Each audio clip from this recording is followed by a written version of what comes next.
Every time this guy dies, he goes back in time by 1 day. And now, he has to kill himself 4,000 times to rewind 11 years into the past, just to be able to kill an unkillable guy from whom he copied this same regression skill. From the start, Gongja was F-rank trash that everyone mocked. He had only one useless skill that he basically couldn't use. He could copy one random skill from anyone who killed him and make it his own. But what's the point of new skills if he's going to be dead anyway, right? So he just lives his pathetic life with no skills and no purpose. Until one day, as he's heading home after having a couple of drinks, he hears something strange. He witnesses a top-ranked hunter, the #1 guy he had always admired, about to kill a girl because she tried to poison him. Even though there's no evidence, he kills her like it's nothing. Our guy tries to sneak away quietly, but a traitorous empty bottle gives him away. To make things worse, he slips and falls. Before he can get up, the Flame Emperor catches him. He asks how much our boy saw and whether he's from the same guild as the girl. Gongja denies everything and says he just wants to live and will keep his mouth shut. But the Flame Emperor doesn't care. He can't let a witness live, so he kills Gongja on the spot, just because he saw too much. Everything goes black. He's dead. That's when Gongja's only skill activates, and he obtains one skill card from the Flame Emperor. Still, Gongja isn't happy about it, because he died anyway, and there seems to be no point in new skills. But the next moment, he wakes up in his own room. Gongja tries to understand what just happened, and when he checks his phone, it turns out he's gone back to yesterday. But he was definitely killed by the Flame Emperor. So how is this possible? He opens his system and realizes he's here thanks to the skill he copied from him. It's called the Time Traveler's Clock. It lets him go back 24 hours right after he dies, keeping all his memories and abilities. There's a catch though. The higher his level, the bigger the penalty for using it. Still, it seems like the perfect combo for his first skill. Now he'll be able to get revenge on this bastard. The next day, at the exact same time Gongja was killed, a huge fire breaks out in the city. The Flame Emperor set nearby buildings on fire to destroy the evidence. Everyone rushes to put out the flames, and Gongja goes there too. The Flame Emperor is there as well, joking about how someone dared to play with fire without his permission, while not lifting a finger to help, saying he won't get paid for it anyway. Everyone thinks he's just an eccentric hero, but Gongja knows the truth. He's a murderer. So Gongja sets his goal to kill him, but right now it's impossible. Even if Gongja somehow managed to kill him, the Flame Emperor would just rewind 24 hours, turning it into an endless loop. So instead, Gongja runs straight past the Flame Emperor and into the flames. It burns, it hurts, but it's the only way. He returns 24 hours into the past. The skill works perfectly, and even better, since Gongja is still F-rank, there are no penalties yet. So now, he's going to die 4,050 times to kill that bastard before he ever awakens. After countless painful attempts, he finally succeeds.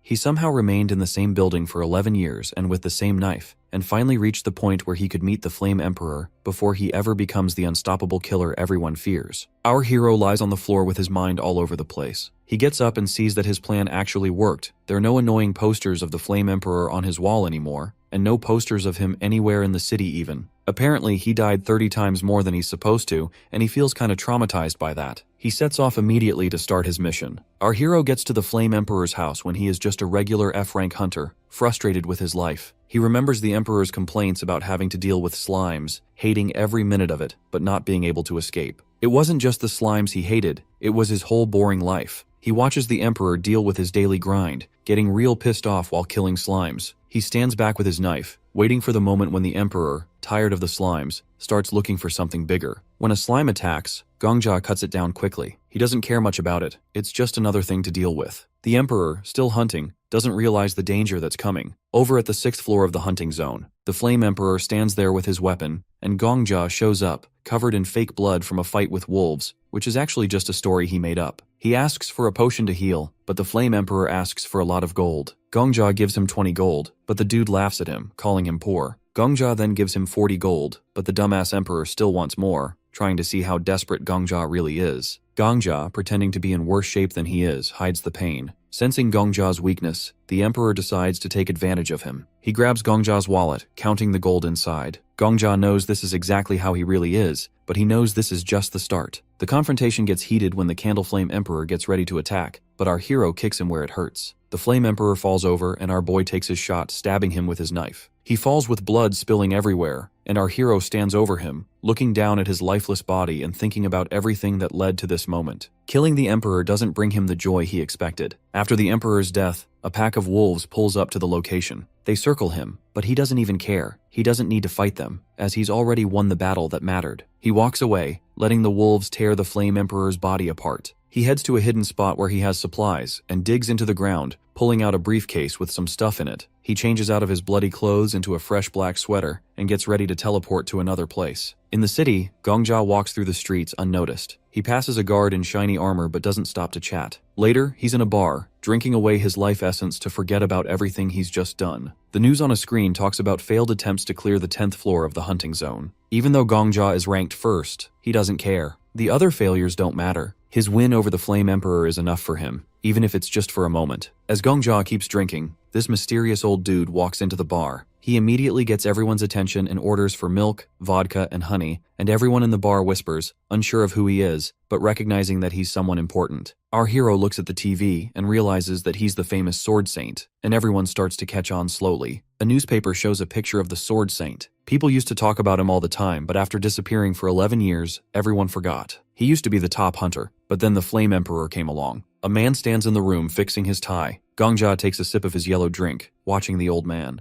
This guy's got S-level skills, but unlike the Flame Emperor, he's not all showy. His skills are all about fighting and attacking. Gongja thinks about which skills he can copy, including the Sword Saint's, who's right in front of him. Gongja looks at his phone, confused. There's nothing useful about the man. It's really weird for real. The Sword Saint's got no public presence at all, unlike the Flame Emperor, who was always in the spotlight. Gongja thinks it would be way easier if this guy liked attention too. Suddenly, the Sword Saint yells, making Gongja jump. The old man says something about someone not being quiet enough, and Gongja just watches in silence. The old man says all the top hunters are a little weird, and Gongja wonders if they're all like that. Gongja gets a notification on his phone. It's something he definitely shouldn't mention to the Sword Saint. He reads about some bandits causing trouble in the 9th floor hunting grounds. The Sword Saint had heard about this before, but didn't react the way the bandits expected. Instead, when one of them tried to mess with him, the Sword Saint wiped his sword and mocked them, saying he'd never heard of their rule about avoiding fights. One bandit tried to say the Sword Saint was too rich to care about rules, but he didn't finish the sentence because the Sword Saint killed him right there. Gongja reads it surprised. This guy really lives up to his reputation. Gongja focuses on the details, especially the warning not to mention the bandit's family to the Sword Saint. It's clearly a touchy subject, and Gongja's even more curious now. He watches the old man sit down and order a drink, talking to himself. Gongja realizes this guy is unpredictable. As the Sword Saint gets ready to leave, Gongja follows him. The old man walks out, and Gongja quickly leaves the building behind him. The people inside seem relieved the Sword Saint is gone, and some say they don't like him. Gongja smiles and leaves money for the bartender, who thanks him and says he's welcome to come back anytime.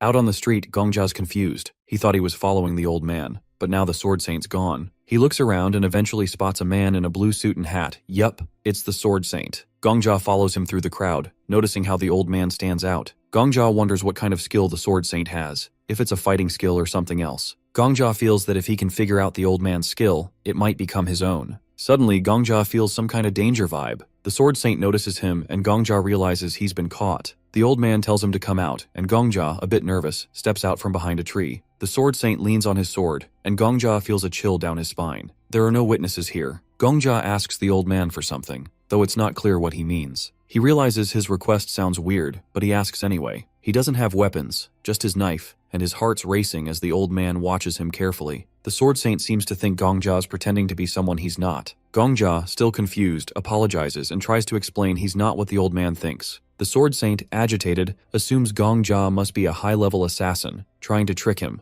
Gongja tries to convince him that he's just a regular guy, but the Sword Saint isn't buying it. The old man draws his sword and shows Gongja a reflection of himself in it. He tells Gongja to shut up, his face serious. Gongja, still not understanding, realizes things are getting serious. The Sword Saint warns him that he can tell when someone's lying, and Gongja's lie is obvious. The old man talks about the 4091 people Gongja's killed, which is shown by the red number above his head. Gongja thinks back to all the lives he's taken, including his own deaths, since he's killed himself 40-90 times to reset things. The Sword Saint is furious, seeing Gongja as a demon who's killed without mercy. Gongja, standing there, terrified, tries to explain that he only killed the Flame Emperor. Gongja, realizing there's no way out, bolts, but the Sword Saint's right on his tail. Gongja barely dodges, but then he trips on something and falls straight into the ground. He just lies there, too tired to move. He knows it's over, and Sword Saint stands over him, raises his sword, and finishes the job. Or at least that's what Gongja expects. But nothing happens. Instead, Sword Saint suddenly tells someone to shut up. Gongja, still on the ground, looks up, confused. The old man is talking, but not to him. He's arguing with someone only he can hear. From the way he's talking, It sounds like this person is telling him not to kill Gongjia yet, to keep him alive and ask him some questions instead. Our suicidal protagonist has absolutely no idea what's going on. Sword Saint sounds too normal for this to be some random crazy schizophrenic episode. Then he realizes that the old man must be using some kind of skill to talk to someone else. Maybe telepathy? That's when Gongjia freaks out. Cause if Sword Saint is telling people about him, that means others now know about the number floating above his head.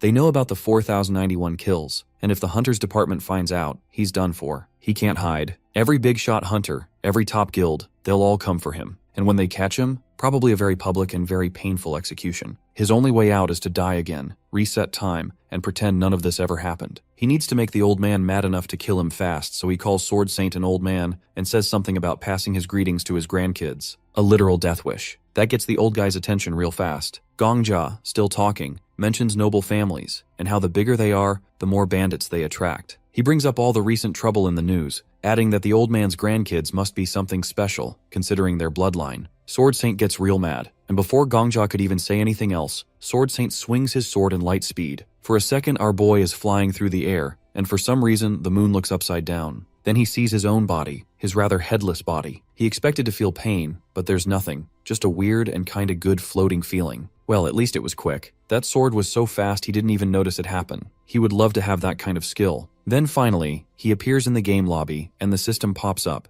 telling him that the skill condition has been met. That means he can copy it. This was the plan all along. He'll grab an S-rank combat skill, come back stronger, and be unstoppable. He looks at the choices, but there's no golden card. This has to be a joke. He just died for this. He stares at the choices, feeling like he just got scammed. It makes absolutely no sense, as the Sword Saint was the best fighter. He had to have an S-class skill. But then he realizes the old man made it to the top without any S-class skills. His power wasn't from some overpowered ability. It was just him. What a waste of time. Still, he doesn't have a choice. Most of the silver cards look terrible, but 4 seem okay. He picks one and hopes for the best. The system confirms it, and he reluctantly accepts it as he gets respawned. Then he hears something. He turns and sees a red-haired man right beside him. The big muscular guy nearby thought Sword Saint had just appeared out of thin air next to him. He told Sword Saint to keep quiet so he could continue his late-night training without any interruptions, leaving our boy hella confused. Our hero asks the guy who he is. The red-haired dude looks completely surprised. He turns around and asks if Gongjia can actually see him. Gongjia says, and then he asks if he could hear him too. When Gongjia says yes again, the dude sits down right in front of him, talking about how this is weird and shouldn't even be possible. But then the red-haired guy jumps up and starts demanding to know where they are and why the place feels as cramped as a doghouse. Out of nowhere, he asks about the old man's location. Gongjia, confused, asks if he means the famous Sword Saint. The red-haired guy tells him yes, calling him an amateur.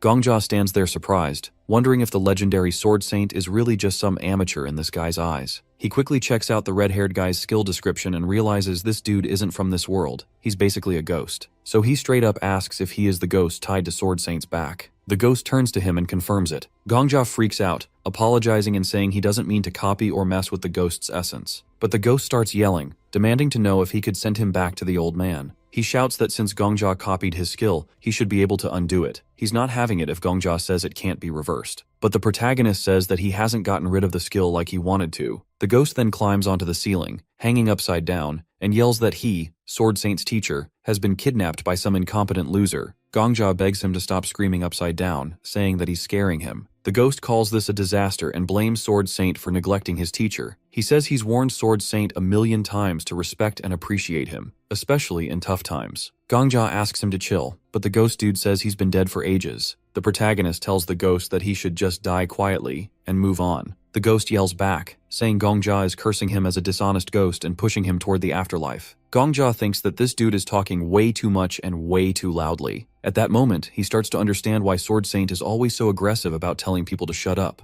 Gongjia admits he's spent his whole life hiding from Sword Saint, using every skill he has to avoid attention. The ghost looks surprised, saying no other hunter in the world is as noble as Sword Saint. But then he adds that's only true as long as they're not talking about grandchildren. Out of nowhere, Gongjia says that out of all Sword Saint's skills, there's one that shows the number of kills. The ghost guy asks if he means the skill that just shows if someone has killed before, which he thinks is useless. Gongjia points to himself and says the number of murders hanging over his head is 4,091. The ghost gets mad, calling Gongjia crazy since he's such a newbie. He says he is the newest of the new and doesn't even have the right aura. The ghost asks how a bum-ass loser like that could account for 4,091 deaths. Gongjia explains he hasn't actually killed that many people. He's only killed one person. the future villain. The other 4 through 90 are the times he's killed himself. He adds that he's been reincarnated just to take out this one guy 11 years in the future. He also explains he has a skill to copy one of the abilities of whoever kills him at the moment of death. Gongja has copied his own rebirth skill, so every time he dies, he just goes back a day. The ghost looks surprised, realizing Gongja's body is basically immortal. Gongja says he wants revenge, but knows he can never truly kill his enemy, as long as the guy has the rebirth skill, and is ranked number 1 in their world. That's why Gongja goes back in time to before his enemy gets that skill. The ghost asks if Gongja has really gone back 11 years just to get revenge on one person, and Gongja says yes. The ghost can't believe Gongja has killed himself over and over to go back that far. The two just sit there in awkward silence for a bit. Then the ghost asks him for his name and why he's copied Sword Saint's skill. He replies that Sword Saint is the top hunter of their time, and it's better to copy strong people's skills to get stronger fast. The ghost gets suspicious and says that Gongja's answer makes it sound like the skill card says no one but he would notice the ghost's presence, meaning it's supposed to be a secret, and Gongja agrees. Suddenly the ghost tells Gongja to stand up. He starts flying around him, checking him out. He says Gongja is stubborn, has a decent body, and really wants to improve himself. Then the ghost flies right up to Gongja and tells him to show how he catches monsters. A while later, they're in a forest facing some monsters. Gongja asks if catching a couple is enough, and the ghost agrees. Gongja pulls out his knife and swings at a slug-like monster. The slug flies at him, wrapping around his body, but Gongja stays calm and stabs it a few times, killing it. The ghost wipes slime off his face and says he expected that. Gongja asks what he means, and the ghost starts talking about his past life. He says he was once the best swordsman in another world, where a huge tower appeared, and he climbed it faster than anyone else. Gongja remembers the legend of the Flame Emperor reaching the 40th floor, with maps even showing a 99th floor, something crazy impressive. The ghost points at himself, saying achievements like that naturally caught the attention of experienced hunters like him. He says that's why he's interested in watching Gongja hunt. Our poor boy says it all seems pointless since he has no potential, and the ghost says that's nonsense, as he actually has incredible potential. Gongja can't believe it. He asks if the ghost is joking. The ghost says no, and then he explains that Gongja has no talent for martial arts. His moves are clumsy, his body isn't suited for it, and awakening a rare martial art is something only heroes can dream of. But the ghost says Gongja has one unique talent: no fear of death. Most people instinctively dodge danger, but our suicidal MC charges in without hesitation. The ghost says dying over 4,000 times has erased Gongja's fear of death, rather than traumatizing him like everyone would think. Gongja asks if that really counts as a talent. The ghost says yes, it isn't natural but earned through hardship. He says overcoming the fear of death is one of the hardest things anyone can do. He adds that it's really amazing. Gongja realizes that no one has ever said anything like that to him before. He remembers how the Flame Emperor treated him like trash, which has driven him to keep sacrificing himself without thinking about the past or future. Gongja looks at his hands and realizes his many deaths have become his talent. The ghost asks what Gongja was thinking when the Sword Saint killed him. Gongja looks away and says he thought about how beautiful the moment was. The ghost starts laughing and making fun of this weird experience. The ghost then talks about Gongja's copying skill, saying since it copies instead of steals, Sword Saint must have another ghost as his friend spirit. He flies closer, curious about who will become the better hunter, Gongja or Sword Saint. He says he'll train him to not just match but surpass Sword Saint. The next morning, the ghost screams at Gongja to get out of bed. Gongja asks for 5 more minutes, but the ghost yells that Sword Saint might already be taking over the 10th floor while Gongja is still sleeping. Gongja covers his ears with a pillow. The ghost threatens to sing a song from his homeland, saying one verse once made 33 soldiers' heads explode. Gongja checks his phone and sees it's 4 a.m. The ghost says even bugs are up by now, and since Gongja is weaker than a bug, he needs to wake up earlier. Gongja says the ghost is only waking him because ghosts don't sleep and he's bored. The ghost calls Gongja a zombie who can't even die right. Gongja finally gets up annoyed. 3 days pass. Gongja trains hard, copying Sword Saint's skills and staying away from Sword Saint. The ghost makes fun of Gongja's talent, calling it an abyss, but Gongja sticks to the training plan the ghost made. The ghost says Gongja needs extra classes and tells him to win the lottery to pay for them. Gongja goes to the Merchants Association, the only place in Babylon where they sell lottery tickets. The guild is run by a hunter called the Countess, who has a special skill to trade tower items with the outside world. She controls the tower's economy. Gongja hands over his lottery ticket. The clerk checks it and announces that Gongja won first place. The ghost makes fun of the clerk's cat-eared hat, saying the guild leader must be weird. Gongja stays calm because he knows the ticket is from last week. The clerk calls Arthur Taylor, also known as the caretaker of gold. Arthur is a big deal in the guild and takes Gongja to the top floor, a place usually only for important people. Gongja feels special for once. In the VIP room, Gongja sees his prize, 53,000 gold coins. That's like 5.2 billion in his country's money. Our boy is beyond surprised now. The ghost warns him it's dangerous to carry that much money, so Gongja decides to leave it in the guild's safe. He asks Arthur to find him a place to stay in the Merchants Association and tells him to keep his name secret if the media asks about the winner. Arthur agrees but looks a little annoyed. The ghost says Gongja is thinking smart for once. He points out that guilds give protection and support, something the Flame Emperor ignored, and that's why he failed. Gongja realizes he needs the guild to avoid making the same mistakes. While Arthur handles his requests, Gongja thinks about his goals. The money is nice, but he really wants to climb the tower. He remembers the system panel's golden glow, which feels more important than the coins. Gongja buys a second-level honorary membership in the Merchants Association for 10,000 gold. This means the guild will protect him. The ghost says Gongja is finally using his brain. Gongja tells the ghost to stop calling him dumb. The ghost laughs and says Gongja seems happier. Gongja agrees. He feels like he has what he needs now: money, protection, and a plan. With the ghost's help and his new resources, Gongja is ready to take on the tower and get his revenge. They leave the building, and Sword Emperor reminds Gongja that the main thing about extra classes is paying for them. He tells Gongja that since the tuition fees are now covered, it's time to take the next step. Gongja asks if Sword Emperor means he needs to find a regular teacher for extra classes. The ghost, acting like he doesn't understand, says the teacher is right under Gongja's nose. He says that what Gongja really needs is a boost, something like a miracle potion to make him stronger, or a scroll with the basics of martial arts written on it. Suddenly he flies up to Gongja and says that at Gongja's current level, even reading the scroll won't help because he won't understand it. So, the only option left is miracle potions, and really good ones at that.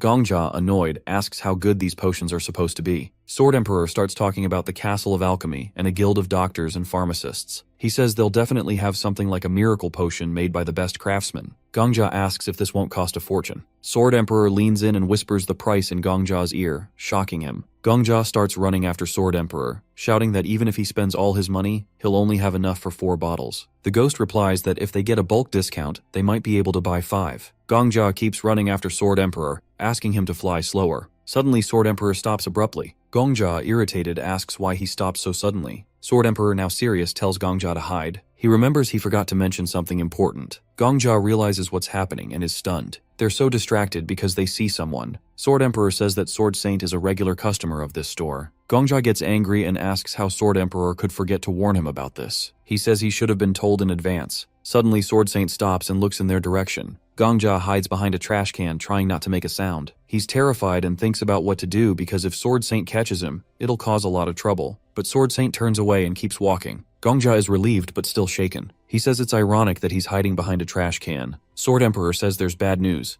If Sword Saint is here today, it means he's also here to buy miracle potions. They immediately run to the store. Sword Emperor looks around the corner and is shocked. He starts screaming because he sees Sword Saint entering the store. Sword Emperor says with regret that they're just a little too late. What upsets him most is that this store is the best. Gongja realizes going to the same store as Sword Saint is too risky. He takes out his phone and starts looking through the current ranks of hunters. He's looking for something specific, but it's not in the top 20. He keeps scrolling and realizes it's not in the top 100 either. He says he hopes to find it at least in the top 300. Sword Emperor doesn't understand and asks if Gongja's luck has run out. Gongja says it's the opposite. He puts his phone back in his pocket and says the potions might cost him almost nothing. Sword Emperor is shocked. Gongja turns around and happily says he can buy potions for pennies. He says he knows an incredibly good pharmacist. Sword Emperor flies after Gongja and asks if it's just him, or if they're going deeper into the wilderness. In this area, people look at Gongja with suspicion, but he keeps walking. Sword Emperor is skeptical and asks if a talented pharmacist really lives here. Gongja says this isn't just a talented pharmacist, they're going to see a real genius. Sword Emperor asks if he's lying because what kind of genius would live in a place like this? As Gongja walks, he hears the old man talking in disapproval. He feels the old man might be following him to rob him, but he assumes the old man just thinks he is crazy because he's talking to himself. He feels the old man has no idea how much money he's carrying. Sword Emperor asks again if Gongja really knows where he's going. Suddenly, they hear someone shouting not to touch the experimental equipment. Gongja says they've come to the right place. A man shouts that half a year has passed and he needs money. A green-haired girl tries to stop him, saying if he takes her equipment, she won't even have money for food. The man orders his workers to take everything, but the girl pleads for more time. The man shouts that a week has already turned into a month, and a month into half a year. He takes her card and the girl holds on to it, saying she hasn't finished her mixture. The man lets go of her and she falls to the ground. He tells her to stop making potions and walks away. The girl lies on the dirty ground as her equipment is taken. Passers-by say the store was going to close anyway and that the prices were too high. The girl shouts that her prices aren't high, she barely charges more than the cost. She says they won't find potions anywhere else in Babylon at that price. She puts her hand on her chest and says they should thank her for even selling in such a terrible area. The dude leaves, calling her hopeless, and she begs them to buy at least one bottle of her special strength potion, but they refuse. Sword Emperor points at the green-haired girl and asks if the R-boy was talking about is this loser. He replies, asking what if it is her. Sword Emperor is shocked and asks if Gongja has even seen her. Gongja walks up to the girl, who's lying on the floor, crying. He kneels down and asks if she's still selling. He says she's not some crazy person or a loser. She's a pharmacist who will rise to 5th place in rank in the future and become the head of the Alchemy Castle Guild. The girl stands up, brushes off the dirt, and says she can do anything. She asks how expensive the order is, and Gongja says he thinks it'll cost 20,000 gold. She's surprised, and our boy thinks to himself that it's smart to make connections with people who will become influential figures in the future before they rise in rank. He thinks it's like getting golden geese. He asks her what's wrong, asking if she'll accept the order. He decides to get to know her before she even steps foot in the rankings.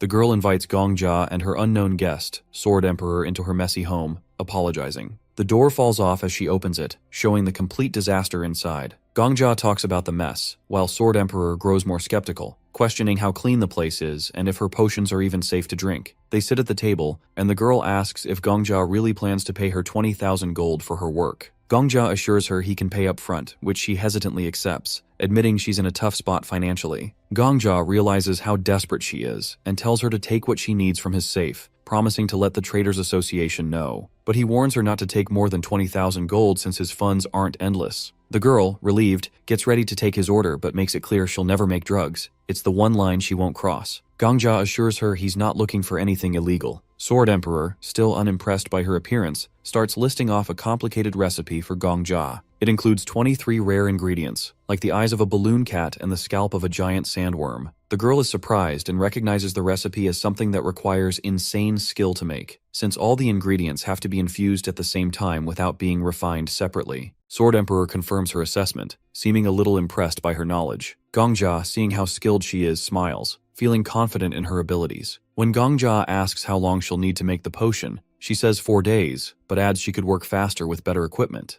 Gongja, remembering her future reputation, agrees to the timeline. As they leave, Sword Emperor expresses doubts about whether she's reliable, but Gongja defends her, saying she'll become a master alchemist within 10 years. Sword Emperor, offended, brushes off her potential, saying she might just take the money and run. 4 days later, the girl delivers 30 bottles of the potion, way more than expected. Gongja calculates it'll last him 30 days and notes it's 15 times stronger than store-bought versions. Sword Emperor, embarrassed, asks how Gongja knew she'd come through. Gongja explains he trusted her because she seemed genuinely kind and talented. He remembers her bravery during a city fire and her dislike for the Flame Emperor, realizing she's a rare genius. Gongja offers her a partnership, hoping to build a better future with her help. The girl agrees and promises to prioritize his orders. The next day, Gongja gets ready to hunt on the 3rd floor, knowing it won't be easy. Sword Emperor tells him to drink the potion first. Gongja drinks it, noticing it tastes like mild lemon and honey. Almost immediately, he feels a sharp pain in his chest and starts sweating like crazy. Sword Emperor explains the potion is working, heightening Gongja's awareness of his aura, the energy all hunters have inside them. Gongja struggles to control the overwhelming sensations, his vision doubling as Sword Emperor teases him about how hard it is to master his aura. Sword Emperor says Gongja's ability to control his aura will decide whether he succeeds or fails, and then suddenly, a monster shows up behind him. Sword Emperor yells at him to run if he doesn't want to get hurt. Gongja is told to show his aura in really tough conditions, and he starts sweating. The Sword Emperor watches him struggle and calls him incompetent, saying anyone who really doesn't get aura basics is just totally useless. That kinda hurts Gongja, but he keeps going, really pushed by a real need to get better. He thinks complaining won't help at all, especially since the Sword Emperor says that if anyone really hates their life, they can just end it right away. Gongja worries about that advice, scared it might push his kill count higher. He also fears the old man's plan, sure that the Sword Emperor will really go after him if his kills rise anymore. A big green creature with a club suddenly shows up and roars. It looks like an orc, and its quick attack forces Gongja to forget everything else and focus on the fight. He tries to dodge the orc's swings, seeing they look weirdly slow to him because of a special drug that boosts his senses and speed. Even so, he feels something is missing in his style. Gongja tries to use his aura right, remembering the Sword Emperor's lessons on moving energy into his legs. Even though it sounded easy at first, doing it in a real fight is way harder. He angles his leg, hoping to direct energy well. Red energy sparks from his neck to his knee, sending short shocks through his body. He sees some smoke around him as he forces aura through muscles that aren't trained yet. Still, Gongja avoids the orc's neck smash, and the ground shakes when the club hits. He runs, pushing his legs harder,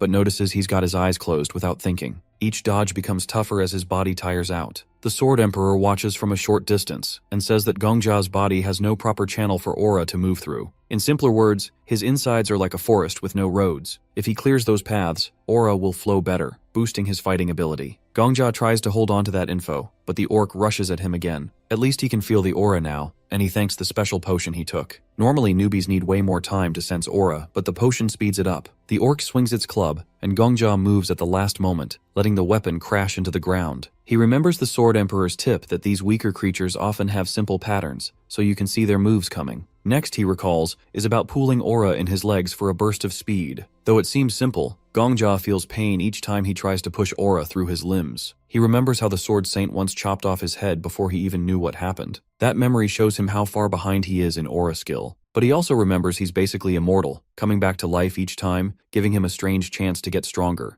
Not wanting to stop, Gongja stays focused. The orc swings down again, and he ducks, forcing aura into his legs. A dim red circle forms around him as he builds up the courage to hit back. The Sword Emperor watches quietly, wondering how far Gongja will go. Gongja pulls a small green knife from behind his back and he charges at the orc. Orcs have tough skin, but he still rams his blade into the creature's neck, with red sparks dancing over the spot. Straining to keep control, he recalls the Sword Emperor's advice about pushing aura into the tip of his weapon for more damage. Gongja's body still lacks a proper channel, so it hurts a lot. But he keeps going, eager to beat the monster. The orc growls, but Gongja lands a second stab right into its eye. The orc falls, leaving our boy panting and shaky. The Sword Emperor walks over, checking how much this fight wore Gongja out. He feels like he might pass out from using too much aura. His eyes water from the pain, and he silently curses how rough this training is. The old man gives him some credit for being crafty, but also points out that Gongja's aura use is far from good. Gongja sinks against the dead orc, still feeling messed up. The Sword Emperor says that if Gongja is feeling that bad, he can just die and come back, since he's guaranteed to revive. Normally, the old man wouldn't say something so wild, but Gongja's weird power makes it possible. Gongja refuses at first, thinking any death might affect his kill count or set off other problems. But the Sword Emperor talks about a way to avoid increasing that number. He sets up a plan so that Gongja's next death won't hurt his tally. Before Gongja can argue, another orc appears. It swings at him, and Gongja, already tired, fails to dodge. He feels a painful hit.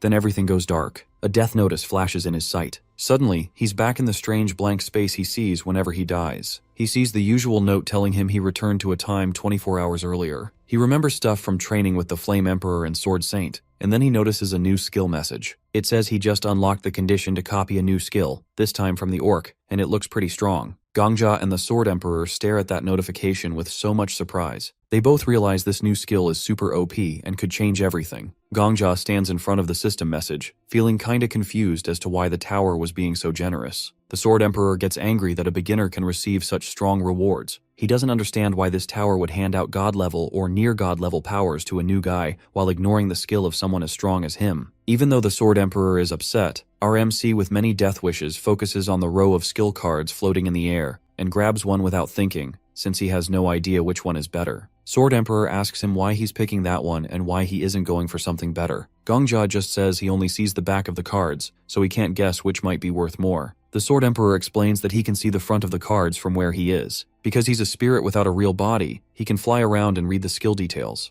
Gongja's eyes light up when he hears this. If the Sword Emperor sees the front, then he can warn Gongja about useless skills and point out anything that might actually help. Gongja is eager for that info. The Sword Emperor agrees but says he will read each card's description only once, so Gongja needs to listen closely. The Sword Emperor says the first card has a picture of a volcano erupting and two orcs holding hands. It shows orcs wandering a harsh land, supposedly making lots of babies to deal with tough problems. The skill text talks about fast orc reproduction. It's called Blessing of Reproduction, labeled F rank. There is some small benefit, but it also makes the user feel hot all year, which sounds bad. The second card has orcs dressed like hip-hop fans who speak in a silly slang, using chick or chiik at the end of what they say. The skill is named Chi-ik Chick, also F rank. Gongja thinks both skills sound awful. The Sword Emperor jokes that Gongja might have taken Chi-ik Chick by mistake if no one stopped him. Gongja doesn't see how Blessing of Reproduction is any better. Both are F rank, and neither seems good for fighting. The Sword Emperor points out that if Gongja really wants a bit of orc power at least once, Chi-ik Chick might be sort of fun. So Gongja decides Chi-ik Chick is a bit less bad. Right before the Sword Emperor finishes talking, Gongja picks the Chi-ik Chick skill. The system blares that the skill is copied. The Sword Emperor gets furious, calling Gongja a fool for missing a deeper plan.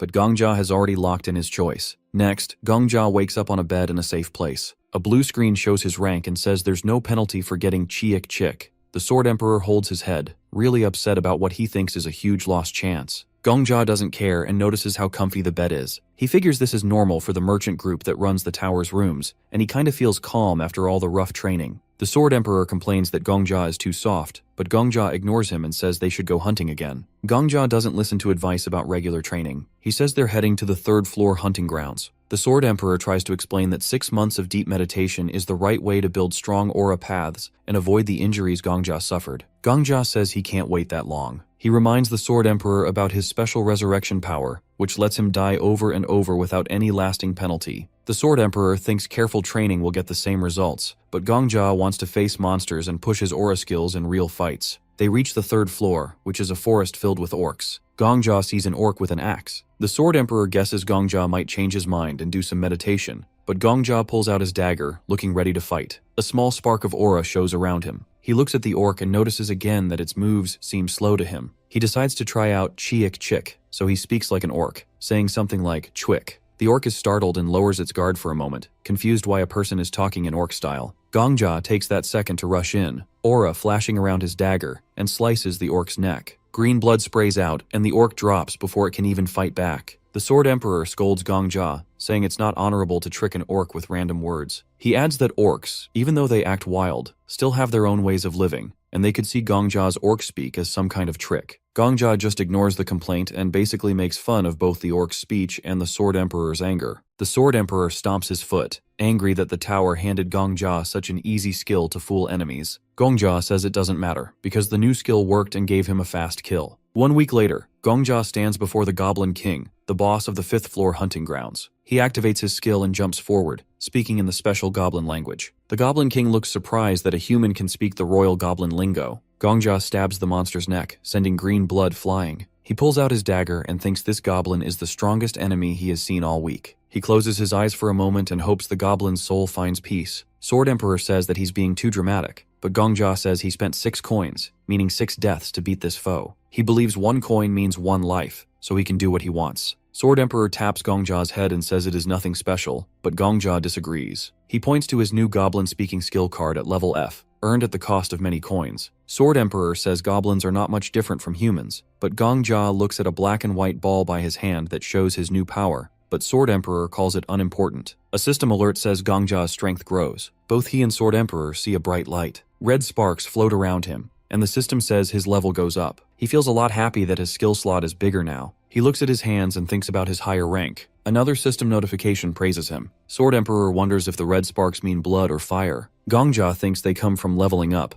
but Sword Emperor explains that this glow shows an aura tied to a big memory. He mentions the Flame Emperor, who once killed Gongjia and had a fire aura. Gongjia remembers that, and Sword Emperor says that aura types often show what is hidden inside, and he thinks Gongjia's aura is blood, not fire. Gongjia asks about the Sword Saint, and Sword Emperor tells him about a child lost in the mountains who kept climbing to stay alive. The child loved the moonlight, believing even moonlight can be beautiful. Gongjia listens, not sure why it matters, and then they drop the topic. The spirit claps and says that Gongjia has cleared the 5th floor, so he should keep moving. Our boy raises his hand and asks if they can go straight to the 10th floor boss. Sword Emperor thinks he is too sure of himself, but the protagonist insists he can do it. The spirit asks if he knows how many years tougher hunters spend on the 10th floor. Gongjia makes a bet. If he cannot beat the 10th floor boss with only 2 coins, he will call Sword Emperor teacher. The spirit is shocked and reminds him that he used 6 coins to beat the Goblin King. Gongjia thinks Sword Emperor is selling him short and says he is ready to take big risks. He wants to know what skill the 10th floor boss has. If Gongjia wins, Sword Emperor must treat him with respect. Sword Emperor gets mad and calls Gongjia's power a cheap trick that does not mean he can beat the top swordsman. He predicts Gongjia will fail and stay a student. Gongjia says the Sword Emperor should get ready to serve a new master. They laugh about it together, and people nearby start thinking that Gongjia has gone cuckoo.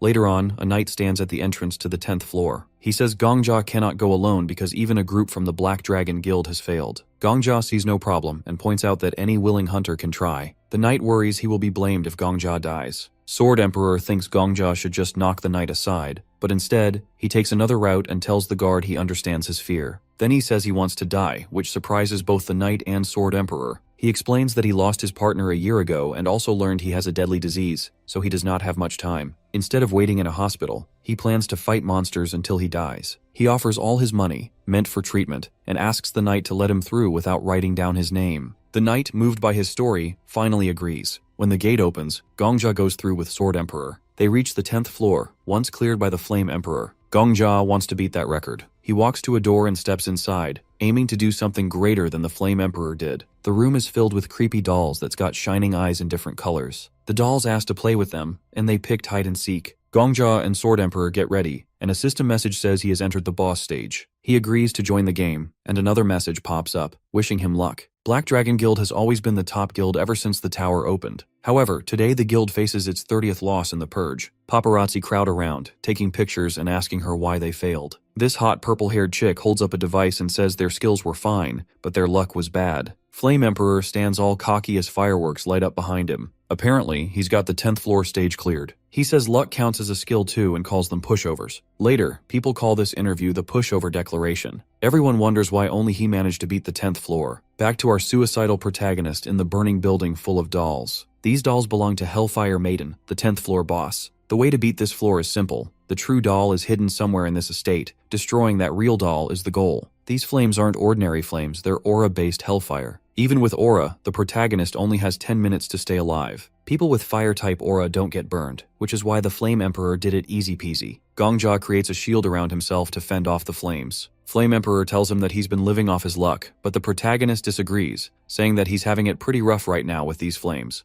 Flame Emperor tells him that his time is almost up. He adds that Old Man Sword Saint could last for 30 minutes here, and he's waiting till he can last an hour before he takes on the floor, unlike someone who charged in unprepared. Sword Emperor asks what he will do with only 2 coins left. The protagonist replies that he'll die once, then figure it out. The ghost tells him that dying won't strengthen his aura. There are 2 ways to finish this stage. Either find the real doll by sheer luck, or handle aura well enough to survive the flames till he finds the one. Sword Emperor tells him that 2 coins won't help, but Gongja says there is a third choice, and the ghost doesn't fully know his stuff. He starts to pick at random and he picks the closest doll. Gongja gets a hold of its tiny noggin, but it melts right away, screaming it's the wrong one. 5 seconds left, and Gongja wonders why this stage is made like this. The spirit says nobody gets the tower's reasoning, so he should go ask the idiot who gave a sorry, sweaty, weak loser such a strong power. Time's up for our boy, and the fire immediately consumes him. He yells and asks the fire to kill him quicker, while Sword Saint teases him, saying there's no doubt he's a masochist for going straight into such a painful death with no plan,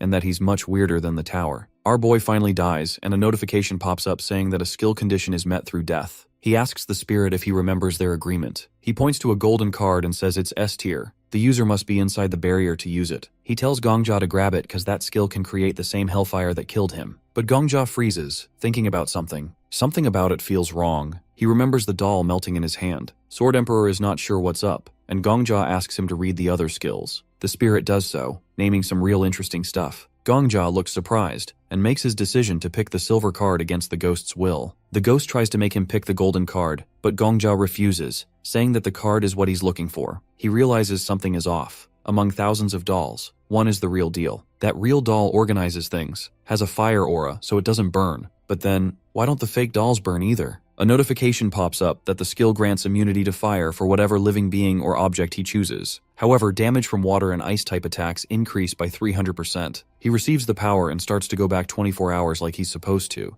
But just as he was celebrating and asking Sword Saint to call him sir, a penalty notice appears. It says his penalty is to relive the trauma of the enemy who killed him. The penalty level is low, and Gongja doesn't understand, but the penalty starts anyway, recreating Hellfire Maiden's pain. Over somewhere else, a hungry girl goes to a man asking for bread, even if it's just scraps. He mocks them, calls them beggars, then slams the door in her face. She keeps going from house to house, but everyone turns her away with excuses. A distant person says he wants some people to carry these orphans away forever, treating them like they are dirty pests. Afterwards, she bumps hard into another random guy. She says sorry. Rather than tease her, he simply puts a hand on her head and asks if she has any parents. Seeing her hunger and pain, he says he is a doctor, brings her to his home, and also says more kids really wait there to have fun with her. When they get there, the gate closes, and he locks her in a cage. The girl, scared and hungry, wonders if she can leave. The man looks at her and calls her an animal. He says orphans should be treated like farm animals because they do nothing for others. Holding a knife, he pulls her from the cage, saying he knows orphans well, calling them parasites who roam around. He says he is a guardian and a doctor who wants to clear out this place by getting rid of them once and for all. He cuts the girl's hair, saying this is how she must pay for her wrongs. Later, he stands before a bunch of followers and says the orphan's hunger causes all problems. One follower lifts a knife over a kid.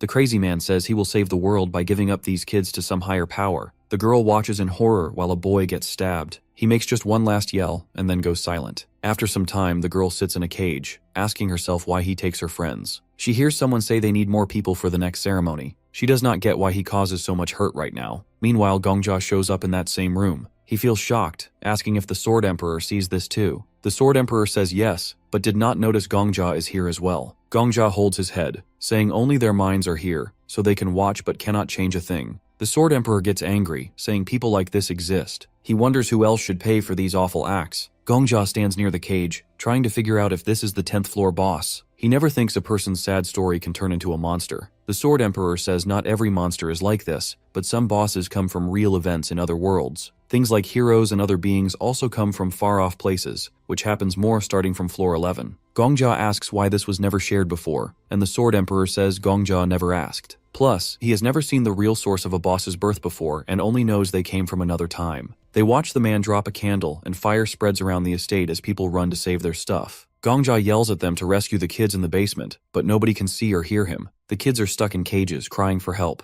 The flames grow and they cannot get out. They only want food and some playtime with friends. This sad scene ends, and Gongja's mind snaps back to the present, like he just woke from a nightmare. The Sword Emperor tells Gongja they could not have done anything else. Gongja feels sick because of that cold reply and calls him heartless. The Sword Emperor says those kids died a long time ago in another world. If this took place inside the tower, maybe Gongja could have helped, but this was just an old memory. He tells Gongja to find the doll acting as the boss and finish it, then go on. Gongja does not want to just kill the boss without thinking. He says the Flame Emperor would do that in a second, but he does not want to act like that. At the estate door, the Sword Emperor pushes him to remove the boss and clear the floor. Gongja fires back that the Sword Emperor is as cold as the Flame Emperor. He remembers the S-class skill note that no one can leave here unless the boss says so. The Black Dragon Guild got out without winning against the boss, which means the boss let them go. Gongja figures the boss only wants someone to stay and play. They walk into a big hall packed with dolls. Gongja feels each doll holding some part of the children's souls. He decides to help them rest by playing hide and seek like the boss wants. He uses a skill that makes fire around him, but the flames do not hurt him and can free the dolls. They watch, saying he is fine in the heat. One doll asks if he plans to join them. Gongja closes his eyes, counts, and says he never loses hide and seek. He goes after the dolls, and each one fades away when he tags it, even though it is not easy. He keeps moving deeper into the estate, ending up in the same basement from before. He finds the last doll, a small girl sitting in that same cage. One eye stays shut, and she looks really tired. She asks if he wants to play with them. Gongja puts his hand on her head and says she is water. She thanks him, then disappears like the rest. Gongja sees a vision of the real child, finally resting in peace. A system message says the 10th floor is cleared, and that Gongja now steps into the boss stage. The system panel says the clearing reward is ready and will come 24 hours after stepping onto the 11th floor. Gongja and the Sword Emperor stand outside a building. The spirit at home says Gongja looks a bit down, but clearing a hidden scene is huge and means he will get a sweet reward. Gongja covers his face and says the Sword Emperor does not understand why he is sad, because the Sword Emperor does not have normal human feelings. Gongja also says he thinks the world is a bad place and hates bosses that come from sad stories like the one they just saw. The spirit at the back says that stuff like this happens wherever people live. Gongja and the Sword Emperor stay quiet until the Sword Emperor suddenly grabs his head and yells that this mood is not right for him. He pats Gongja's shoulder, saying Gongja is amazing. Gongja looks unsure, so the Sword Emperor says he means Gongja's special way of beating the boss. Gongja calls it weird, but the Sword Emperor says he always gives praise when it is due, and Gongja won by his own skill, not luck. He says they are partners and should share good news together. All at once, fireworks light up the sky. An announcement says the 10th floor is cleared on a Friday and the 11th floor opens in 24 hours. People ask about the fireworks, confused why they appear outside the first floor. Someone writes that he is on the 3rd floor hunting grounds but sees them and hears the 10th floor message. Our boy and the Sword Emperor check the timer. The Sword Emperor says this reminds him of something he once saw, and the hero agrees, saying this is his second time seeing it. Gongja looks at his phone. On a forum, people say it is not the Black Dragon Guild because their leaders are spotted in a cafe on the ground floor. Others bring up the Pantheon Guild, but apparently their priests and a so-called cult interrogator are busy, so it is not them. Some guess it might be Sword Saint, but someone shares a photo of Sword Saint drinking milk. Everyone is confused about who cleared the 10th floor. The spirit at home asks Gongjia how it feels to go from a small helper to the main star. Gongjia, staring at his phone, says he feels like he has everything he wants now. The spirit laughs and says that is not true, he only beat the 10th floor. Still, the spirit admits Gongjia is the closest anyone from his world has come to the top. Gongjia says he is still climbing and will reach the end. A man in armor suddenly runs over and asks if Gongjia did it. Gongjia acts dumb, so the man explains he means clearing the 10th floor. He shows his phone and points out that Gongjia is the only challenger today, and everyone up there is going wild. Gongjia taps him on the shoulder, asking what they would do if he really is the one. The man asks him for at least a name,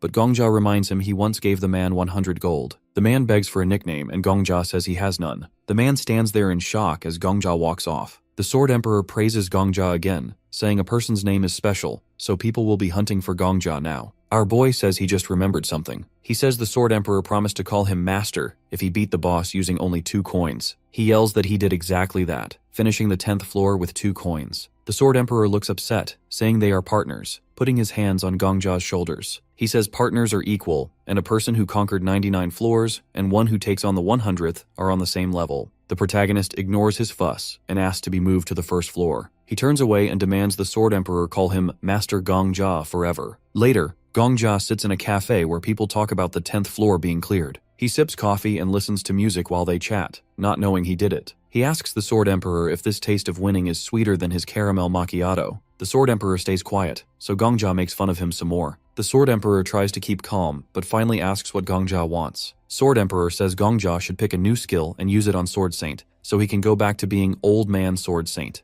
Gongjia jokes if they are not stuck together for life now. Seeing that about an hour and a half has gone by, Gongjia figures it is time for something else. While sipping his macchiato, he notices a cat. He does not expect such a big figure to come in person, but he pets the cat like he knows nothing. Deep down, he realizes there is something strange about this cat. At that moment, 5 people walk up and ask if he is Hunter Gongjia. He shows his ID, saying he wonders how long it would take them. Right away, they call someone on the phone, saying they want Gongjia for their group. One person from the vigilante squad bows and explains what joining them is like. Gongjia stops him and says he has 2 rules. First, do not share his name with the news. When they ask for how long, he says until the clock hits 0, so he can dodge reporters before heading to floor 11. The recruiter agrees. Since they are in a public place, Gongjia says they should serve the other customers first. They say sorry and rent the cafe for an hour to keep it private. They all sit at a table with the drinks, and the vigilante squad offers 10,000 gold up front. Someone from the League of Adventurers laughs at them for being broke, offering 20,000 and a leader spot. A person from the Gate of 1,000 Faces says they will treat Gongjia with the highest respect and pay 25,000. Then someone from the Pantheon group says they will give him an honored seat. Another from the department says they will also put him in a top spot. Gongjia notes that everyone fears Sword Saint, a big freelancer who stays out of guilds, so the big groups feel threatened. If another strong person shows up, they want him on their team fast. Right then, the cat in Gongjia's lap talks, offering 500,000 gold if he joins the Merchant Alliance. The cat jumps off and changes into a stunning woman, showing she is the leader of the merchant group, ranked 3rd. She tells Gongjia he can have not just the gold, but also the job of Vice Guild leader. Gongjia smiles, takes off his headphones, and says now he is interested. The Countess says Gongjia has guts, noticing he does not look shocked that her cat form turned into a person. Gongjia says he even sees ghosts now and then. The Countess laughs, saying he stays really calm, and Gongjia wonders how she looks so young for someone over 40. He figures she must be the richest person in the tower, and probably drinks something like an eternal youth potion every day. A recruiter from the Vigilante Guild tries to talk to the Countess, but she cuts him off. He says sorry and asks if giving Gongjia a 500,000 gold deposit is too much. The man tries to argue, but the Countess stares him down, and he looks away, stumbling over his words before admitting he was wrong. She taps him with her fan, telling him to call his bosses if he wants to keep arguing. If anyone has a better offer than 500,000, they can stay, but if not, she won't waste her time talking to them. Everyone except the Countess and Gongjia leaves. Out of nowhere, someone yells insults from far away. The Countess says that guy finally showed up. An angry man with a bandage, leader of the 1,000 Faceless Gate Guild, ranked 5th, walks in with a few others. A cult interrogator, who is ranked 4th, follows, saying the other guild leaders should admit they messed up by letting Gongjia slip through their fingers. Miss Paladin, ranked 8th, says that calling the Countess Miss might not be right, and reminds them their job is to keep hunters in check. The Black Witch, who runs the Black Dragon Guild and is ranked 2nd,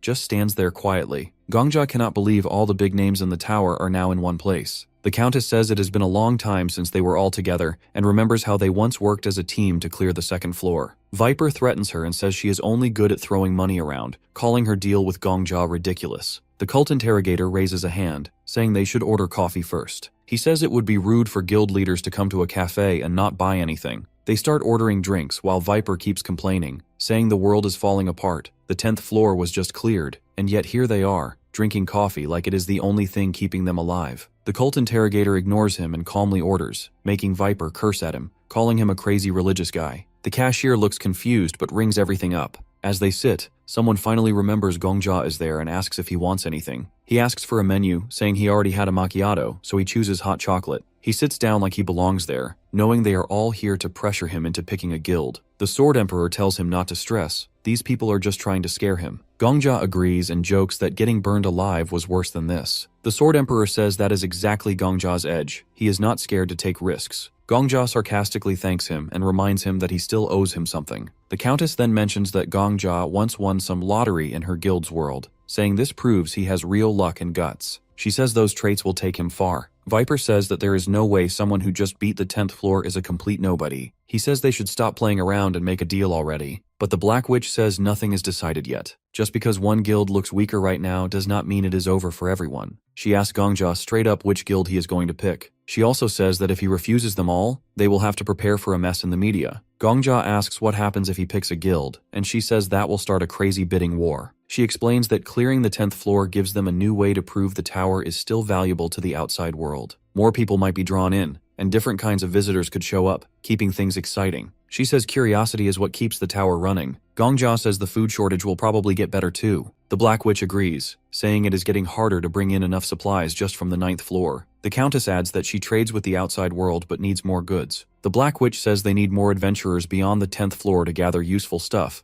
But first, they need something big to get people's attention, a strong symbol of a new era. Gongjia realizes that in the past, the symbol of a new era was the Flame Emperor. He remembers that the Black Dragon Guild once tried something against him, but he does not know the details. He figures that whichever guild gets him will become the next big deal, while the others fall behind. Gongjia reaches into his pocket, saying he feels too awkward to just pick a guild straight up. He has another idea. He pulls out a deck of cards, shuffles them, and says he will join the guild of whoever wins at poker. If he wins, though, he will join every guild here, but on equal terms. He will look like a member, but he will hold some power too. The Countess opens her fan, raises an eyebrow, and asks if this guy, who has only cleared one floor, thinks he deserves the same position as people who have conquered way more. She calls it interesting and agrees to the game. The cult interrogator says he is fine with playing as long as nobody cheats. Viper says no skills are allowed, and if anyone tries to use them, they are out. Miss Paladin says her guild is way too poor to fight in a full-on bidding war, so gambling is their only shot, and the Black Witch also agrees to play. Gongjia holds the cards and turns to the Sword Emperor, reminding him that he promised to call him Master Gongjia until this challenge is over. The Sword Emperor looks like he wants to disappear, but Gongjia demands that he burn the cards for him. He quickly agrees, saying he will even watch for cheaters, and so they start playing. Sword Emperor starts giving Gongjia hints right away. First, he whispers that the Countess has a straight and tells Gongjia to fold. Gongjia does what he says. Then Sword Emperor moves behind Viper and tells Gongjia to call, forcing the snake to fold. Gongjia listens again. When Sword Emperor checks Miss Paladin's hand, he tells Gongjia to go all in. Gongjia trusts him and does it. After 30 rounds, Gongjia has not lost once. Viper slams the table, yelling that Gongjia is cheating. He points at him, furious that an F rank could win this much. Gongjia asks how he knows his rank, casually mentioning that he got promoted to E rank just yesterday. Thanking the snake for the high rating, Gongjia then asks if he ran out of chips. The snake, completely beaten, goes to sit at the loser's table. The cult interrogator waves at him, saying he ordered an extra espresso for him, knowing he would lose fast. The snake gets even madder, curses at the Inquisitor, and flops into a chair. Time passes, and only 3 are left. Gongjia, Miss Paladin, and the Black Witch. Miss Paladin loses next and throws her cards down. She says she thought her poker face was her best skill, and wonders if Gongjia can read minds. Gongjia just smiles and says maybe he has a skill or can see through everything. Miss Paladin stands, sighing that new players are getting harder to handle. She joins Viper, who is still fuming, saying she gave up too easily. He keeps shouting that Gongjia must be cheating.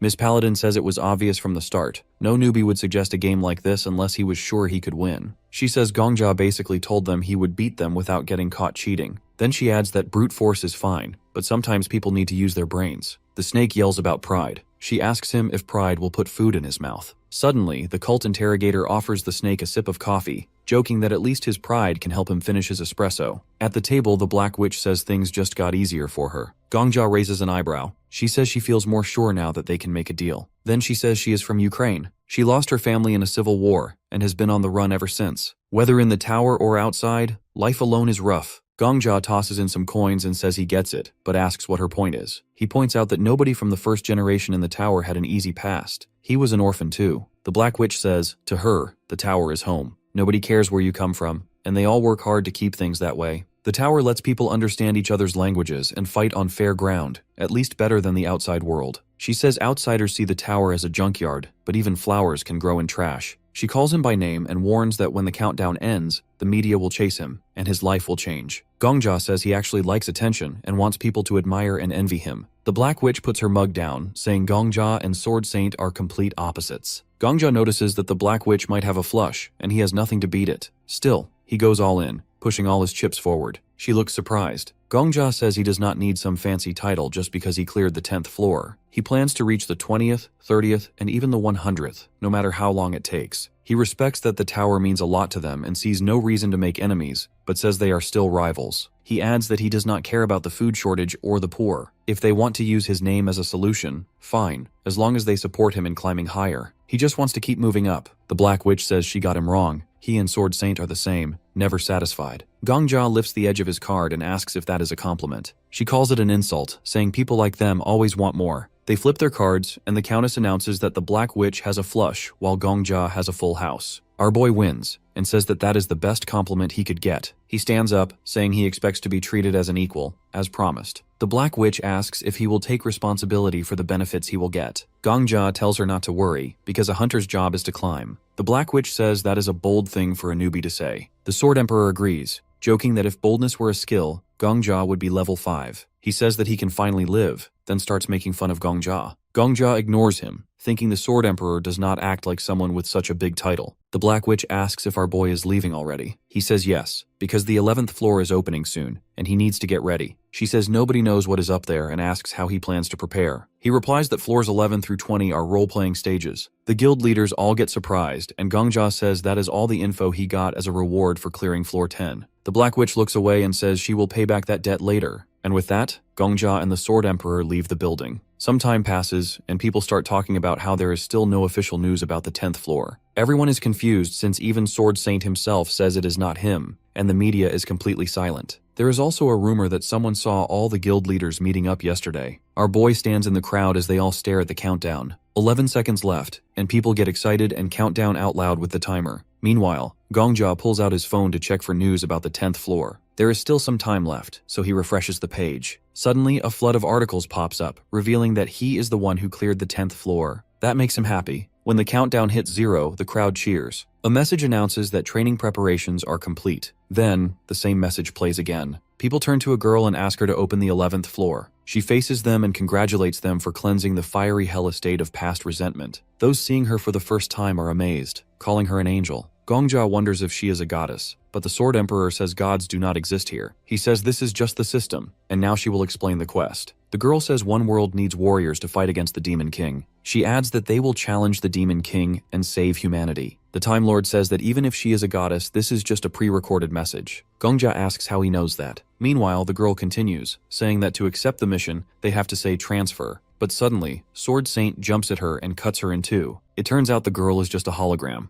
The hologram speaks again, telling them to say, transmit, if they wish to accept the mission. Now everyone realizes it is just a recording. The Sword Emperor says he has done the same thing in the past, so he already knows this is an NPC. After that, Sword Saint accepts the mission, and he gets transported to the 11th floor. People are surprised, and the cult interrogator laughs, saying it is a beautiful day and that Sword Saint beats him to it again. He says they will meet on the 11th floor, then disappears as well. One by one, hunters start transferring to this new game level. The NPC announces that warriors will face a test of faith from the 11th to the 20th floor. She tells them to seek the truth, and in doing so, they will discover the truth about themselves. Gongja watches the message, impressed. Miss Paladin walks up to him saying that she has no idea what kind of being created the tower, but whoever did put a lot of effort into it. This message is made just for them, but no one seems to care. She says this is the kind of thing people should take a long time to admire. She says the tower and skills are miracles, but after 10 floors, everyone is too used to them. Gongja says she turns out to be pretty thoughtful. The head of the Vigilante Guild says that outside the tower, her specialty is music. She asks if he would prefer a girl from the music department. Gongja says that in that case, she has probably never seen real money before. She laughs, saying that is the painful truth. The Sword Emperor warns Gongjia to be careful, saying something is off, and Gongjia asks what is wrong this time. Suddenly, someone behind him asks if he is the hunter Gongjia. He turns around and Miss Paladin says it looks like he has been spotted because of her. She apologizes and says she is heading to the 11th floor. Right away, a bunch of reporters surround Gongjia. He asks if that is why she came to him. The head of the Vigilante Guild says Miss Paladin is just good at reading people, so he should take this as a sign of her interest. Gongjia asks what she has figured out, but before leaving, she smiles and says the answer is inside his soul, then she vanishes. Gongjia is frustrated, wondering if she has just set him up and run away. The Sword Emperor reminds him that she seems suspicious from the start. The journalists start throwing questions at Gongjia about how he cleared the 10th floor. Gongjia takes a deep breath, thinking about what he should say. He needs to get to the 11th floor as soon as possible. The reporters keep pressing him for answers, but suddenly he silences them all by saying he will clear the 20th floor. Then he wishes them luck and transfers himself. Now, on the 11th floor, Sword Saint arrives and is completely surprised as a huge battle is already taking place. Warriors are fighting desperately to stop the Demon King's army for the sake of the Agem Empire. While the crazy fight is happening on the field, the knights are fired up because if they run away, the Empire is done for. Sword Saint tries to figure out what is going on, and suddenly arrows start flying at the hunters. The protagonist thinks the training is over now, and that fights like this will keep happening all the time. A knight runs up to the hunters, calling them warriors who will save the Empire. He holds up his sword and begs them to help him, saying this place is the last supply route for the Empire, so they have to protect it no matter what. If they fail, the capital will fall. The Sword Emperor says Gongjia has gotten good at using aura to hear and see better. The knight in front of them asks them to save the Agem Empire. Right then, the system tells them their job is to defend the port at all costs, because this fight is the first step to saving the Empire. The hunters freak out. They wonder if the Demon King is really about to show up. Monsters keep attacking, and they start to panic. Sword Saint says he does not know the full story, but the first step is to kill everything in sight. The hunters get excited and charge in after him. Gongjia opens the system panel. A notification pops up saying he is getting his 10th floor reward. His reward for a regular scene is the patronage of the god of all things, and now he gets a map of floors 11 to 20. The Sword Emperor yells that he knew it would be some kind of unfair prize. Then, the system gives Gongjia a hidden reward. This time, he gets the protection of the human god. He can also see all NPC skills and locations from the 11th to the 20th floor. But wait, there's more. Gongjia also gets the patronage of the god of trade, which means he can get any item that exists on floors 11 to 20. Our boy says this game is about skill. The Sword Emperor loses it, yelling that this game is about pure luck. Now Gongjia learns how the tower works. Floors 1 to 10 are for training, like a city for newbies to get used to fighting. Floors 11 to 20 are about warriors and the Demon King. He says there are only two ways to stop the Demon King's army: be strong enough to destroy them alone, or lead an army. Sword Emperor asks if Gongjia is really going for the second option. He does not think Gongjia could pull it off and asks if he has ever led an army before. Gongjia says, of course not, but he opens the system panel and says he is sure he can learn. He looks at the Sword Emperor and says he just called this a bad game a second ago, and Sword Emperor stands his ground and says it is still a bad game. Gongjia says he is going to prove that skill is what really matters. He pulls up a list of NPCs and filters it to show only the ones on the 11th floor. He says that the top 100 have really good skills. The Sword Emperor yells that this is not how things should work, saying Gongjia should be fighting to get stronger. He says he's ruining his name. But our boy says he is not ruining anything. He tells the system to show NPCs with command skills, then he filters it to the top 3 and checks where they are on the map. He also looks at where he is. He adds again that this game is all about skill. He adds that his decent prize just became super good, all thanks to his brains. The Sword Emperor calls him names and asks if he really thinks he is smart. Our boy then laughs and says having an empty head is also a skill. Gongjia heads towards the closest blue dot on the map. He finds the NPC he needs. He walks up to Commander Sarbus, and he asks what he wants. But the first thing our boy thinks is that Sarbus has a really cool mustache, so his skills must be cool too. Gongjia looks at him and says if he really sees him as a warrior, then do him a favor. Sarbus agrees but freezes when he hears what Gongjia wants. He asks Sarbus to kill him. Gongjia says he has a secret weapon, and if he dies, a god's power will come down to save the battlefield. He adds that this is a special death move, and with this blessing, the Empire will win for sure. The commander is horrified and says he can't kill a warrior who came all this way from another world. Gongjia asks what is more important right now. Then he says if Sarbus won't do it, he'll do it himself. He keeps pushing and says this is the only way to save the Empire. He insists he'd rather die by Sarbus's hands than by a monster's. The commander hesitates but says that while saving the Empire is important, he still can't do it. But after thinking for a while, he finally picks up his sword and prays for forgiveness. He says he will try not to make it hurt too much, but first he asks for Gongjia's name.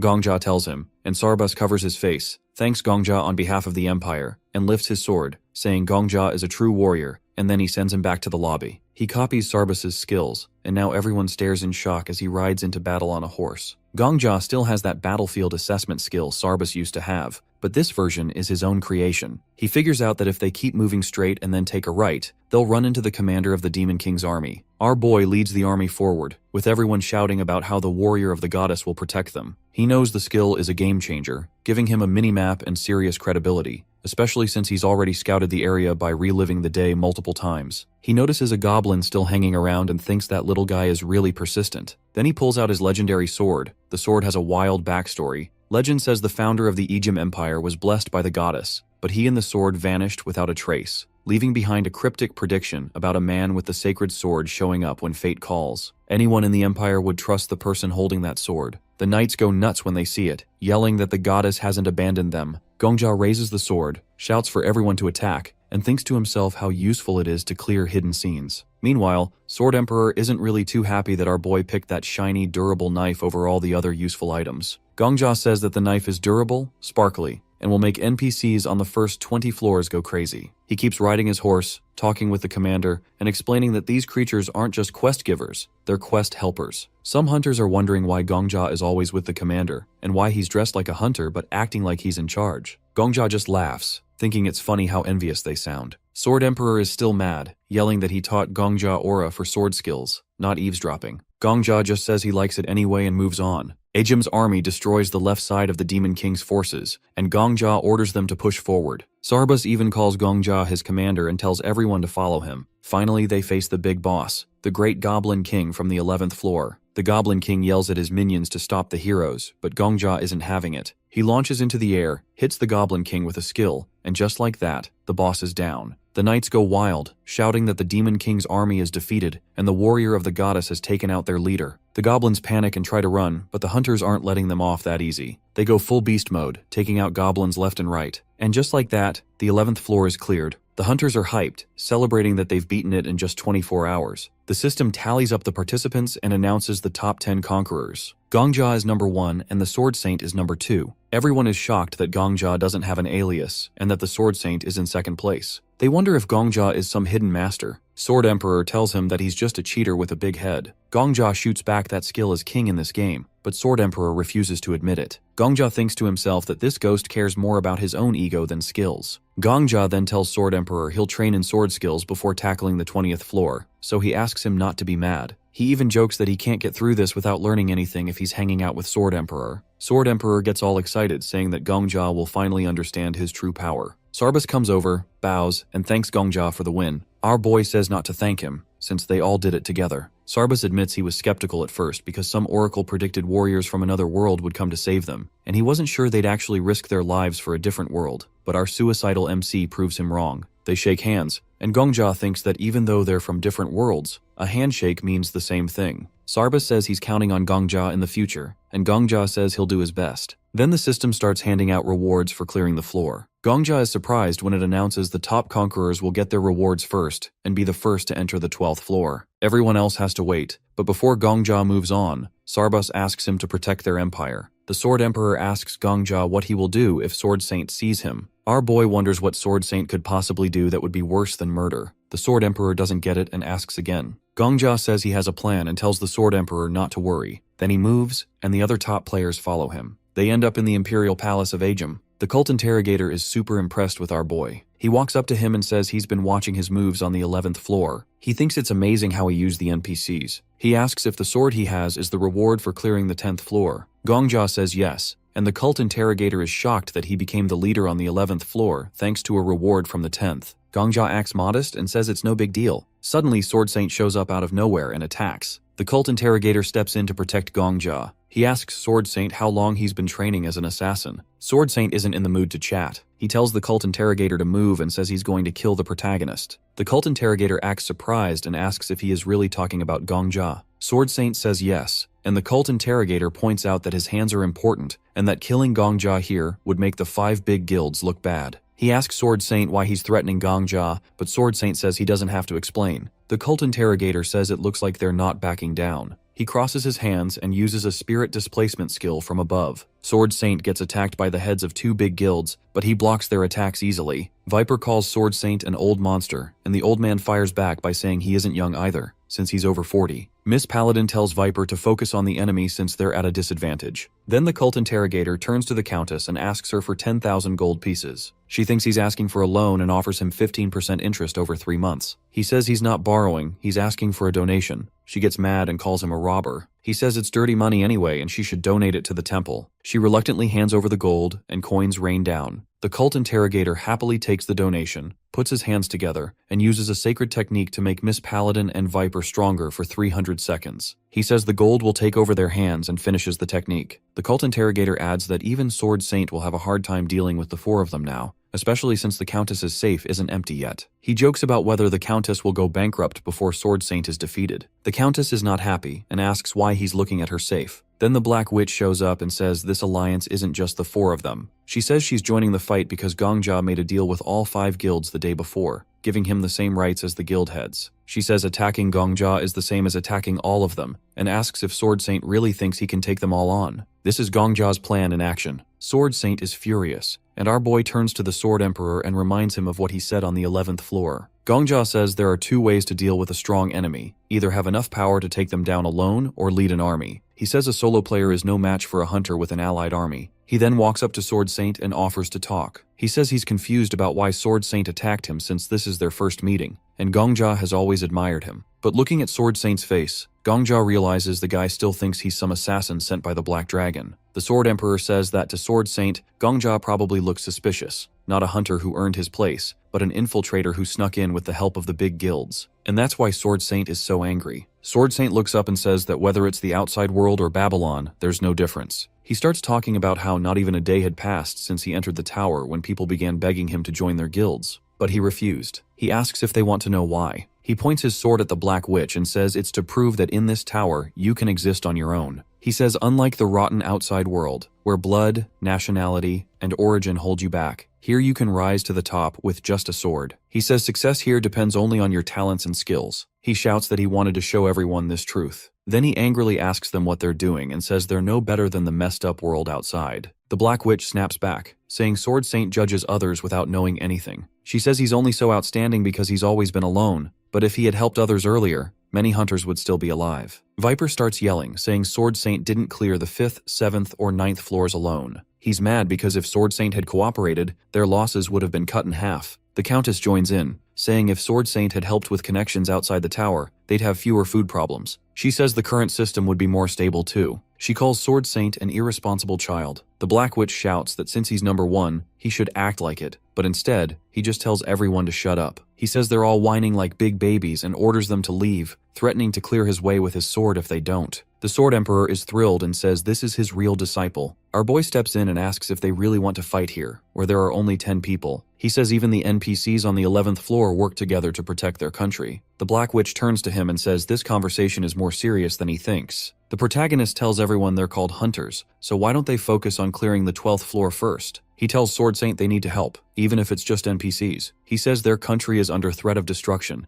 and they're here trying to be warriors called into the Empire. He asks if they know what's special about the rank of warrior, and explains that a warrior is someone who can handle what others can't. He suggests they focus and deal with the remaining scenes. Miss Paladin puts her sword away and says, our boy is right. She says she doesn't know what he did to upset Sword Saint, but now isn't the time to fight. She takes out something and says she'll donate it so everyone can see clearly. She reveals she has a lie detector skill, which she used to rise to the rank of deputy chief. She turns to the protagonist and Sword Saint and says if they trust her, she can guarantee the truth or lies of their statements right now. She says doubt is poison, and truth is the antidote. Gongja thinks this is a great opportunity and raises his hand, saying he's in favor. Sword Saint turns to Miss Paladin and says she's the only one here who hasn't harmed anyone. Miss Paladin agrees and says she'll assume they both agree. She tells Sword Saint he can ask the protagonist anything, and she'll report the results honestly. Sword Saint points to our boy and asks if he's killed over 4,000 people, and he says yes. Sword Saint starts screaming that he's a devil, but Miss Paladin says that's a lie. Sword Saint is shocked. Miss Paladin explains that the protagonist answered yes, but it was a lie. He's never killed over 4,000 people. Gongjia smiles and asks if Sword Saint has more questions. Miss Paladin says it's a strange question to begin with, asking if one person could even kill that many. Sword Saint points to our boy and asks if they trained him to be a special class assassin. Gongjia says yes, but Miss Paladin again says it's a lie. Sword Saint starts yelling, saying he trusted Miss Paladin to judge honestly. She says she made it clear from the start whether he was ready to believe her or not. Sword Saint is stunned when Miss Paladin asks if he's going back on his word now. Sword Saint says the protagonist must have killed at least one person. Gongjia says he's right, and Miss Paladin confirms it's true. Our boy adds that he killed exactly one person. He says murder is murder, but that man deserved it. Gongjia gets angry and says that man tried to kill him first, and was a cruel killer. Sword Saint doesn't know what to do, because Miss Paladin confirms everything the protagonist said is true. The cult interrogator starts laughing and says it's a good conclusion. The Sword Emperor covers his face in shame and says he told the old man he couldn't rely on skills forever. The protagonist walks up to Sword Saint and says it seems like they just had a misunderstanding. He says he's glad it was just a simple misunderstanding. Gongjia gets closer and asks if he'd already be dead if the guild heads hadn't protected him. He looks at Sword Saint and asks if now isn't the perfect time for Sword Saint to apologize to him. Our boy says Sword Saint should apologize to him. Miss Paladin backs him up, saying it's the perfect truth and that his remark is absolutely true. Sword Saint starts to speak but is clearly nervous. Everyone's waiting to see what he'll say, and Gongjia wonders what's going to happen next. He thinks that even though Miss Paladin is known for being selfless, she's still part of one of the 5 largest guilds. He wonders if Sword Saint will accuse her of lying or if he'll reveal all the details of his skill to explain himself. If he does the latter, he'll lose some ground but might still justify himself. Sword Saint asks Gongjia about his name.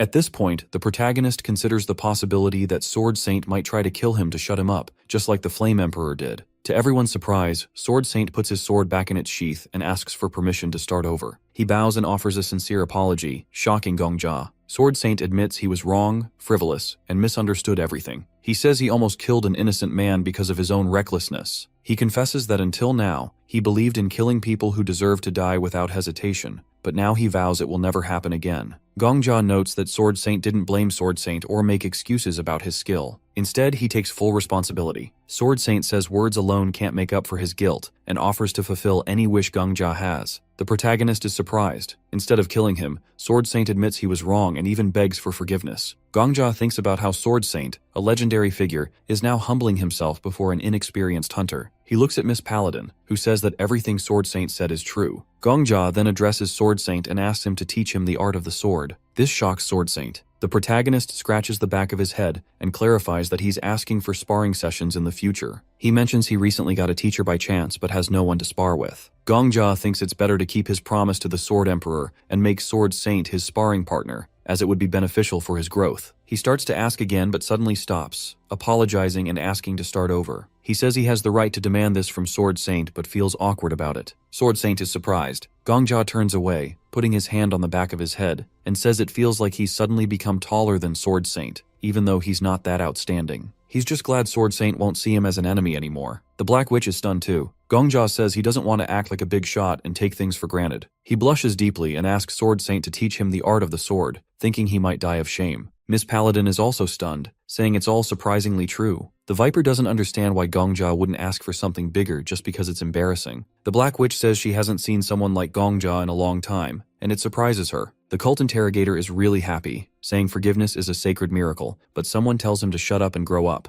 The Countess turns to Sword Saint and says since he apologized and everything ended well, they wasted her 10,000 gold on him. Sword Saint stands with his head down but suddenly grabs Gongjia by the shoulders, talking about how wrong he was about such a kind and correct young man. Gongjia is surprised as Sword Saint shakes his hand and tells him to call him Old Man Sword Saint. He says he has a kind granddaughter in the outside world and would be happy to introduce them if she ever enters the tower. Our hero is confused and says he's not interested in relationships. Sword Saint tells him that youth is the best time for love and that Gongjia could learn a lot from it. The Sword Emperor says when Sword Saint gets carried away, he becomes completely fairy tale minded. Sword Saint promises to take good care of him from now on, and our boy is feeling so embarrassed he considers killing himself and starting the day over. Suddenly, a system notification appears, announcing that Gongjia has taken first place in conquering the 11th floor. The system says he's being given a reward. Gongjia is surprised since he's the first to receive it. He thinks about how little information there is about floors 12 through 20, and wonders what the reward will be. The system gives him a choice between 2 awards. In front of him are 2 figures. One radiates a pleasant light, and the other is completely black, holding a sword. The first is the patron goddess of the Ajim Empire, touched by Gongja's devotion. She offers him an important role in the empire, such as chancellor, marshal, or commander of the knights, with corresponding abilities and reputation. Gongja knows hunters can take on roles in the empire and gain skills and reputation from them. Conquerors who reach the top in previous scenes get to choose special roles first. The system then shows Gongja the special roles he can take on the 12th floor. He looks at the list and thinks that before, he could only choose something like a guard. Then he notices the Demon King's reward. The Demon King, really happy with Gongja's activity, offers him a secret alliance. He promises to give Gongja the same reward as the goddess, but adds an extra gift. If Gongja kills all the other warriors in the top 10, the Demon King will use his position to transport Gongja directly to the 99th floor of the tower. Gongja silently stares at this offer, shocked. The Viper asks why he's gone quiet and is staring into space. Gongja is confused, wondering if killing all those people would let him skip straight to the 99th floor. The system asks him once again to choose one of the two rewards. The Sword Emperor says it's a trap and tells Gongja not to fall for it no matter what. The protagonist replies that he knows it's a trap because the Flame Emperor definitely chose the Demon King's reward. He says that the Flame Emperor probably picked the Demon King's reward, but ended up stuck on the 40th floor, not the 99th, which proves it's a trap. Everyone looks at him confused. Gongja keeps speculating that maybe the Flame Emperor initially sided with the Demon King, realized it was a trap,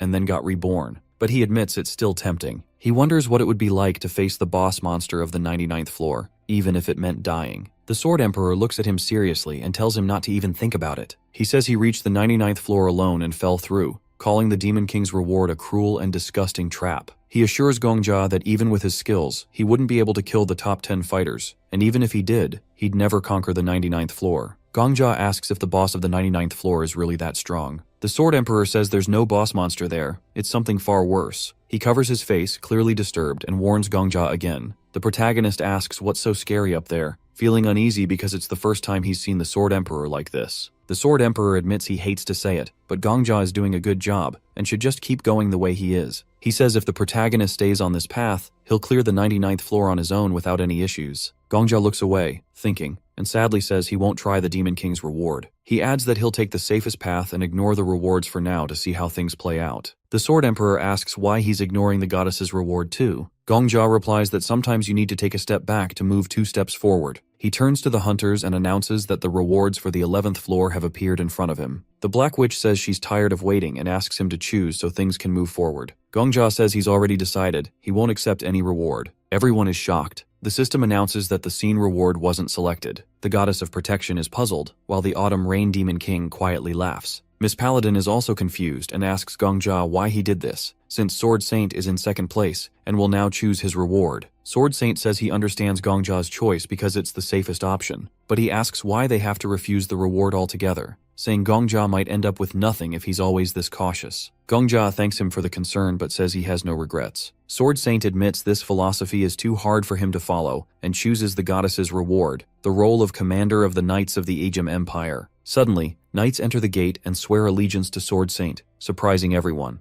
The cult interrogator is next to see the rewards and says it's like playing Mafia. He promises to explain everything and touches the ground, making descriptions of the rewards appear. The Viper and the Black Witch are both surprised by the second reward. The cult interrogator puts a hand to his chin and says, the person who chooses the goddess is called a warrior, while the one who chooses the Demon King is a traitor. He adds that the chairman's position is much more dangerous than a mafioso's. 9 people will become warriors, including the vice head of the vigilante detachment. Miss Paladin confirms this and says she can identify the traitor. The cult interrogator looks at Gongja and says he went too far in refusing the reward, but respects his decision. He chooses the title of Marshal of the Empire. The Viper says choosing a reward is more profitable and picks the rank of Guard Commander. Miss Paladin chooses the title of Minister of Foreign Affairs, thinking it's the most acceptable. The Black Witch picks Chancellor and warns everyone not to choose the Demon King, or his reward will be destroyed. The Countess reassures her and chooses the title of Minister of Finance. With that, the careful calculation of the awards is completed. The Sword Emperor asks Gongja if he's confident in his decision. Gongja says it's the right choice, thinking that sometimes in the pursuit of prey, it's better to retreat and let it go. The system announces that the selection of the top conquerors is complete, with 1 person refusing the award.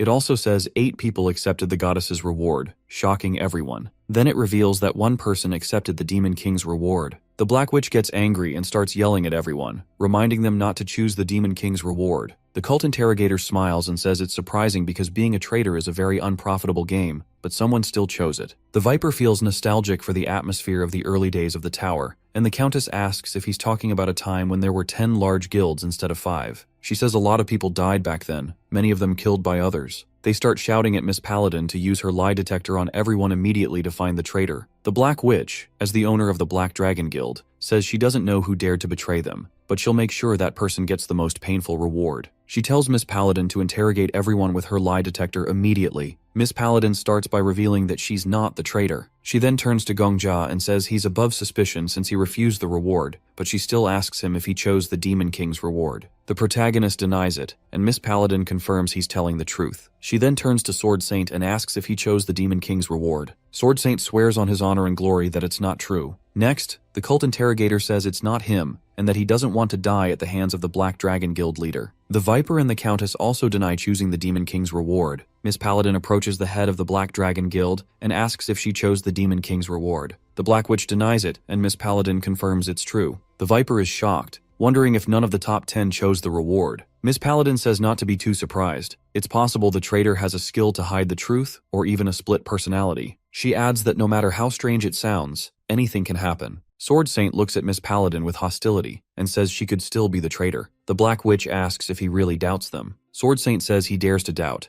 and even if Miss Paladin isn't the traitor, she might be lying to protect the 5 guilds. Miss Paladin admits that logically such a possibility exists, and she could very well be the traitor. She says the most important thing now is to stay calm and composed because they've already overcome so many obstacles. The cult interrogator calls her innocent, but adds that trust is a beautiful word that takes time to build. He says it took them 10 years to form the 5 guilds and start cooperating. The cult interrogator turns to the 3 hunters who took 8th to 10th place and says spending another 10 years building trust with other hunters is too inefficient. Miss Paladin tries to stop him, but the cult interrogator has already started using a sacred art. He tells the Viper to deal with the 10th place hunter. Miss Paladin shouts at them to stop, but it's too late. The cult interrogator kills one hunter, and the Viper kills another. The system announces that the hunters who died did not serve the Demon King. Sword Saint is furious and pulls out his sword, shouting that they've shown their true nature. He says nothing has changed, even after all these years. Meanwhile, the cult interrogator attacks the last hunter. Gongjia is shocked as the system reports that this hunter also didn't serve the Demon King. The cult interrogator calmly says it's not them, and that the situation has become more complicated. He's convinced the traitor is among the top 5. Miss Paladin screams at him to calm down, but the cult interrogator says he's already calm and that the highest probability is the traitor is among them. Sword Saint attacks the cult interrogator, but Viper steps in to block him. Sword Saint calls the cult interrogator a fanatic and tells him to give a signal before killing someone. The cult interrogator sits on the floor, looking at his severed hand, and says the situation is heating up. He won't be able to use sacred art techniques without both hands. The Viper, under Sword Saint's onslaught, asks for help, saying he's about to die. Miss Paladin entrusts Gongjia with full authority, saying he's the only one who didn't accept any reward and can't possibly be the traitor. She asks him to stop Sword Saint. The cult interrogator, pouring a potion on his hand, agrees that it's better to trust someone who can't be the traitor. Another guild leader also entrusts Gongjia with full powers. The protagonist is shocked and turns to the Sword Emperor, asking if he has some kind of talent for winning over psychopaths. The Sword Emperor just congratulates him on his rise in social status and asks if he refused the reward because he foresaw all this. Gongjia says rancor relationships are never stable, so if a traitor appears, something will definitely happen. He knew giving up the reward was the best option, but didn't expect things to get this bad. He decides he'll have to be reborn later anyway. He turns to Miss Paladin and asks about the cult interrogator. She says he's always been like this. When they first entered the tower, religious conflicts were extreme, and the cult interrogator just killed everyone to solve the problem. Gongjia realizes the religious groups never actually came to an agreement, and it was just a media cover-up. The cult interrogator admits he made a mountain out of a molehill due to an error in judgment. He says since Gongjia now has full authority, he should stop Sword Saint. Gongjia covers his face with his hand and says he'll talk to the cult interrogator seriously later. Meanwhile, Sword Saint continues fighting the heads of the large guilds. Gongjia asks Sword Saint to listen to him, reminding him that he bowed to him earlier. He asks Sword Saint to stop fighting and talk first. Sword Saint suddenly stops when Gongjia asks him to introduce him to his granddaughter. Gongjia says if she comes to the tower, he'd like to go on a date with her at least once. Sword Saint says he'll never forgive them and that Gongjia's words won't change that. He says all he needs to do is pick up his sword and they'll die soon, so it's no big deal. He asks if he can kill them after they identify the traitor. Gongjia wonders why Sword Saint is asking him this. Sword Saint puts his sword back, surprising the Viper. Gongja tells everyone to calm down and says he doesn't know who the traitor is, and they might not figure it out. But that's not the most important thing right now. He says they can overcome this trouble without capturing the traitor.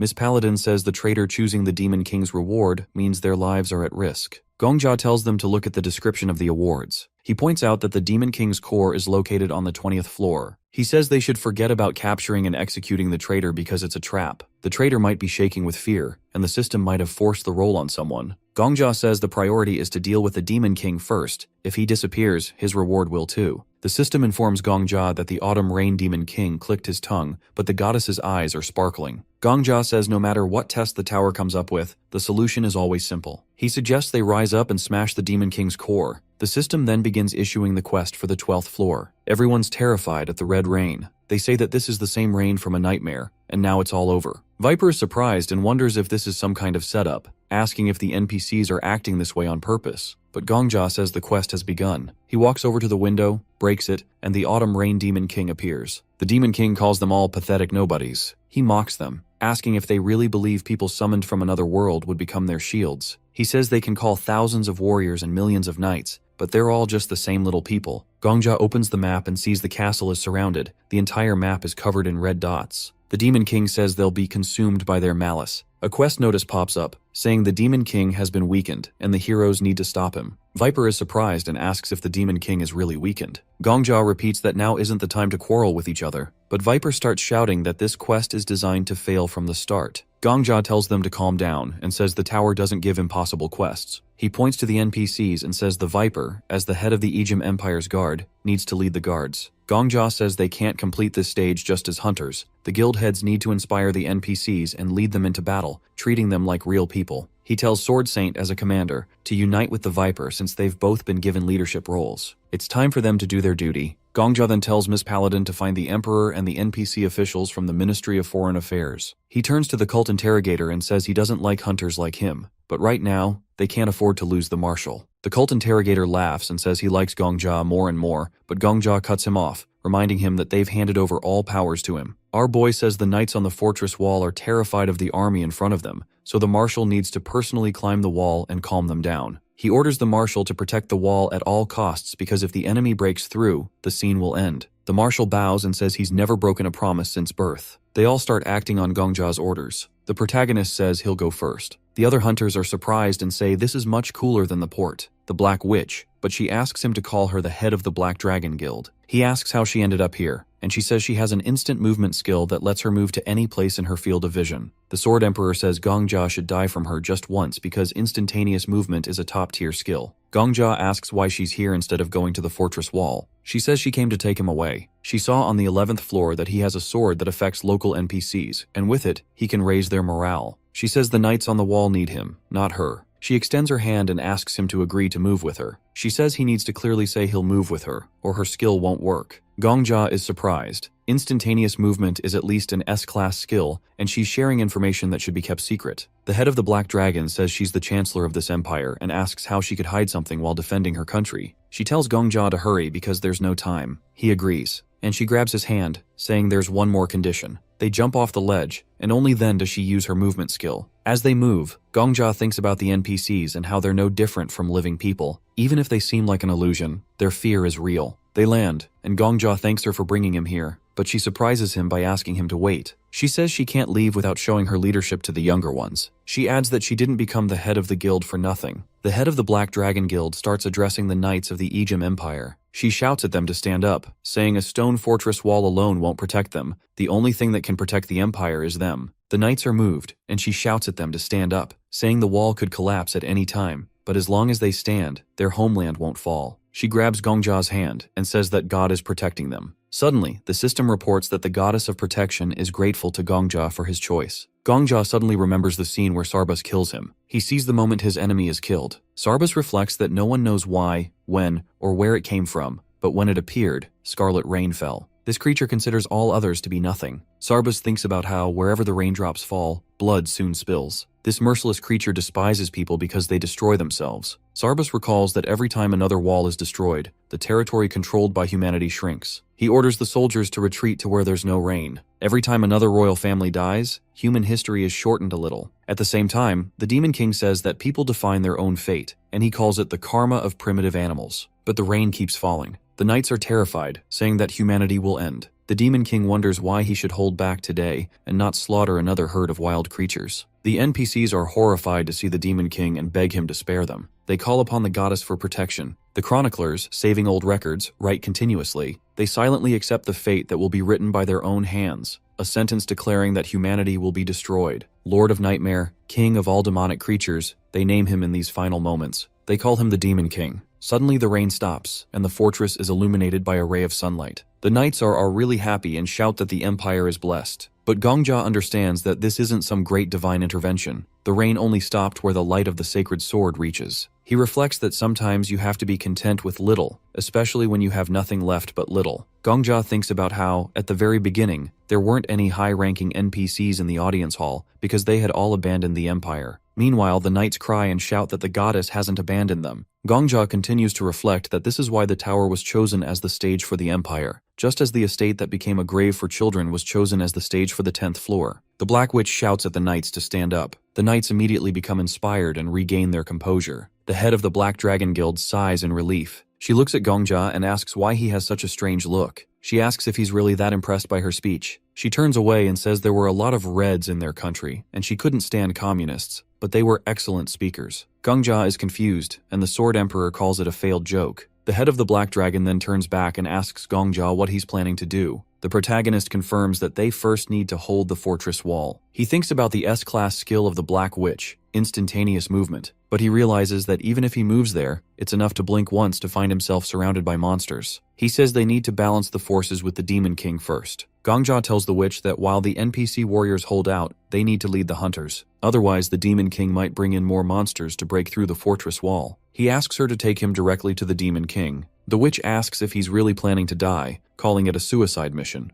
Gongja reflects that her doubts are natural, but for him, death doesn't mean defeat. He says he has a couple of aces up his sleeve and asks her to trust him. The witch repeats Gongja's words that all hunters have a secret. She wishes for his blade to be sharp enough to pierce this boss. Meanwhile, the Demon King says the goddess has played a funny game. He adds that it's so ridiculous it can't even be called reckless. He asks if by nurturing these non-entities, the goddess has become like them. The Demon King says if that's the case, he'll show his light too. He strikes with his sword, and the blow is so strong that many knights are thrown aside. The attack reaches the fortress tower and the palace itself. The system notifies the heroes that one warrior has died, a warrior who didn't serve the Demon King. The head of the Black Dragon says in shock that there was an audience hall. She adds that Sword Saint, the cult interrogator, and the Viper are leading the troops, and Miss Paladin, following Gongja's orders, is looking for the Emperor. That means only the Countess could have been in the hall. Gongja realizes she wasn't a traitor. The Black Witch calls her a scoundrel for dying first. Gongja says if the Countess died, the tower's connection with the outside world is in trouble. But the Black Witch says they need to focus on what's in front of them. She says even the Demon King can't keep attacking like this forever. Gongja opens the map and sees the Demon King's army has changed formation. He wonders if they're trying to break through. He extends his hand to the witch and agrees to her proposal to defend the fallen castle gates. They hold hands, and in a moment they move. Gongja realizes they're on the front line now, with no allied army to protect him. The Sword Emperor tells Gongja it would be great if he could hold out for 30 seconds alone. He says that to win this war, Gongja must become the hope of the human race. Even 30 seconds can matter, and the one who gives those 30 seconds is a hero. Gongja drinks an enhancement potion, and it immediately takes effect. The Sword Emperor asks if Gongja remembers his promise to teach him the art of the sword until the 20th floor. He says it's a little early, but it's time for practice. He starts giving Gongja commands. He says there are 2 goblins right in front of Gongja. They have poor eyesight, and because of the dust clouds, they're squinting, effectively blinded. The Sword Emperor says that in battle, it's not the absolute second that matters, but the relative one. You can win this second by taking away the enemy's sight. Gongja's sword will be faster, and the protagonist says it's hero time. Gongja starts fighting the goblins. One dies, then another, and another. It's a sword dance that lasts for seconds. The Sword Emperor tells him not to just swing the sword, but to connect each blow seamlessly. The Sword Emperor instructs him to aim the sword down, and then immediately send it back up. This way, his attack becomes prolonged and connected. The Sword Emperor explains that fencing is a fight against time. An inexperienced fighter won't last even a second in a dominant position. One wrong step means the end. But a more experienced warrior can suppress opponents for about 5 seconds. Gongjia keeps on fighting, and the Sword Emperor reminds him to make the most of every second and pour everything into the battle. The protagonist spots a big ogre and a question pops into his head. As he attacks the ogre, he wonders why the tower gave an S-level skill to someone like the Flame Emperor, who he considers a psychopath. He thinks it would have been better if someone more normal had acquired the skill. Gongjia questions whether the tower is impossible for anyone but the Flame Emperor to conquer. He wonders if he has to become like him to reach the top,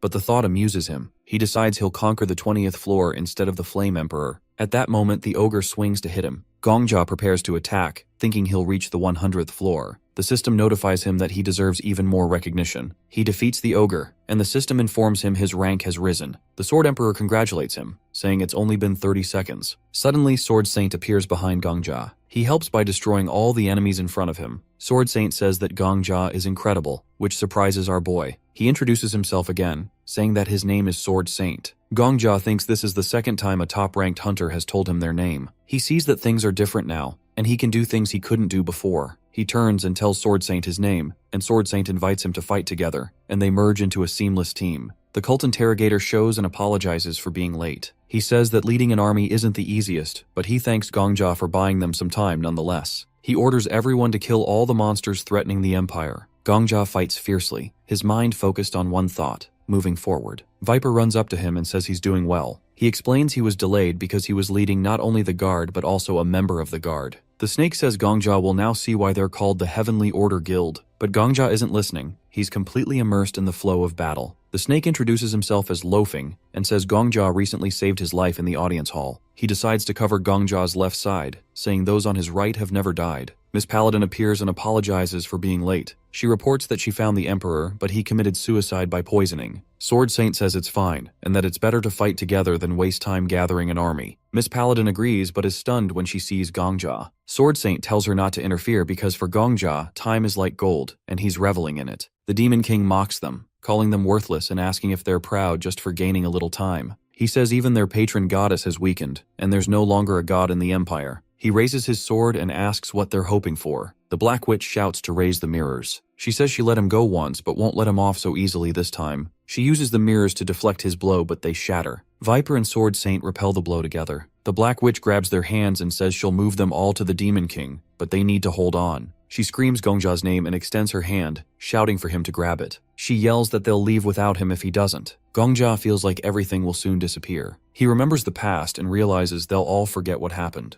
The Sword Emperor calls him a partner and says it's time to go catch the boss of the mobs. Gongjia thinks maybe it won't disappear, just like the fact that one person died on the first floor and a soul perished on the 99th. He realizes the problem won't be solved by going back, but he's already grown stronger. The Black Witch uses her movement skill, and they appear right in front of the Demon King. The Demon King says they've learned there's a traitor, or rather, an imposter among them but still desperately trust each other, tying together the scraps of what's left. He asks if they truly believe these scraps will become their armor. The Black Witch tries to stop Gongjia, but he apologizes in his mind, saying that they'll meet again in the next life. He decides to attack the Demon King. The Demon King asks if Gongjia has come to kill him, but Gongjia says he's come to die by his hand. The Demon King grabs Gongjia and kills him instantly, and the system informs him that the conditions for using the skill have been met. Gongjia is dead, which means he can now copy the skill of the Autumn Rain Demon Sea. The cards float around him, and the Sword Emperor says he's checked all the available skills. Gongjia asks him to read them out loud, and one of them is an S-rank skill which makes you almost impossible to track. Our boy thinks this might be how the Flame Emperor cleared the 10th floor. It makes him wonder if the tower itself can feel regret. Next is an A-rank skill that boosts your aura by using your emotions as fuel. The stronger the emotion, the bigger the boost, but the problem is, you might get too dependent on it. Gongjia thinks there might be hidden quests on every floor, even the 12th. The third skill is about summoning evil spirits. Anyone Gongjia kills comes back as monsters, but without any memories or skills from their past lives. He has to pick one, and he chooses the one he thinks will help him clear the 20th floor. The Sword Emperor doesn't get why he picks that one, but it's Gongjia's choice. Then Gongjia asks the Sword Emperor about the daily routine of the Sword Saint. The Sword Emperor says the Sword Saint lives like a strict old man with a fixed schedule. Gongjia asks about the evening routine, which makes it clear he's planning something. After copying the skill, Gongjia comes back. It's been 24 hours since then. He briefly thinks about the Demon King's injury, but decides to deal with that later. Just then, the Black Witch asks if he's really leaving. Gongjia says yes. The 11th floor is about to open, and he needs to get ready. The Black Witch asks how he's going to prepare if he doesn't even know what's coming. Gongjia isn't too worried about the 11th floor, but says the 12th floor will be a problem. The Demon King will be waiting there. She notices he looks a little pale. Gongjia covers his face and says everything is fine, he's just really impressed by how amazing everyone is. Then Gongjia tells them that he knows what's coming, and even the quest details for the 10th floor. The guild heads are surprised, and the Black Witch asks if he'll share the info. Gongjia says he will, but only if they promise to do him a favor in the future. He makes it clear it won't involve money or killing anyone, and if they find it impossible, they can say no. The cult interrogator says it's a fair deal, and everyone else agrees. Gongjia smiles. Step 1 of his plan is done. He explains that the 11th to 20th floors are part of the Ejim Empire arc. Everything up to the 10th floor is basically just a tutorial. From here on out, it's going to be big battles. The guild heads start talking about how to prepare their members. Before leaving, Gongjia turns to Miss Paladin and asks if she'll take a walk with him. He says he needs her advice. She agrees but says she doesn't have much time. Gongjia says half an hour will be enough. As they walk, people around them kinda gossip about the guy who conquered the 10th floor. Suddenly, the Sword Emperor appears and tells Gongjia that someone is following him. Gongjia asks him to double check. The Sword Emperor confirms it but tells him not to look back. The person is using stealth and won't be visible anyway. Gongjia asks the Sword Emperor to keep an eye on how persistent the follower is. Something feels off. He remembers that in the last round, clearing up the misunderstanding with the Sword Saint on the 12th floor happened too late. This time he wants to fix it early. He also knows the Sword Saint doesn't get along with the guild leaders. If the Sword Saint turns against Gongjia, it could lead to some trouble, especially with a traitor now. He has to stop that from happening. Miss Paladin asks where they're going, noticing they're heading toward the slums. Gongjia says he wants to show her a shop. His real plan is to lure the Sword Saint out. He's memorized the Sword Saint's schedule, and just as expected, the Sword Saint starts following him. Miss Paladin cluelessly follows along. Gongjia says the store is run by a really talented but unknown pharmacist. He says a bit of promotion could make her successful. Suspicious, Miss Paladin uses her lie detector. Gongjia passes, he's not technically lying. She asks if he's planning anything. Gongjia smiles and says he's the one asking for a favor, so any trouble is on him. She apologizes, saying she's often told she overthinks things. They enter the shop, and the alchemy master greets them. Gongjia asks if she's still working. She says business hours are over, but she's always ready for clients, especially for her favorite, Gongjia. When Gongjia introduces Miss Paladin as the deputy head of the vigilante squad,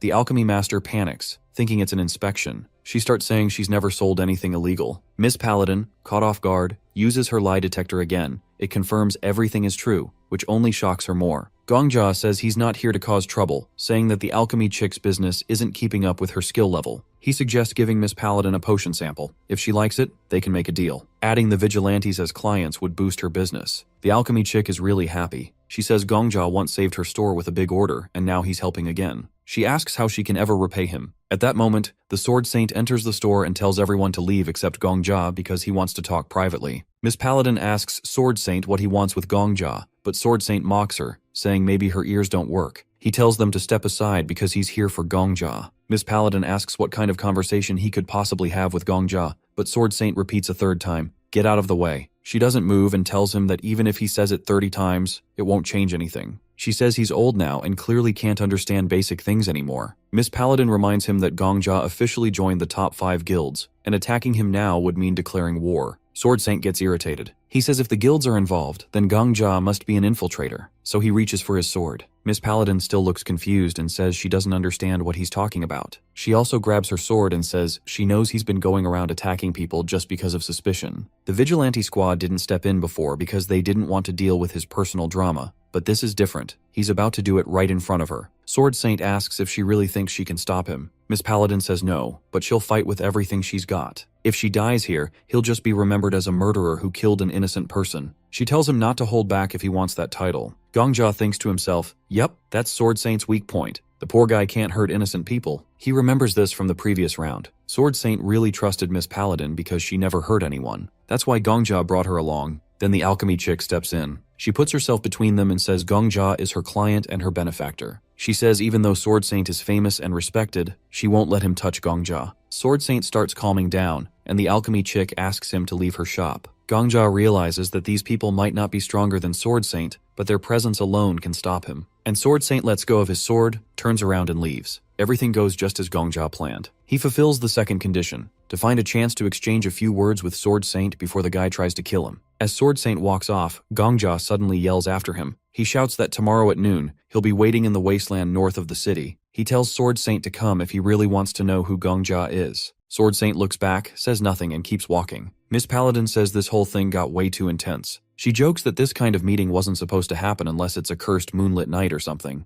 Gongja asks if Sword Saint is really known as a murderer. She says not officially, but the top guilds are aware of it. She says Sword Saint's daughter and son-in-law were killed by some murderer while he was still in the outside world. Sword Saint never talks about it, so nobody knows much. Gongja feels kinda sad hearing that. Miss Paladin says maybe that's why Sword Saint acts this way. He sees a killer and instantly goes all killer mode. But again, there's no solid proof, just what people have pieced together over time. Sword Emperor tells him that it's true. The old man once told him that his grandson and granddaughter barely survived. Gongja asks why he never mentioned that before, and Sword Emperor casually says because Gongja never asked. Miss Paladin says she kind of gets Sword Saint. Even she sometimes gets the urge to eliminate people who clearly deserve it. She turns around and says the guild leaders all know each other's backgrounds, so now that Gongja is with them, he'll get to know everything too, though some of these stories really stink. She says they're way off topic now and asks how much potion is available, but reminds Gongja that the vigilante squad is always broke, so they can't afford anything too expensive. The next day, with just a few minutes left before the countdown ends, everyone waits and the mood kind of feels a lot like the last round, except for one big difference. Gongja checks the news and realizes it's a little different now, because this time, he made an appointment with Sword Saint. Sword Saint shows up and asks if Gongja really thinks he won't attack just because he's alone. He says if someone kills as many people as Gongja did, it'd be strange if he wasn't confident. Gongja feels kinda nervous, and the Sword Emperor asks if he's okay. Our boy says he's fine, just kinda feeling a little tight in the chest. Gongja decides to say something serious. He tells Sword Saint he knows why he wants to kill him. Sword Saint says Gongja must be feeling guilty. Gongja says it's because of the detective eye skill. Sword Saint looks surprised and asks how Gongja figured that out. Gongja says he just needs him to trust what he's about to say. He thinks about how hard it is to gain someone's trust. Everyone has their own truth, and Sword Saint lives by his skill. Convincing someone like that is no joke, but Gongja is ready to risk his life for it. He says he's a fortune teller and that he has a prediction skill. He knows that Sword Saint's skill sees the number 4093 above Gongja's head. Sword Saint raises his hand behind his back and asks how many fingers he's showing. He says if Gongja is really a fortune teller, he should guess easily. Gongja knew it had come to this. Sword Saint starts to explain what'll happen if he guesses wrong, but Gongja stabs himself with a dagger first. Sword Saint is completely surprised as he never expected the protagonist to kill himself. But now Gongja respawns and relives the day again. This time, when Sword Saint puts his hand behind his back, Gongja interrupts and says exactly what he's about to do, which surprises the old man. He tells Sword Saint that killing him is easy, but without him, the 12th floor can't be cleared. Sword Saint still says it's not enough. Maybe Gongja doesn't have foresight, but some other skill like insight or mind reading. Gongja stabs himself again and respawns. Then again, and again. He keeps trying to convince Sword Saint. He says he doesn't want Sword Saint to trust him forever, just for 5 days. He tells him to watch everything he does in those 5 days, and decide for himself afterward whether he deserves to die or not. Sword Saint still says he doesn't believe him, so Gongja pulls out his final card. He says that in the distant future, Sword Saint will tell him something important, and if he says it now, it'll prove everything. He mentions the Sword Emperor, which surprises the old man and Ghost. Sword Saint says it's enough, and asks the protagonist if he really needs just 5 days. Gongja says yes. Sword Saint agrees. He says he'll observe everything Gongja does, his steps, words, behavior, everything. Then he'll decide whether Gongja is a fraud or a real fortune teller. Our boy bows and thanks him. Now everything is in place. Sword Saint won't attack him on sight anymore, and the guild leaders are on board too. Everything's set to prevent trouble up in the 12th floor. He tells Sword Saint that they'd meet again on the next level, and then they move on to the 11th floor. Gongja gets transported to the battlefield, and the hunters are all surprised as this whole mission is starting to feel intense. At first, everything seems the same as the last round, but then something new happens. The Black Witch suddenly yells out to all the hunters, declaring that from now on, the Black Dragon will take the lead in this war. She orders one section to push through the left side, while the other section go right, and the Black Dragon unit will go straight down the center. She tells everyone to keep their complaints to themselves until the battle is over. The hunters charge in, and Viper shouts that he'll strangle anyone who dares die in this war. The guild leaders jump into battle as well, and Sarbus watches all this in surprise, then yells at his own army, telling them that warriors from another world are crushing the monsters easily. He calls for his knights to join in, and they do just that. Meanwhile, the Sword Emperor walks up to Gongja and asks if he's okay, teasing him that if things keep going like this, he might fade into the background. He keeps making fun of him, saying that he loves attention more than anyone and wonders if he's okay losing his spotlight. Our boy just says it's fine and that he doesn't care. The Sword Emperor laughs and asks if Gongja has finally grown up. Behind Gongja, Sword Saint is silently standing, and Gongja doesn't notice at first. Then he turns and jumps in fear when he sees the old man right behind him. He asks what the old man's doing, and Sword Saint reminds him that he said he'd watch Gongjia for 5 days before deciding whether to kill him or not. Gongjia asks if he really meant 24/7 surveillance, and Sword Saint says yes. Gongjia says that maybe he should fight some monsters too, since the rewards depend on contribution, and without even turning around, Sword Saint casually slices off the heads of several goblins. He says he'll swing his sword from time to time so he shouldn't worry. Gongjia walks towards the Black Witch, but her men stop him, asking what he wants with the leader. The Black Witch turns around and sees him and Sword Saint, telling them to make it quick since she's busy leading the charge. Our boy tells her that he has a reward for clearing the 10th floor, and she barely reacts, so he pulls out a mini-map and says he can see the whole battlefield, with the location of enemy and ally forces. That gets her attention, so she turns around and asks if it's real, and he asks why he would lie. Immediately, she grabs his hand and scolds him for not coming sooner, then demands to know where the boss monster is. He points at the spot, and it's surrounded by enemies that are hard to see, but the map shows it clearly. She immediately activates a teleport skill and tells him to accept the transfer. He agrees, and as they prepare to teleport, Gongjia notices how different she is when she's not in control. Her real personality shows when she's flustered. They teleport right above the battlefield, and the Black Witch asks where they need to go next. Gongjia quickly points toward a distant shape,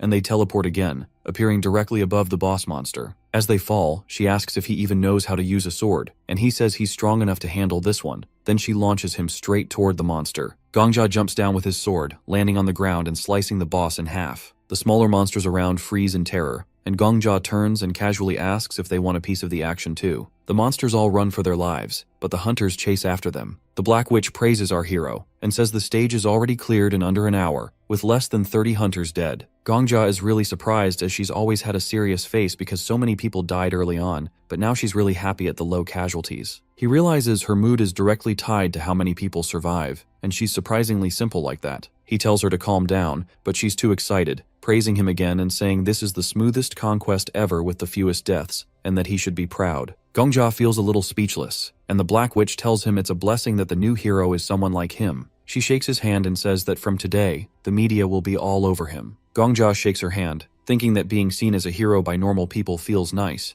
but it's not enough. He wants recognition from people who actually fight hard, people like Sword Saint, the Black Dragon leader, and others who give it their all. He decides he wants to be acknowledged by people like them, smiling and shaking her hand again, thinking that he wants to protect them too. Then the system starts calculating contributions to the battle, and Gongjia quietly thinks to himself that he doesn't want to be tricked by some demon king or mocked like the Flame Emperor once did. He just wants to give proper respect to hardworking people and be respected by them in return. Sword Emperor says that Gongjia is finally starting to look like someone worth watching, and our hero stands in front of the system panel, thinking that in this changing world, he wants to change too. He looks at the rankings and sees that the order isn't the same as in the previous round. The Black Witch tells everyone that with this momentum they can push straight to the 20th floor, saying she thought they'd lose at least 5,000 people, but now things are going smoothly. But Gongjia frowns, remembering that if nothing changes, the real disaster will be on the 12th floor. He knows that losing the only specialist who can handle trade relations with the outside world would be a massive blow, and if they don't act, they wouldn't even lose 5,000. They'd lose 50,000, or even 500,000. Gongjia is immediately transported to the 12th floor, and everyone is already there. The Black Dragon leader looks around and says she didn't expect such a place. The cult interrogator praises Gongjia, then asks if he knows where the next boss is, since he cleared the previous scene. But Gongjia says he has something to tell the guild heads first. Everyone starts paying attention, and Gongjia asks if they remember yesterday's promise, and the cult interrogator raises his hand and says, "Of course." Gongjia tells them to honor that promise now. He asks everyone to do absolutely nothing for the next 5 days, just stay put, and says he'll take care of everything up to the 20th floor alone. The Black Witch is surprised and asks if this is a joke, telling Gongjia to stop because it isn't funny at all. The hero says they hear everything correctly and that this isn't a joke. Everyone is surprised. The head of the Black Dragon says it's impossible, adding that he knows clearing the 10th floor alone has taken them many years. Sure, they have just conquered the 11th floor in less than an hour, but according to her, Gongjia is overconfident and simply too excited. The hero bows and asks them again, saying that while he clears the 10th floor primarily for himself, he shares the rewards and achievements with them. He points out that everyone benefits from the information, not just him, and that he has every right to make this request. He asks for only 5 days, saying that regardless of whether he has time to clear everything up to the 20th floor for them or not, he just wants them to wait for this period. That's all he asks for. Meanwhile, the system begins issuing rewards for conquering the 11th floor. Behind Gongjia, information about 2 awards appears. The guy turns around and looks at the pan, while the hero wonders if the Demon King is acting more quickly because now they aren't fighting. Gongjia, meanwhile, is waiting for an answer from the guild heads. The Demon King strongly recommends that Gongjia choose the reward. He then looks at Miss Paladin and the other heads, and the Demon King hints that he can refuse the reward. Suddenly, the cult interrogator says that he doesn't see the problem. He says that Hunter Gongjia shares information about the 11th floor with them, and in return, he asks them to fulfill one request, which they agree to, with the condition that it wouldn't be something impossible. The cult interrogator says that doing nothing for 5 days and just waiting there won't be easy, considering the fuss the press will create during that time. But according to him, the request isn't impossible, so he's for it. The Black Witch begins to object, but the cult interrogator says that an agreement is an agreement. She grabs her head and reluctantly agrees. Viper also agrees, though he has no idea what Gongjia is up to. The Countess agrees because if Gongjia is asking for this, he probably already has some kind of plan. Miss Paladin also agrees, and soon all the other guild heads follow suit. However, Sword Saint still stands aside and watches. Suddenly, he says that he hasn't made any such promises. He says that he and Gongjia agree on only one thing,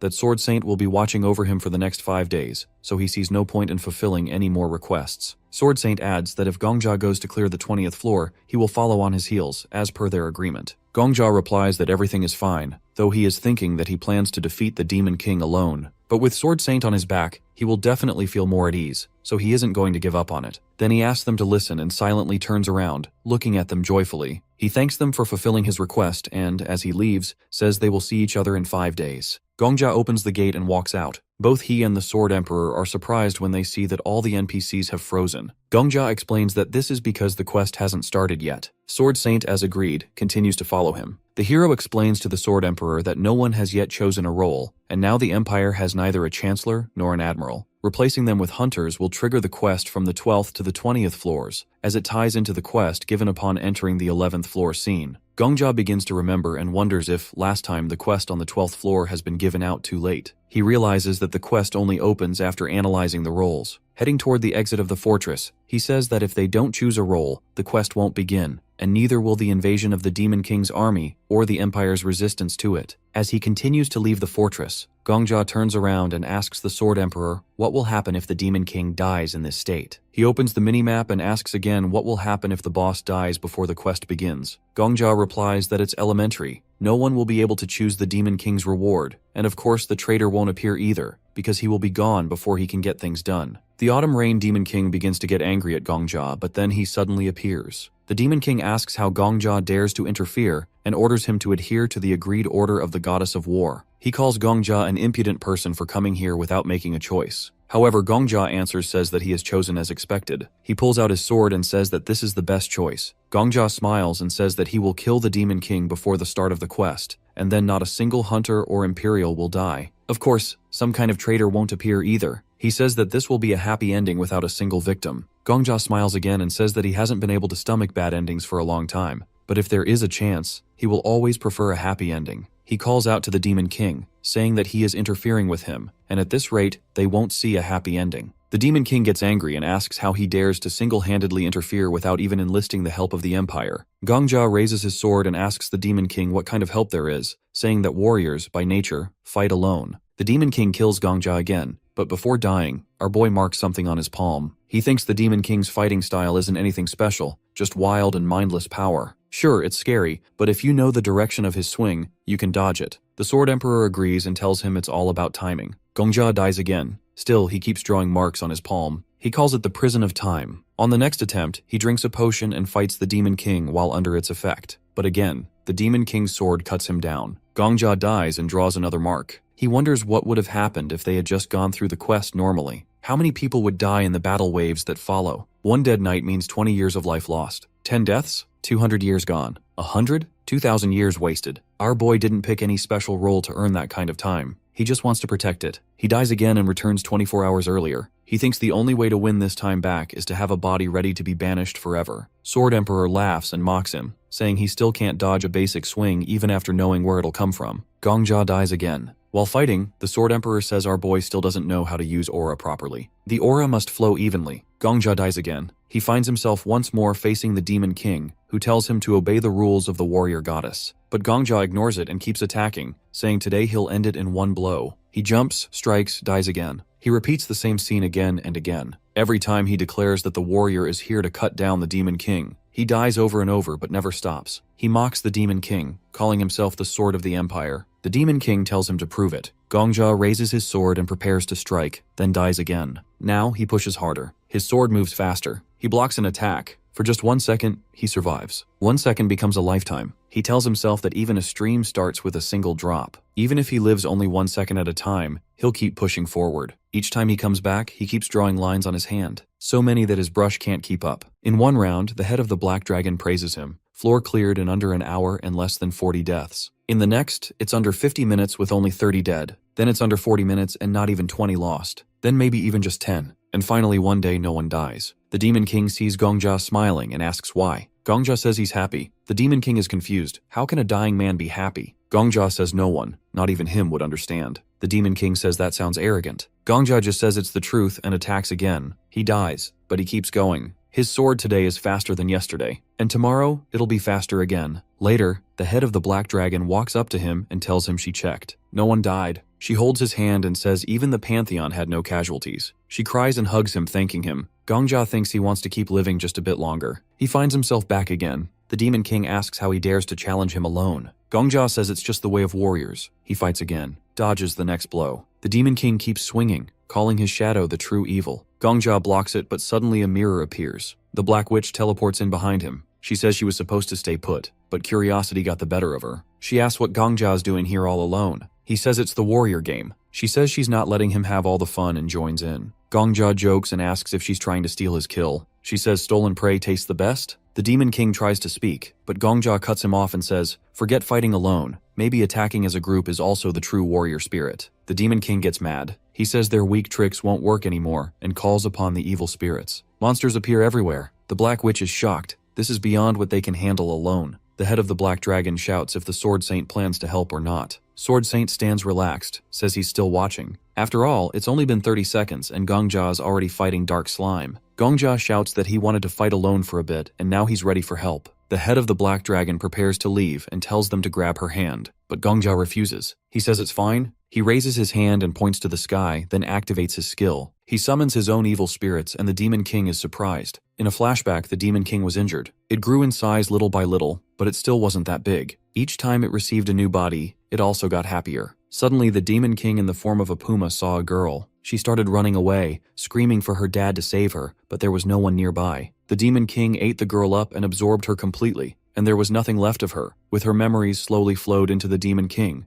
and the creature became the girl. Her father yelled out for her. It turned out her name was Estelle. He looked out from behind the bushes and asked her what was wrong with her clothes. The girl turned to her father and said she's okay. Back to our hero, who had just activated his skill. Skeletons start to emerge from the dark shadows, and Gongja asks the Sword Emperor if he's wondering why he chooses to summon evil spirits. He says that at first he also leans toward a different skill. He starts talking about the technique that enhances aura, saying it would probably be kinda cool if he could use it like the Demon King. But now, his opinion has completely changed. He shows a skill card and draws the Sword Emperor's attention to the fact that the card mentions summoning people killed by the owner of the skill. He asks the Sword Emperor how many people he has personally killed. The Sword Emperor replies that he has killed 0 people, adding that maybe he's only killed 2, the Flame Emperor and himself. Gongja agrees and says that must be true. Then he asks why the detective eye of Sword Saint shows his kill count as over 4,000. He says the method of counting deaths in the tower is different. He asks again how the Sword Emperor sees the number of deaths on his hands. Suddenly, the Sword Emperor sees that one of the skeletons is holding the same sword that Gongja carries. He realizes these aren't just ordinary skeletons, and Gongja says that he really has died many times. The Black Witch looks surprised and asks if this is Gongja's skill. She says this must be why he cleared the 10th floor alone. The Demon King also looks all surprised and asks where Gongja got such a technique. Our boy tells him that he has no intention of telling him where. The Demon King shouts that this is unforgivable and unacceptable. Meanwhile, Gongja turns to the Sword Saint and asks him to fight the skeletons with him, saying that with his support, they'll be invincible. Sword Saint says he's not thrilled about fighting beside monsters, but admits they're still better than Gongja. Then the hero turns to the Black Witch and asks her to help him, saying the two of them can defeat the Demon King together. Gongja raises his sword and calls to the evil spirits, telling them to show what they do best. He points the sword at the Demon King and commands the skeletons to kill or die. The skeletons rush toward the monsters, but the large monsters take them out easily. The skeletons rise again, even with missing arms or legs, and by uniting, the skeletons manage to defeat the large monsters. The Sword Emperor watches says that the nature of these skeletons is just like Gongja's, an army of monsters who don't fear death. The Demon King gets even more pissed and asks Gongjia how he dares to do this. He calls him a mere outsider from another world, someone who hasn't carried the weight of this world's pain, hatred, or life. He demands to know how Gongjia dares to interfere. Gongjia points his sword straight at the Demon King and asks what difference it makes where he's from. He says he's here now, even if the Demon King doesn't think he has any right to be, and he tells him not to interfere. Right then, the system sends a notification that Gongjia has earned a nickname from the tower, the Death Sovereign. The tower officially gives him this title, and Gongjia says that the tower has recognized his rights. In another flashback, the Demon King doesn't age and just gets more beautiful over time. People call her Lady Estelle and the Holy Virgin. Rumors say Estelle can cure any disease, so people bring their sick kids to her. One desperate mom begs Estelle to save her dying child. Estelle tells her to leave the child and come back at dawn. When they're alone, Estelle picks up the crying baby and says it smells delicious. She talks about how people are desperate for love and how the kid's mom wrapped him in the best rags she could find. Even with so little, the kid is full of life. Estelle promises the child it won't hurt anymore. Then she eats the kid. His flesh and memories fill her, and she says she understands everything now. She tells the child to live a little longer, touches some black goo, and a kid comes out of it, though she calls him a non-entity. When the mom comes back, Estelle hands over the revived baby and says he's healthier now and won't even catch minor illnesses. She tells the mom to keep loving the child just as before, and the mom bows and thanks her. Over time, more people gather around Estelle, calling her a savior who heals the sick and gives people hope. She becomes known as the one who saves those who suffer. Meanwhile, some knights are accusing her of heresy. Their boss orders them to attack, and they go in with torches, burning everything and killing people. Estelle screams in rage, calling the knights heartless monsters who don't care about human life. She says their evil will destroy them. Over at the battlefield, Gongjia dodges an attack from the Demon King and tries to keep his team calm.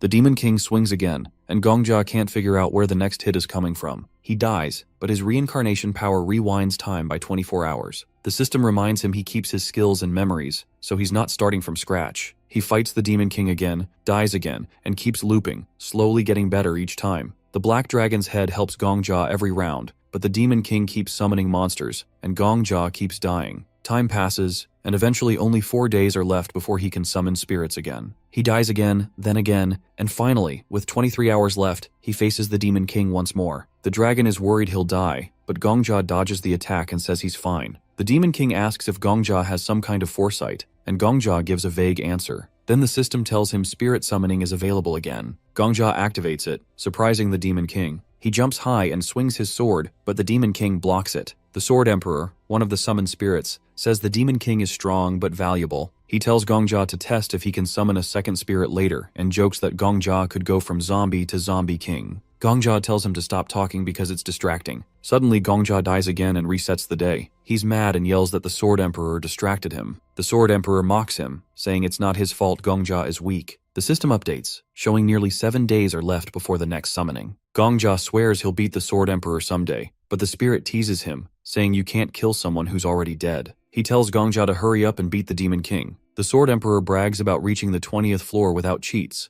and Gongjia shouts to the Black Witch that the next strike will come from the right. She gets ready, and uses mirrors to focus her energy and blasts the Demon King, tearing his torso apart. Gongjia laughs and jokingly calls her ma'am. She gets annoyed and says she's not that old, and Gongjia blames it on the potions, even if she's actually pushing 50. The Demon King recovers, and Gongjia senses another attack. He warns the dragon it will come from the left and tells the Sword Saint to get ready. He orders the dragon to dodge the next attack if no one else is there, as it might become a big strike. The Black Witch attacks again, surrounding the Demon King with mirrors and blasting him from all sides. His torso gets torn apart again. Then, something new happens. Skin starts forming out of the black goo. Gongjia is surprised, and the system tells him that the Autumn Rain Demon King has decided to retreat to the 13th floor. The heroes are surprised because bosses never run away. The Demon King warns them not to get cocky and says he'll be back. Now only a tiny bit of him is left. Gongjia is frustrated and covers his face, wondering what all this means. The tower gives him a hidden quest, and suddenly, quests for floors 13 to 19 unlock. Gongjia is surprised, and the system calls him a hero and says he can chase the Demon King now. It asks if he accepts the quest, and Gongjia happily agrees. The hidden quest, Hero of a Time-Frozen World, activates, and the system wishes him luck. The system starts searching for the Demon King on the 12th floor but doesn't find him there. It keeps tracking him,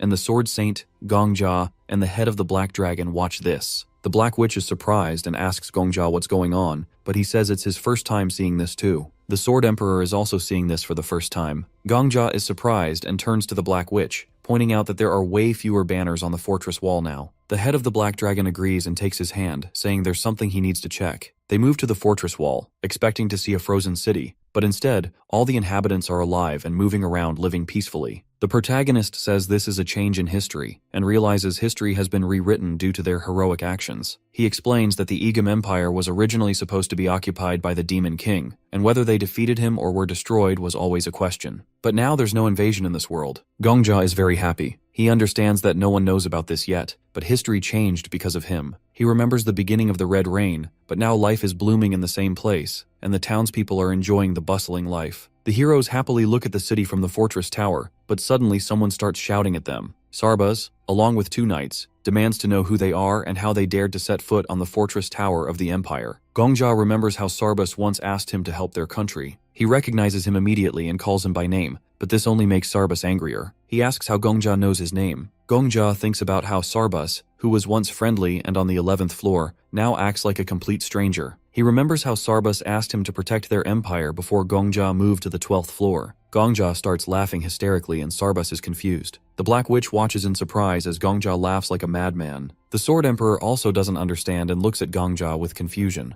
Gongja laughs for a while but then starts to calm down. Suddenly yells that he protected their empire. The knights look at him with confusion, and our boy continues, saying that he kept his promise. All the residents start paying attention to him. Gongja thinks about how he wasted hundreds of days because he didn't want to allow even one victim. Hundreds of days later, he finally defeated the Demon King. He shouts that he's proud of it, that he did it. Gongja reflects on how he used to be a mess, envying others, mocking them, and wasting days drinking alcohol. He justified his frozen heart with indifference and gave up on his life. But today, Gongja can be proud of himself, and that makes him very happy. He thinks that even if the world only notices the Sword Saint and the head of the Black Dragon, the most important thing for him is that he was a worthy person today. The system starts counting the participants in the purge and displays 3 conquerors on the screen. The first one is the Death Sovereign. Sarbaz irritably asks Gongja what he's talking about. Suddenly, Gongja shouts his name again, waves at him, and tells Sarbaz to take care of the empire. Gongja confuses the knights by shouting that it's enough to catch the Demon King, but their empire can still rot here and there. He starts shouting that they'll manage it themselves. The Sword Emperor laughs and says that he thought Gongja would act like a decent adult, but all he did was brag loudly. Meanwhile, Gongja turns to the head of the Black Dragon and suggests they quickly head to the 13th floor. She says with a gloomy look that she understands hunters in the top are never normal. She uses her movement power, and they end up next to the Sword Saint.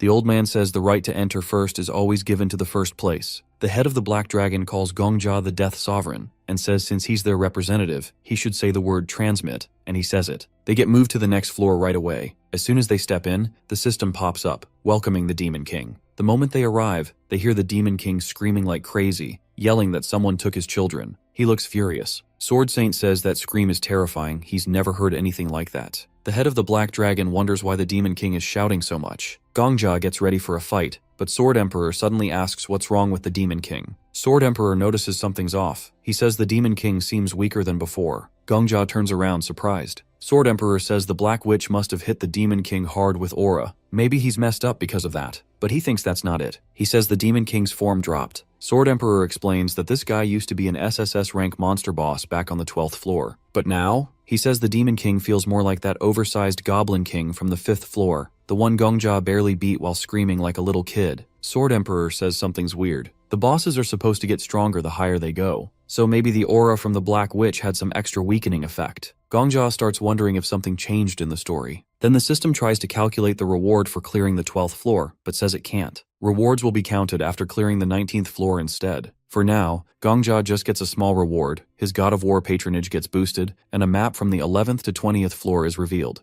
Gongja is surprised. It's like a whole world map. He turns to Sword Saint and the Black Witch and says he figured it out. He asks the Black Dragon to remember what they saw before. The story about the Demon King invading the capital is gone. The refugee camp is gone too. Gongja tells them to think, where did all those refugees even come from? He realizes it makes sense. They probably evacuated the whole continent. But even that refugee camp vanished. The Black Dragon gets it too. She says the story of the invasion changed, not just in the Empire, but the whole continent. Gongja says they've gone back in time to before the Demon King almost took over everything. They're now at the moment when this temple was attacked. He tells Sword Emperor that the Demon King's level dropped. He adds that every time hunters level up, people say their existence becomes stronger. Gongja always thought that was just fancy nonsense, but maybe it's real. Maybe the Demon King got stronger by killing all those Imperials and refugees. And now that all of that is gone, his power dropped too. The system says the Demon King's existence is fading. The Demon King suddenly starts screaming again. The heroes get ready for a counterattack. The Demon King calls upon his evil spirits, summoning thousands of demons. He calls them his children and orders them to attack. The Black Witch says she always hated zombie movies. While fighting,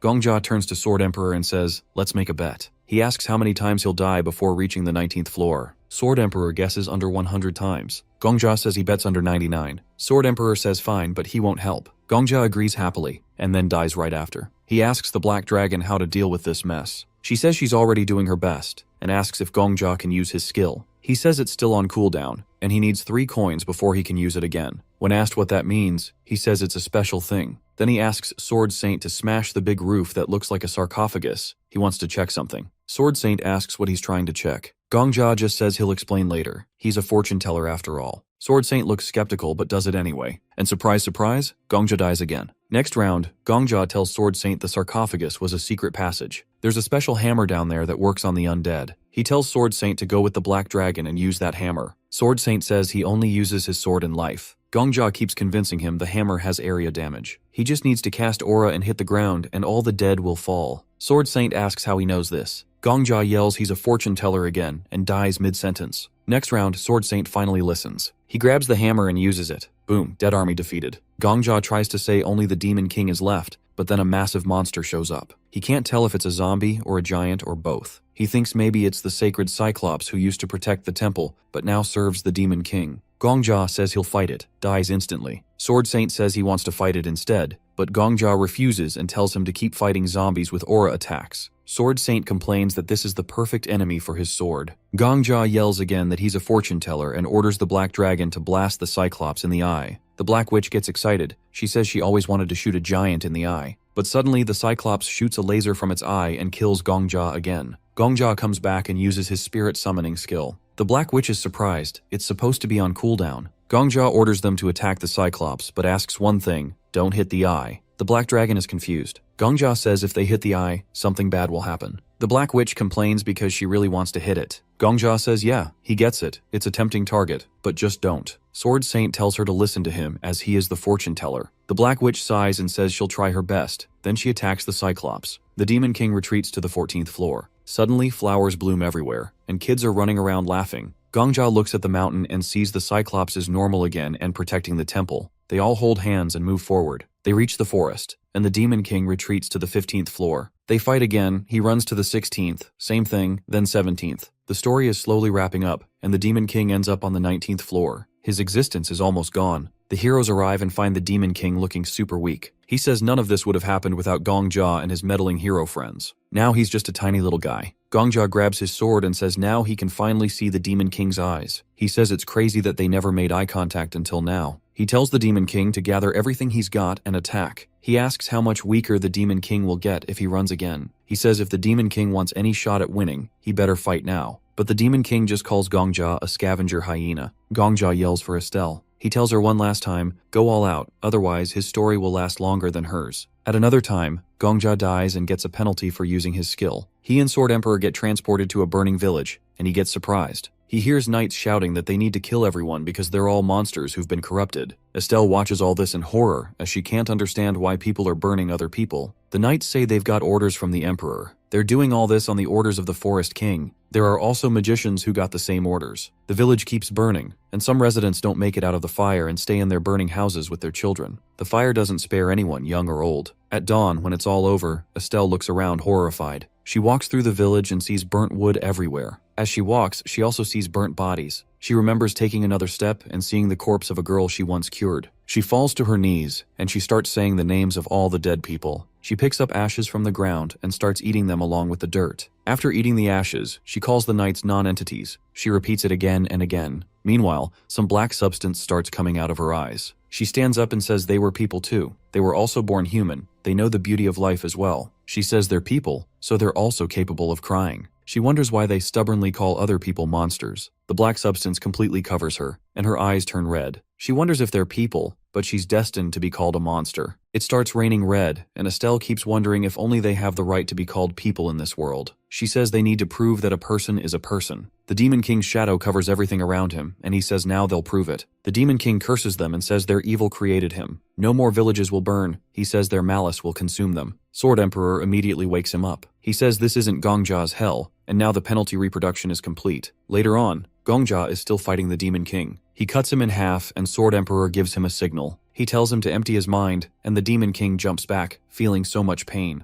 Our boy sees that the Demon King's body has clearly shrunk, and almost all the dirt is gone. The system notifies them that the existence of the Autumn Rain Demon King is fading, but the Demon King doesn't want to admit it. Suddenly, blood starts flowing from his hand and he's surprised. Then he's even more surprised when Gongja orders him to retreat. Gongja tells the Demon King to retreat to the 20th floor because he still can't defeat him. He says the Demon King can safely return to his base, his last fort. He tells the Demon King to go back to his starting point because that's his final destination. Sword Saint watches all this silently. He picks up his sword, and the Black Witch says she's letting the Death Sovereign take the last attack. The Demon King is very unhappy but still retreats to the 20th floor, and Gongja changes history again. Gongja turns to Sword Saint and the Black Witch and says he wants to go to the 20th floor alone. Sword Saint bows and thanks them for helping him so far, but he says he wants to reach the finish line with the Demon King. The head of the Black Dragon doesn't object. She says thanks to his huge contribution, they made it this far. She also says she broke her promise not to move for 5 days, so this time she'll really wait. Sword Saint says today is the end of the 5th day and orders Gongja to meet him as soon as he deals with the 20th floor because they have a lot to discuss in private. Gongja agrees. He bows and thanks them once more before moving to the 20th floor. The system greets Gongja and tells him he's entered the boss stage. The Demon King stands in the forest and Gongja walks toward him. The system starts counting all the rewards from the 11th to 19th floors. It tells Gongja the tower recognizes his huge contribution. It notifies him that the powers of the Death Sovereign have been established. He's given limited rights as an apostle, and he gets the right to improve any of his skills except the X-level skill. He says he doesn't know why the tower was built, who built it, or why it's filled with creatures from other worlds, and starts to guess what kind of creature the tower is. A creature monitoring their choices, and one that will remember Gongja's choice. The hero points his sword at the Demon King and says it's time to end him. The Demon King is terrified, shouting that Gongja should not dare destroy his paradise. And from here, the boss scene starts. Our boy stands in front of the Demon King, lifting his sword. The Demon King yells that he can't forgive anything. He says the memory of the ashes is still stuck in his head and eyes. He asks how the protagonist dares to forget everything they did. He summons his sword and asks if he plans to burn his paradise by turning back time. The hero thinks this place is the tightest stage in the world, and this Demon King is actually the weakest boss ever. The Demon King charges at him, swinging his sword, but our boy easily blocks it. He says that everything has changed now. He and the Demon King have switched roles. On the 12th floor, the Demon King used to be the boss, and he was the hero. The Demon King was the one who attacked, and he was the one who stopped him. Now he pushes the Demon King back without trouble. He says this world is crazy, because now even the Demon King is the one trying to fight back. The Demon King screams and attacks again, telling him to die. But our boy just says those words mean nothing to him.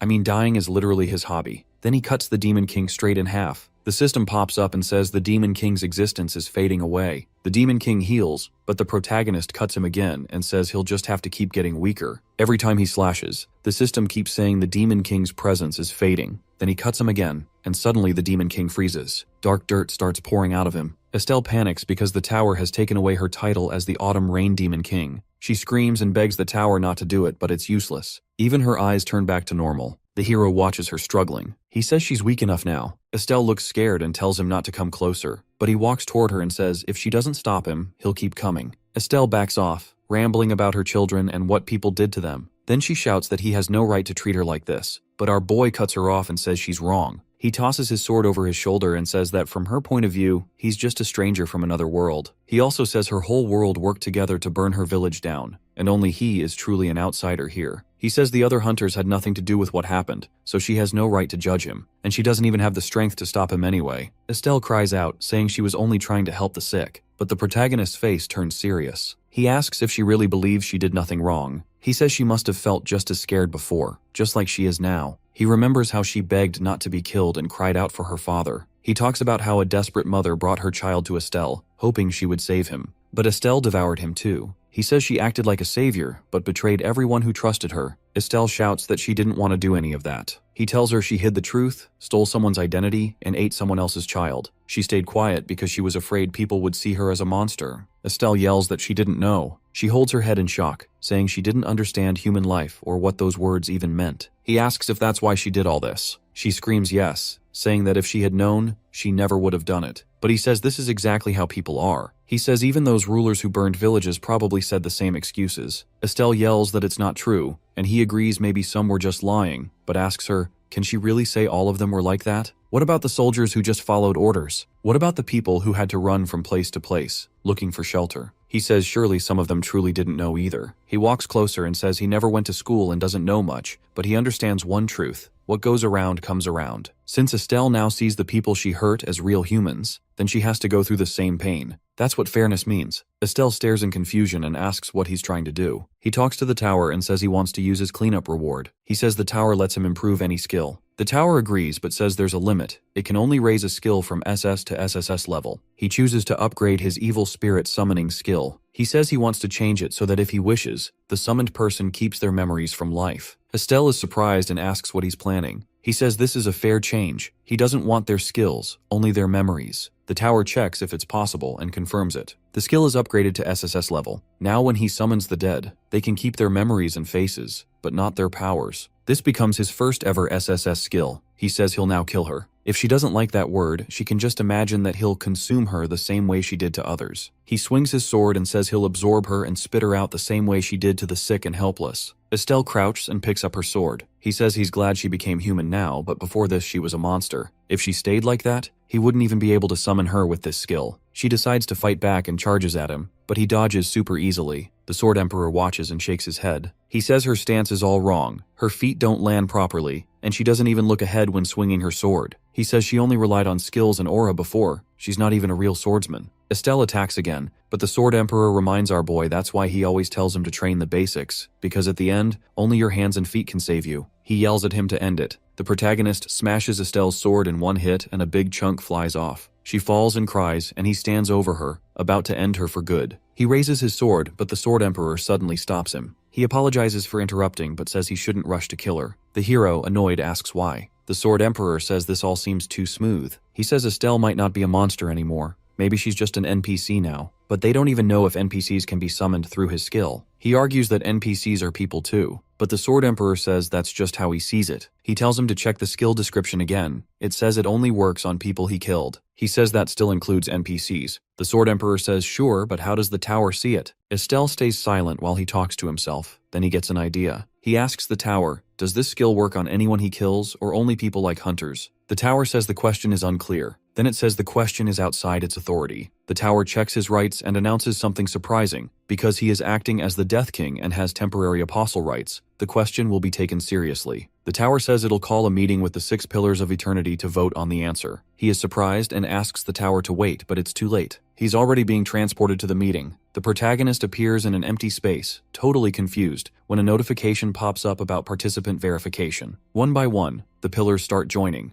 The 6th pillar, the ancient staff, shows up, followed by the 5th pillar, the princess who walks through mirages, then the 4th pillar, moon that observes the blind, and finally the 3rd pillar, the one who legislates the beginning. Our boy stays on edge, but he can't see anything. He just feels this overwhelming presence. 2 more notifications appear, saying that all pillars have arrived, and they would now be discussing the question asked by the King of Death. They ask if NPCs should be included in the revival skill, and they decide to hold a vote for it. They start speaking in weird, untranslated languages, and our boy holds his head, confused by these strange sounds he's hearing. Normally the tower translates everything, but this time it doesn't, and he realizes these beings aren't part of the tower. They're beyond even the Demon King. He starts thinking these might be the tower's creators. The voting begins, and the 5th pillar votes in favor, followed by the 4th pillar also voting in favor. He looks at the other 2 silhouettes, and the 3rd pillar votes against, while the 2nd pillar refuses to vote. The result is 2 in favor, 2 against, and 1 abstention. He wonders why it's a tie and then realizes that one person hasn't voted yet, and that's the tower's owner. He suspects they're worried about him abusing the skill to summon armies by killing NPCs, but he believes he's proven his intentions. He speaks up, saying that he's not the kind of person to misuse the skill for such reasons, nor would he become one. He gets a response saying that his declaration is not bad, but still complicated. The celestial being asks him to speak from the heart and not the brain this time. With a confident smile, he replies that the Demon King is his prey, so they shouldn't even think about touching it. The first pillar, Master of All Lives, votes in agreement, and with that, the voting ends with them wishing him good luck again. NPCs are now included in the skill, but his temporary apostle power is revoked. He snaps back to reality, and the Sword Emperor asks why he zoned out after he simply asked him to ask the tower a question. He stays silent for a moment before finally speaking up, saying that it all happened in the blink of an eye, but at the same time, it feels like an eternity has passed. He asks the ghost heart anything strange, telling him that the tower summoned him to another world, and that the tower's creator appeared and laughed at him. The spirit admits he knows nothing about it. Not even a legend who cleared the tower to the 99th floor knows what our boy is talking about. He raises his sword at a terrified girl, preparing to strike, and decides to handle other matters after reaching the 100th floor. The Sword Emperor asks if he's going to ask about the tower, but he says he already got his answer. He kills her, and then uses his power to make black slime form on the ground. The Estelle chick rises from it, and he tells her to stand. Though she looks the same, this is a new life, and he carries responsibility for it. She can't keep the name Estelle, so he gives her a new identity, Hungry Ghost, now loyal to him. She bows to him and raises her hand, listening silently. The girl starts to shed tears,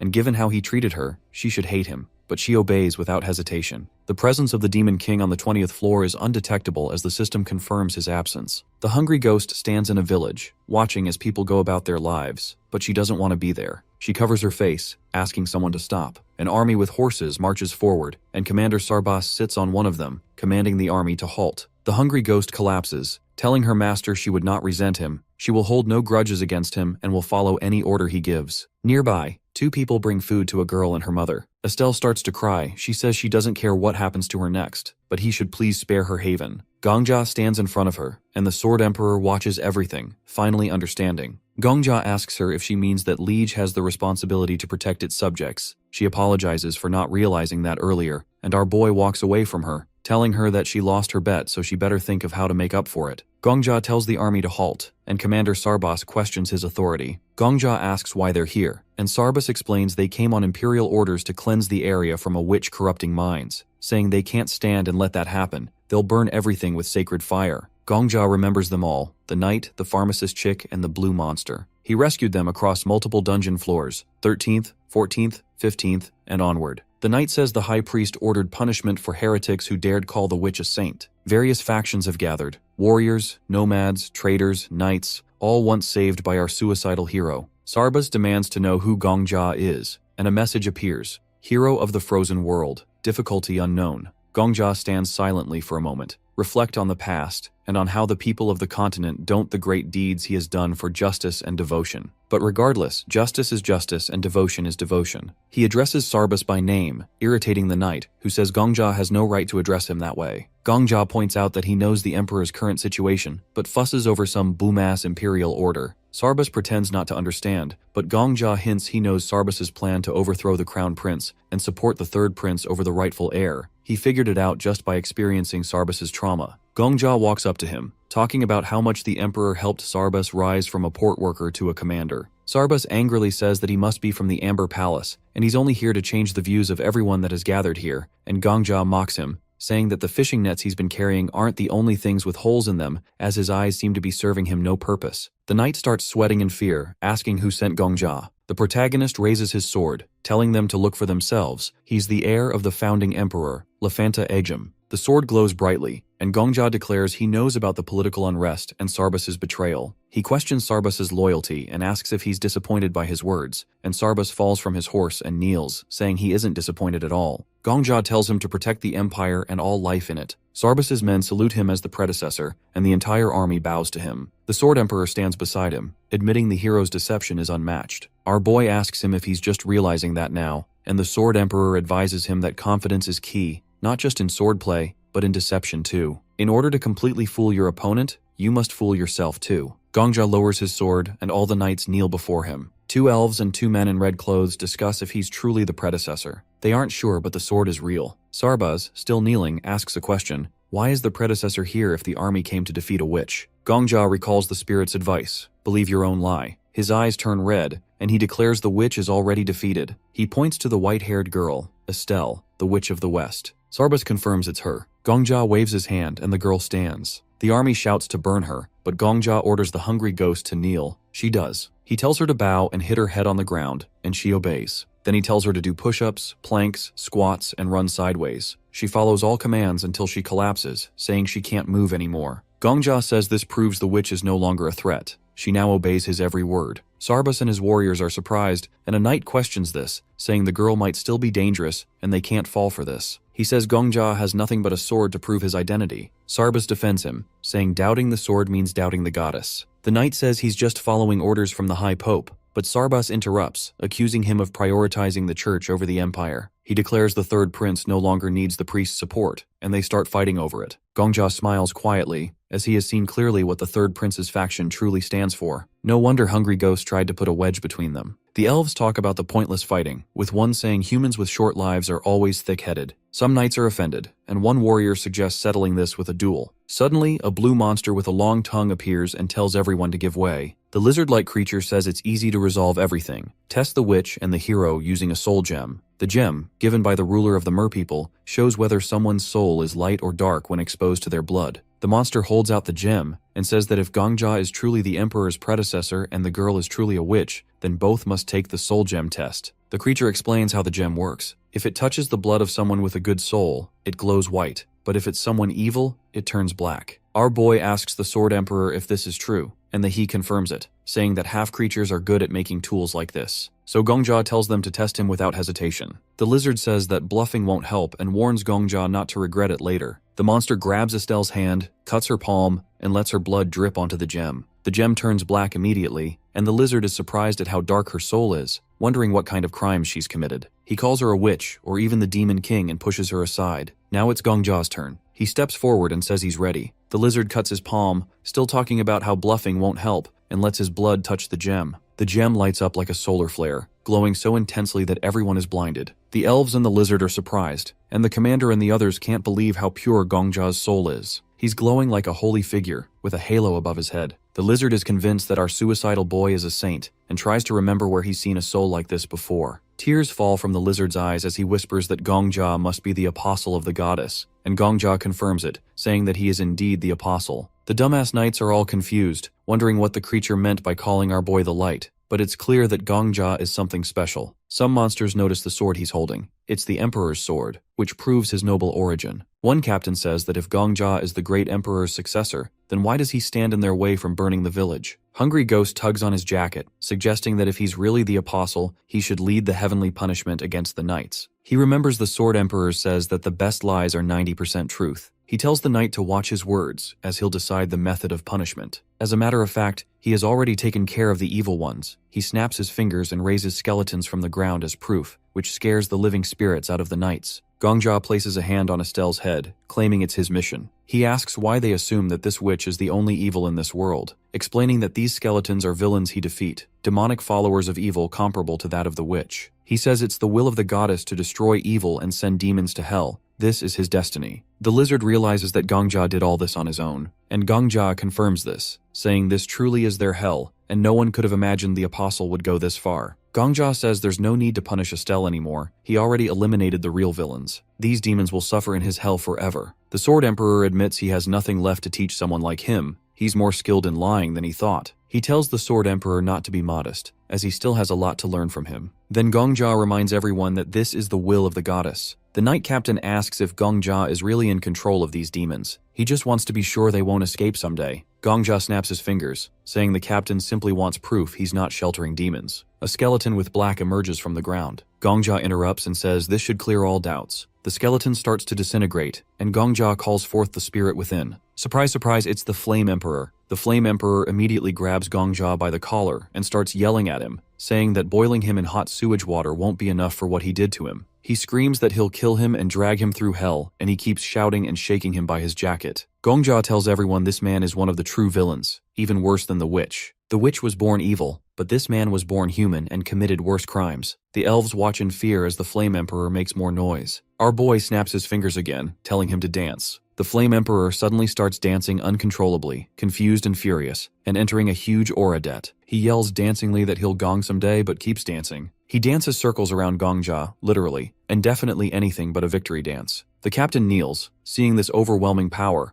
and Gongjia says the demons can't disobey him, yet the warriors still hesitate. The knight asks the hero's name, and Gongjia replies, "It's Confucius," which actually is the meaning of Gongjia. All the knights fall to their knees and say they will follow him, while the Flame Emperor continues to put on a show and throw fabulous threats to our boy. The system congratulates him, telling him that he has cleared the quest, and the boss stage has been completed. 2 notifications pop up above the hero's head, and the sky changes from orange to blue. The system starts to calculate the rewards for clearing the stage, and it will be given in 24 hours. The 21st floor will open soon. Sword Emperor laughs, looking at the hero and talking about how insane it is to clear a boss stage like that. The hero raises his head and says he doesn't care if he's crazy or not. At least he cleared the tower up to the 20th floor, doing everything his own way. Not a single hunter died during the battles. He remembers how knights died in the past, but this time, no imperial or continental resident lost their life, and he was able to take the hungry ghost under his wing. Even if they had just watched from the sidelines, the stage would have probably cleared anyway. But the other possible ending was brutal. Burning the city down and destroying everything could have been another outcome. The tower doesn't care about good or bad endings. If it did, someone like the Flame Emperor wouldn't have made it to the 40th floor. Gongjia says the tower didn't choose this world, and the ending doesn't always need to be perfect. The day is calm, no fire, no rain.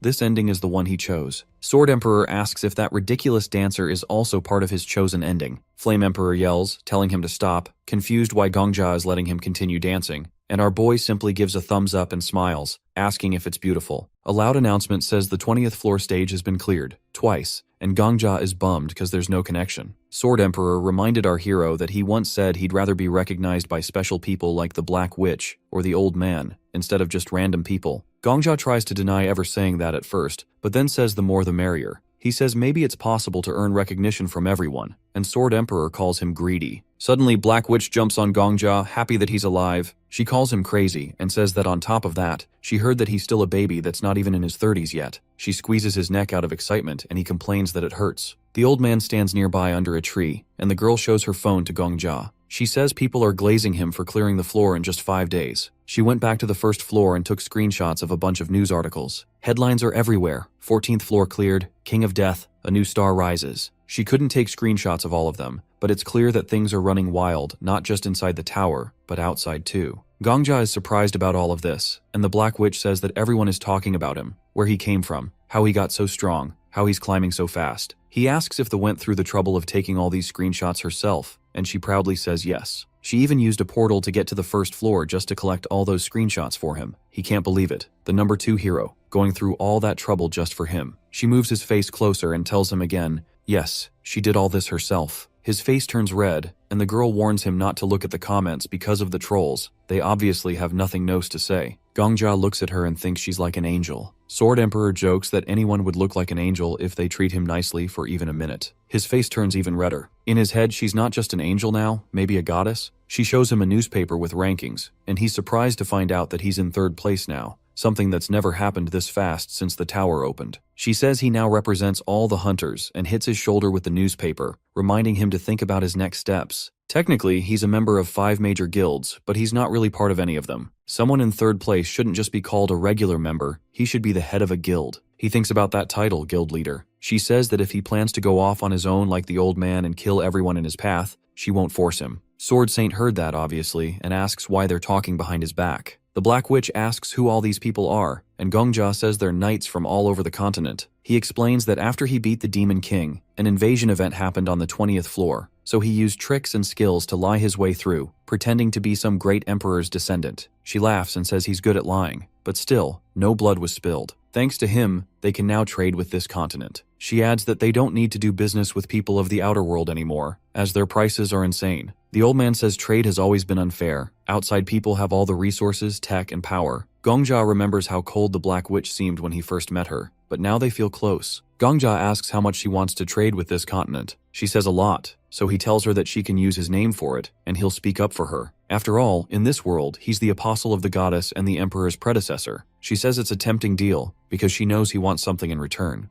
Gongjia says what he wants is the entire 20th floor. He wants to own all the land. In return, he won't take any reward from the 11th to 19th floor clears, and they'll share trade profits with others. She says she can't decide that alone and will need to talk to the other guild heads. She also asks why he wants the 20th floor. It looks worthless. The soil sucks, and there's not much space. He just says he likes land more than money, so that would do for our suicidal real estate owner. She agrees to talk to the others, but she has one more pressing question. She looks at Flame Emperor still dancing like an idiot and asks what the hell that is. Gongja says they should just pretend they didn't see anything. The hunters teleport to the first floor city, and the Black Witch asks if they can make the same coffee shop their meeting place again. Gongja says it's fine by him, and they walk forward. For others, it was only 5 days, but for our boy, it was hundreds. The Black Witch tells him everyone in the tower is talking about him now, so he should be prepared. As soon as he steps out of the building, tons of paparazzi start taking pictures and yelling his name. Gongja, Sword Saint, and the Black Witch are making their way down to the first floor, and people start whipping out their phones to record the whole thing. Everyone's calling Gongja the King of Death, which is a pretty badass nickname. Journalists are shoving mics in his face, asking if it's true he soloed the 20th floor and what's the deal with him and the Black Witch. Gongja is sweating, and the Black Witch whispers for him to keep his mouth shut. She quietly asks if he's ever dealt with the press before, and he doesn't answer. She tells him he's got to pick a vibe, either go full-on mysterious mode or embrace the whole celebrity thing. Once he picks, there's no going back. Sword Saint says he'd rather stay out of the spotlight, avoid the drama, which is why he chooses to travel alone. Gongja asks about being mysterious, and the Black Witch says it all starts with keeping a straight face. No social media, no live streams, no constant filming. Interviews twice a year max, and only with reporters she okays.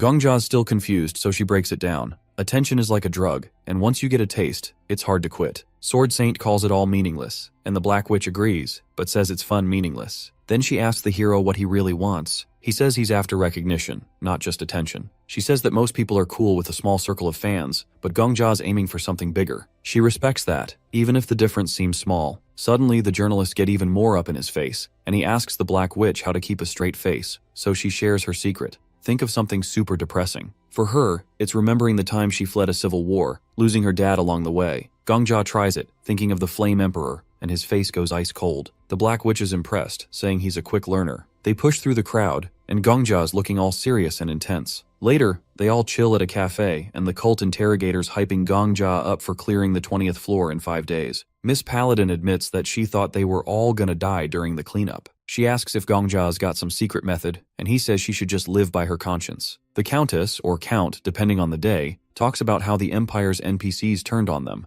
arresting them as palace invaders. Viper calls the cult interrogator sneaky for finding a secret escape route. The cult interrogator says that he was kidnapped by the Bulgarian mafia as a kid, saying those were the best days of his life. The Black Witch says that they've all got rough backstories, slums, gang leaders, you name it. She calls them all trash from the outside world, and Miss Paladin tells her to cool it with the oversharing. Miss Paladin asks if that means Gongja is officially one of them now, and the Black Witch says yeah, since he played a huge role in the cleanup. No one died, even with a ton of people on the 11th floor. She says Gongja is the perfect guy to represent their tower as a new hero. Everyone else has problems, the Count's too greedy, the cult interrogator's got too much blood on his hands, Miss Paladin hates the spotlight, and Viper's just awkward. Sword Saint is an old dude obsessed with fencing, and she works in the shadows. Gongja's the only one without a public image. The cult interrogator starts analyzing Gongja, saying he should play up the mystery angle, so now he's freaking out as they start planning his whole public persona with fake backstories and donation announcements. He reminds them that he's going for the mysterious gimmick, but the Black Witch insists they need at least one photo for the press. They start a photo shoot, making Gongja pose with a sword while the Sword Emperor tries not to laugh. Gongja's so done with it, taking off the jacket and yelling that hunters should focus on climbing the tower, not this nonsense. He mocks them for being stuck on the same floors for years while worrying about stupid stuff. The Black Witch and Countess just laugh, saying his outburst is perfect for headlines. Sword Saint tells Gongja to give up, saying the same thing happened to him back in the day. He's ready to bounce, complaining this could go on all day. Gongja follows him, and the guild heads shout that there's a press conference tomorrow, so Gongja should lay low until then. On a rooftop,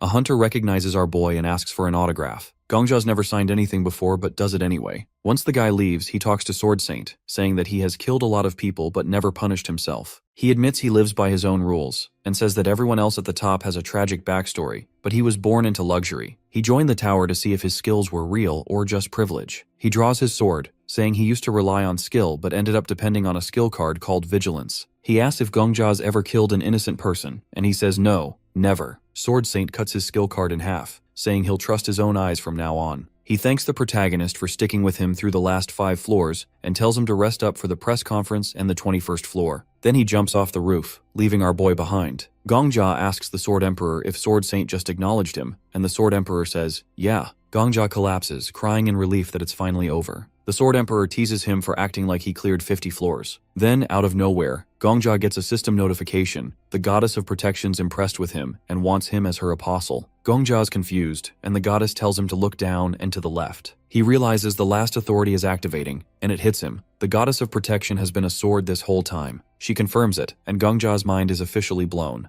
Gongja sits on a couch watching the news, which is completely focused on him clearing the 20th floor. They keep showing clips of him taking down a massive ogre like it's nothing. They even claim that if the footage is real, the so-called King of Death defeated an 11th floor stage boss in a single strike, something no one has ever done before. Our boy feels super awkward about all the attention and quickly turns off the TV. The Sword Emperor says he wanted to keep watching, but Gongja points out that every channel is running the same story anyway. Suddenly, Gongja's sword starts talking. It's the goddess of protection again, who lives inside the blade, congratulating him on his incredible achievement. He says all this fame feels like a heavy burden, like some kind of tax he never asked for. He's already exhausted from yesterday and asks if the goddess is maybe overestimating him. She calls him the light and brings up the speech he gave when he first entered the tower. Gongja cringes so hard he wants to disappear. He realizes that she might be fangirling over him the same way he used to glaze the Flame Emperor. Gongja holds up the sword and threatens to clean it with a gross, dirty rag if she doesn't stop the glaze. The goddess panics and begs him not to do it, and he's glad she finally shut up. He looks at the sword and asks if she's really a constellation, some kind of being that represents an entire world. She explains she used to be a divine spirit but got sealed into 5 sacred swords by the founder of the Ijim Empire. Her name is Idol, the first sacred sword. There are 4 others: compassion, prayer, sacrifice, and salvation. If he can collect all of them, she'll regain her full power. Gongja asks where to find the other swords, but the goddess goes mute. He guesses she probably doesn't even know. She says that she can sense them if she gets close, but Gongja is not in any rush to track them down anyway. He asks what else she can do besides rallying Empire citizens and glowing like a flashlight. She brags about slashing through monsters and then blasts him with that blinding light he's seen a million times before. He tells her to come up with something better. Just then, the Black Witch knocks at the door, reminding Gongja they've got 5 minutes before the press conference. She also says that the 21st floor will open right after, so he can head there once it's done. He agrees, and when she leaves, he goes right back to pressuring the goddess. He decides that aside from glowing and giving basic support, she's pretty much useless. The goddess says that's not fair, but Gongja shuts her down, pointing out she didn't even protect her own empire. He threatens to toss her back into Agam if she keeps talking, and that shuts her up real fast. Soon the press conference kicks off, and Gongja, the Black Witch, and the Sword Saint sit at a table while reporters swarm around them. The journalists immediately ask the Black Witch to face them, and Gongja reckons that she used to rule this generation before the Saint came around. The Black Witch grabs the mic and announces that floors 11 through 20 have been cleared. She knows everyone wants details, but says there's something even more important to celebrate, not just the decades-long effort to clear the 10th floor or the lightning-fast win on the 20th. She reveals that not a single life was lost this time. She points to the stones beneath their feet, where the names of those who died in past tower conquests are carved. The room goes silent as everyone remembers how each cleared floor used to come with a deadly cost. Now, no new names will be added to the square. When it's time for questions, the Black Witch tells the reporters to go one at a time. Gongja just wants to get this over with so he can hurry to the 21st floor. A guy named John Evans from Babylon Daily News raises his hand. He calls Gongja the King of Death, pointing out how fast he's climbed the tower. He's already in 3rd place. Evans talks about rumors that Gongja's rise is thanks to some secret training program by the big guilds, basically calling him an industry plant. He also brings up claims that Gongja monopolized the 20th floor and asks if powerful guilds are trying to take control of floors 11 through 20. The Black Witch whispers to him not to answer, as it's likely a trap and this reporter dude is quite an annoying one. She says it'll blow over if they just ignore it, but our boy insists he has to say something and clear things up. He reaches for the mic, telling her guys like Evans won't stop unless he makes his stance clear. She starts to argue, but Gongja cuts her off and says he's got his own way of doing things. The Black Witch tries to stop Gongja from talking too much during the press conference. She warns him that small mistakes can be fixed by the guilds, but a big outburst would be hard to handle. Gongja says he's calm and won't mess up.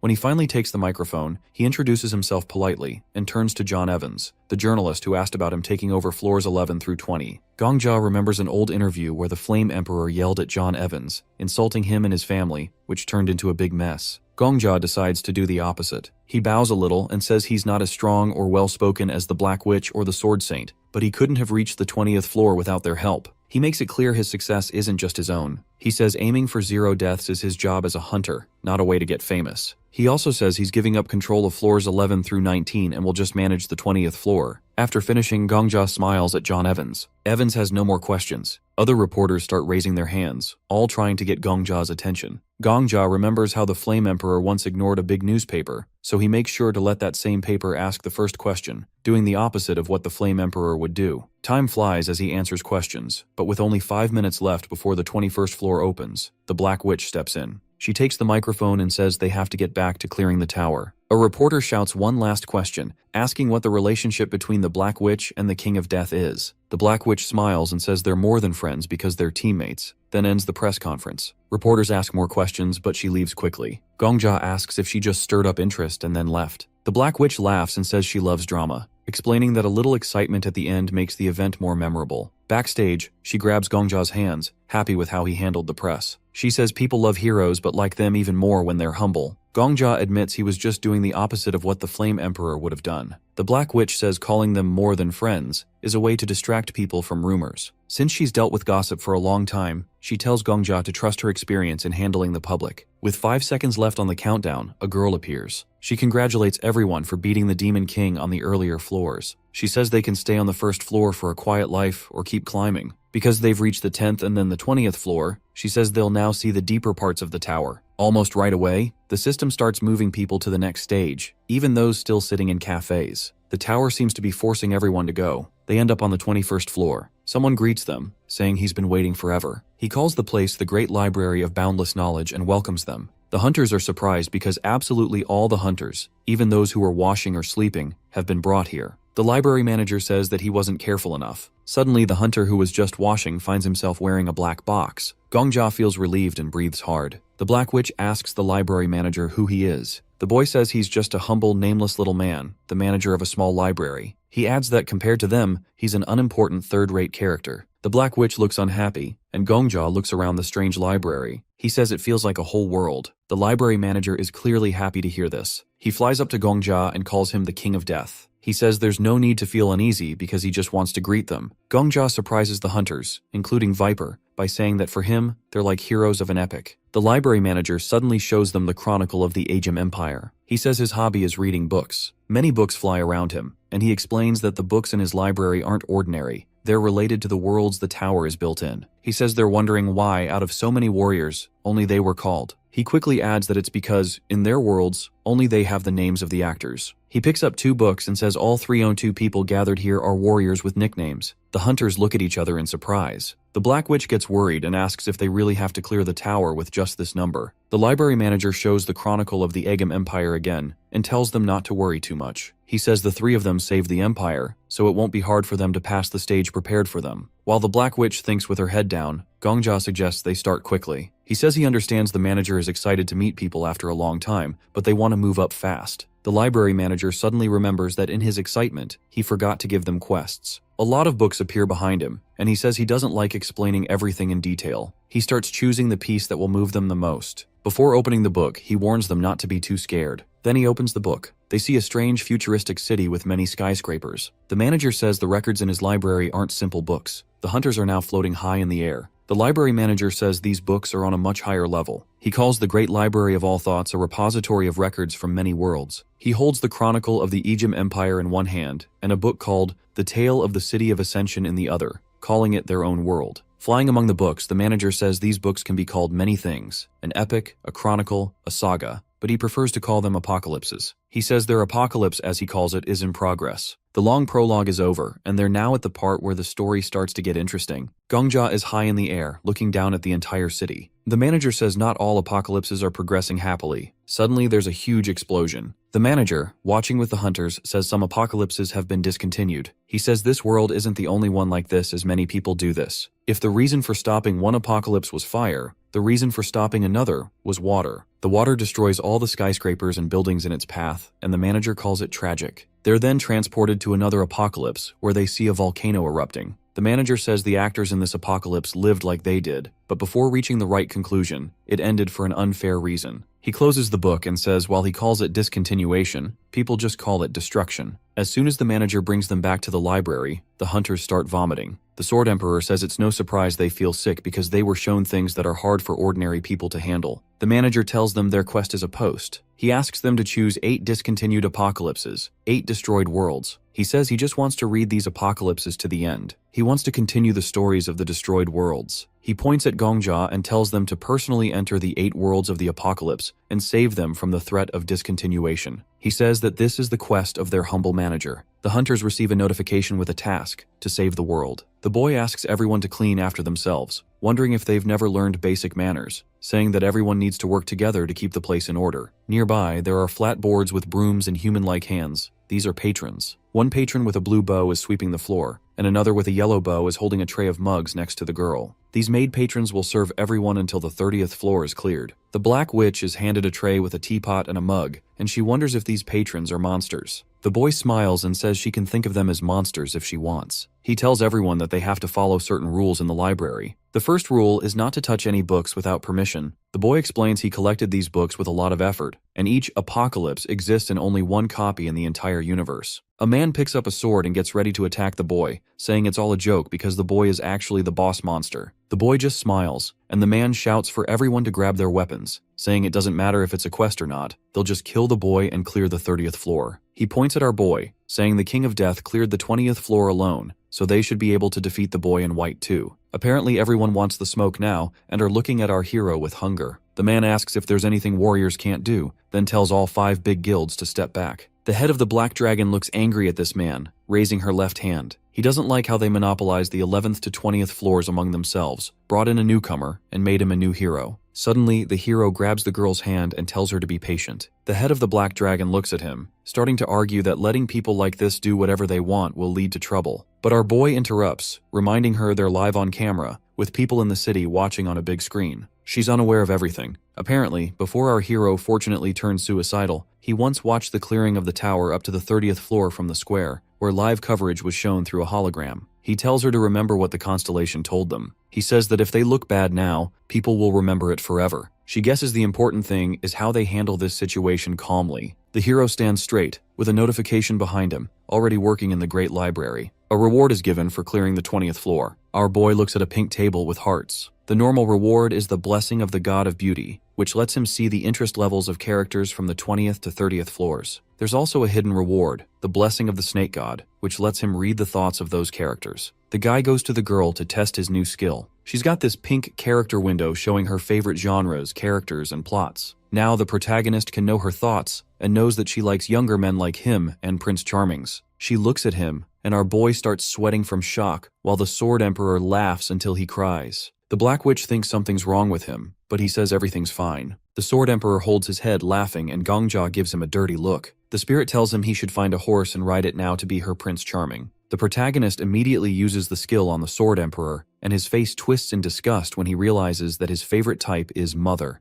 The hero stands there smiling, but the ghost hits him from behind, telling him to leave his head and delete the memory, or he'll kill him, even if he can't touch him. Our boy says the Sword Emperor should better stay obedient until the 30th floor and should keep his head down, or else he'll open his thought window again whenever he feels like it. A group of people stand with weapons raised, ready to start a boss fight. But someone says that's stupid. It's Sword Saint Aura farming again. He says that the boss could throw everyone into a destroyed world if he wanted. Still, they want to fight. The old man says if they're planning a group suicide, he won't stop them. The warriors lower their swords, but the black-haired man turns around again and shouts that the King of Death also cleared the 10th to 20th floors alone, and that monster bosses are all talk. He thinks all big guilds are con artists. The boss asks if they're done talking. The boy slams a book that glows blue, saying he hates cliches, so he'll finish things quickly. A black pillar rises under him with a purple light on top. The boy smiles, holding an open book with some kind of creature inside. He says that in this apocalypse, all humans were destroyed, leaving only one magician alive. The boss closes the purple book. Because of many hardships, the magician has turned into something closer to a tentacled monster than a person. The boy likes this main character a lot, ranking him about 9th among his favorites. The magician's special skill is seal magic, bound to the boy in a deal. As long as the boy gives him ingredients now and then, the magician happily does tasks. He floats in the air with maid patrons around him, with 3 patrons with different colored bows stand on the floor. The magician's hobby is putting maid costumes into finished pieces in his own world. Since all humanity except the magician is dead, it's no surprise he's gone completely insane. The Black Witch stares at the glowing scene, which gets cleaner once useless minor characters are removed. The boy asks if any of them want to become main characters. 7 hunters sit not far away, books scattered around.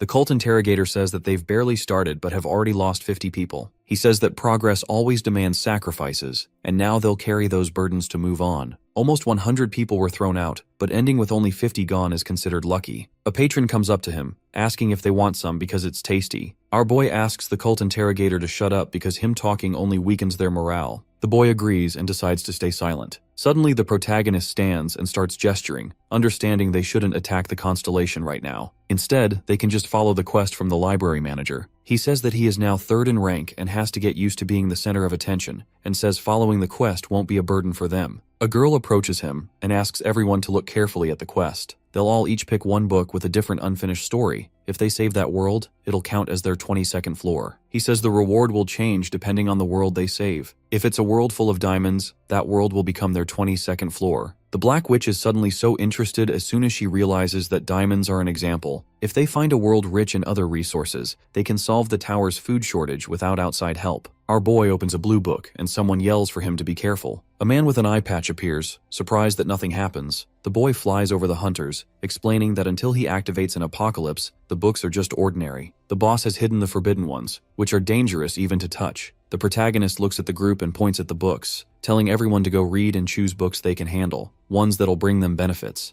Gongja opens the book, and a bright white light comes out of the pages. The book shows a young man kneeling in front of a girl in a school uniform, saying she is his other half. They hold hands as a blue comet hits a building, making the castle explode. The page shows their heads cut off, and the story just stops there. At the same time, Gongja stands, explaining that each book has a difficulty level, and they should choose carefully, but the hunters don't care. Some yawn, and others just look sad. Our boy realizes they aren't listening because he is talking too formally. The Sword Emperor tells Gongja that the hunters are acting this way because he is using respectful speech. Gongja sees that the higher-level hunters are too proud to listen, so he raises his voice and shouts at them to split into groups based on their reading experience. The ones who know novels go left, the ones who don't go right. The hunters start grouping by genre, but Gongja notices no one is into historical books. He hits the book and tells everyone to start reading. The apocalypses are divided by genre, and Gongja tells the hunters to decide which books are worth saving. The cult interrogator raises his hand and says he doesn't understand what makes a book bad. Gongja shows him a book where there's a picture of a girl and a guy in a destroyed city, labeled Surviving a Volcano with a survival romance tag. The story ends with a nuclear war killing everyone. The cult interrogator claps, not bothered by the sad ending. Gongja thinks about the Flame Emperor, who can handle volcanic areas but didn't care for anyone else but himself. Gongja holds a stack of books and tells the hunters to focus on whether saving the world is worth it, not on the characters or story. Then he sees the Black Witch reading a black book and is surprised and mentions the mystery genre. The girl says she knows about it, and Gongja is surprised that she, a romance fan, is reading mystery. The romance group is small, while the mystical genre is full of male hunters. Gongja is annoyed that even in this situation, the hunters are pretending to be something they aren't. The Sword Emperor says high-level hunters are too proud to listen. Gongja walks up to the Black Witch, who looks confused when he calls her a romantic. She asks if romance suits her, and Gongja, looking at his drink's reflection, thinks it is strange to see the Black Dragon in another group. He sits next to her as she laughs quietly. Then she gets up and walks away, saying they have decided to try romance despite the Death King's advice. The cult interrogator smiles at Gongja, saying it is rare for the Black Witch to switch groups. Gongja notices him if he's into mystery books too, and he says he knows Sherlock Holmes and Mr. Watson. He checks his character window and is surprised. Unlike the others, he says exactly what's in his mind. He marks him as part of the children's fantasy group and sends him off with a maid holding a fairy tale sign. The boy is supposed to study all the books in that genre, as he's the only one there, but he realizes there are no children's literature books in the library. He's a bit frustrated, as he can't believe how many hunters are lying about their preferences. Then he notices Viper reading a book. He checks his character window and is disappointed to see that the 6th-ranked hunter, leader of the Heavenly Order Guild, likes some particularly uncultured and pretty sus stuff. The guy is upset that the martial arts books keep failing to meet expectations. Gongja walks over, but the guy asks him what he's looking at because he is busy reading. Gongja thinks it is odd to see a light novel expert in this group. Meanwhile, the Black Witch is clearly pissed off, and Gongja tells her not to go into details about the situation, as it would make him not want his sandwich anymore. She smiles and apologizes for being blunt, saying the books always stop at the best parts. Gongjia wishes she wouldn't mention what falls out of the story, but she teases him anyway. She says that they are still alive, so the stories aren't completely lost yet. Gongjia smiles a little, feeling like the hunters finally understand his frustration. The shelves are full of books, some very destructive, but they often end suddenly or unrealistically, leaving everyone kinda disappointed. Gongjia realizes the boy has given the hunters these incomplete books on purpose to show them the flaws. Suddenly, the alchemist chick calls Gongjia over. She has an alias now, the pharmacist, which impresses him. She says it comes from her inventions, which are helping save the world. Our boy praises her for climbing the ranks so fast, saying it is all her hard work, and the alchemy chick smiles and offers to help him if he needs it. All the groups are finally done reading, and Gongjia holds out his hand, asking each group to recommend their best works. The cult interrogator suggests a children's literature book, which surprises Gongjia since there are no other books in his group. He is interested in a book called Yours and My Sacrifice, a children's literature book with difficulty level A. Gongjia thinks jumping into this apocalypse, no matter how hard, is worth it. The Sword Saint recommends The Annals of the Heavenly Demon, a martial arts story with difficulty B. It's pretty easy and is about a heavenly demon who collects martial arts techniques. The old man says mastering those skills is the goal, and Gongjia realizes saving this world will give them access to a library full of powerful techniques. His mind is full of ideas. Sword Emperor jokes about how Gongjia's love for cheating his way out hasn't changed, and Gongjia ignores him, focusing on figuring out how to get through this new world. But with his current powers, it seems impossible. Then his sword starts glowing, like something big is about to happen. A yellow notification pops up saying the sister sword is nearby. Gongjia stands in front of a guy named the Sword Saint, who is reading a white book, the same one he has seen earlier. He realizes his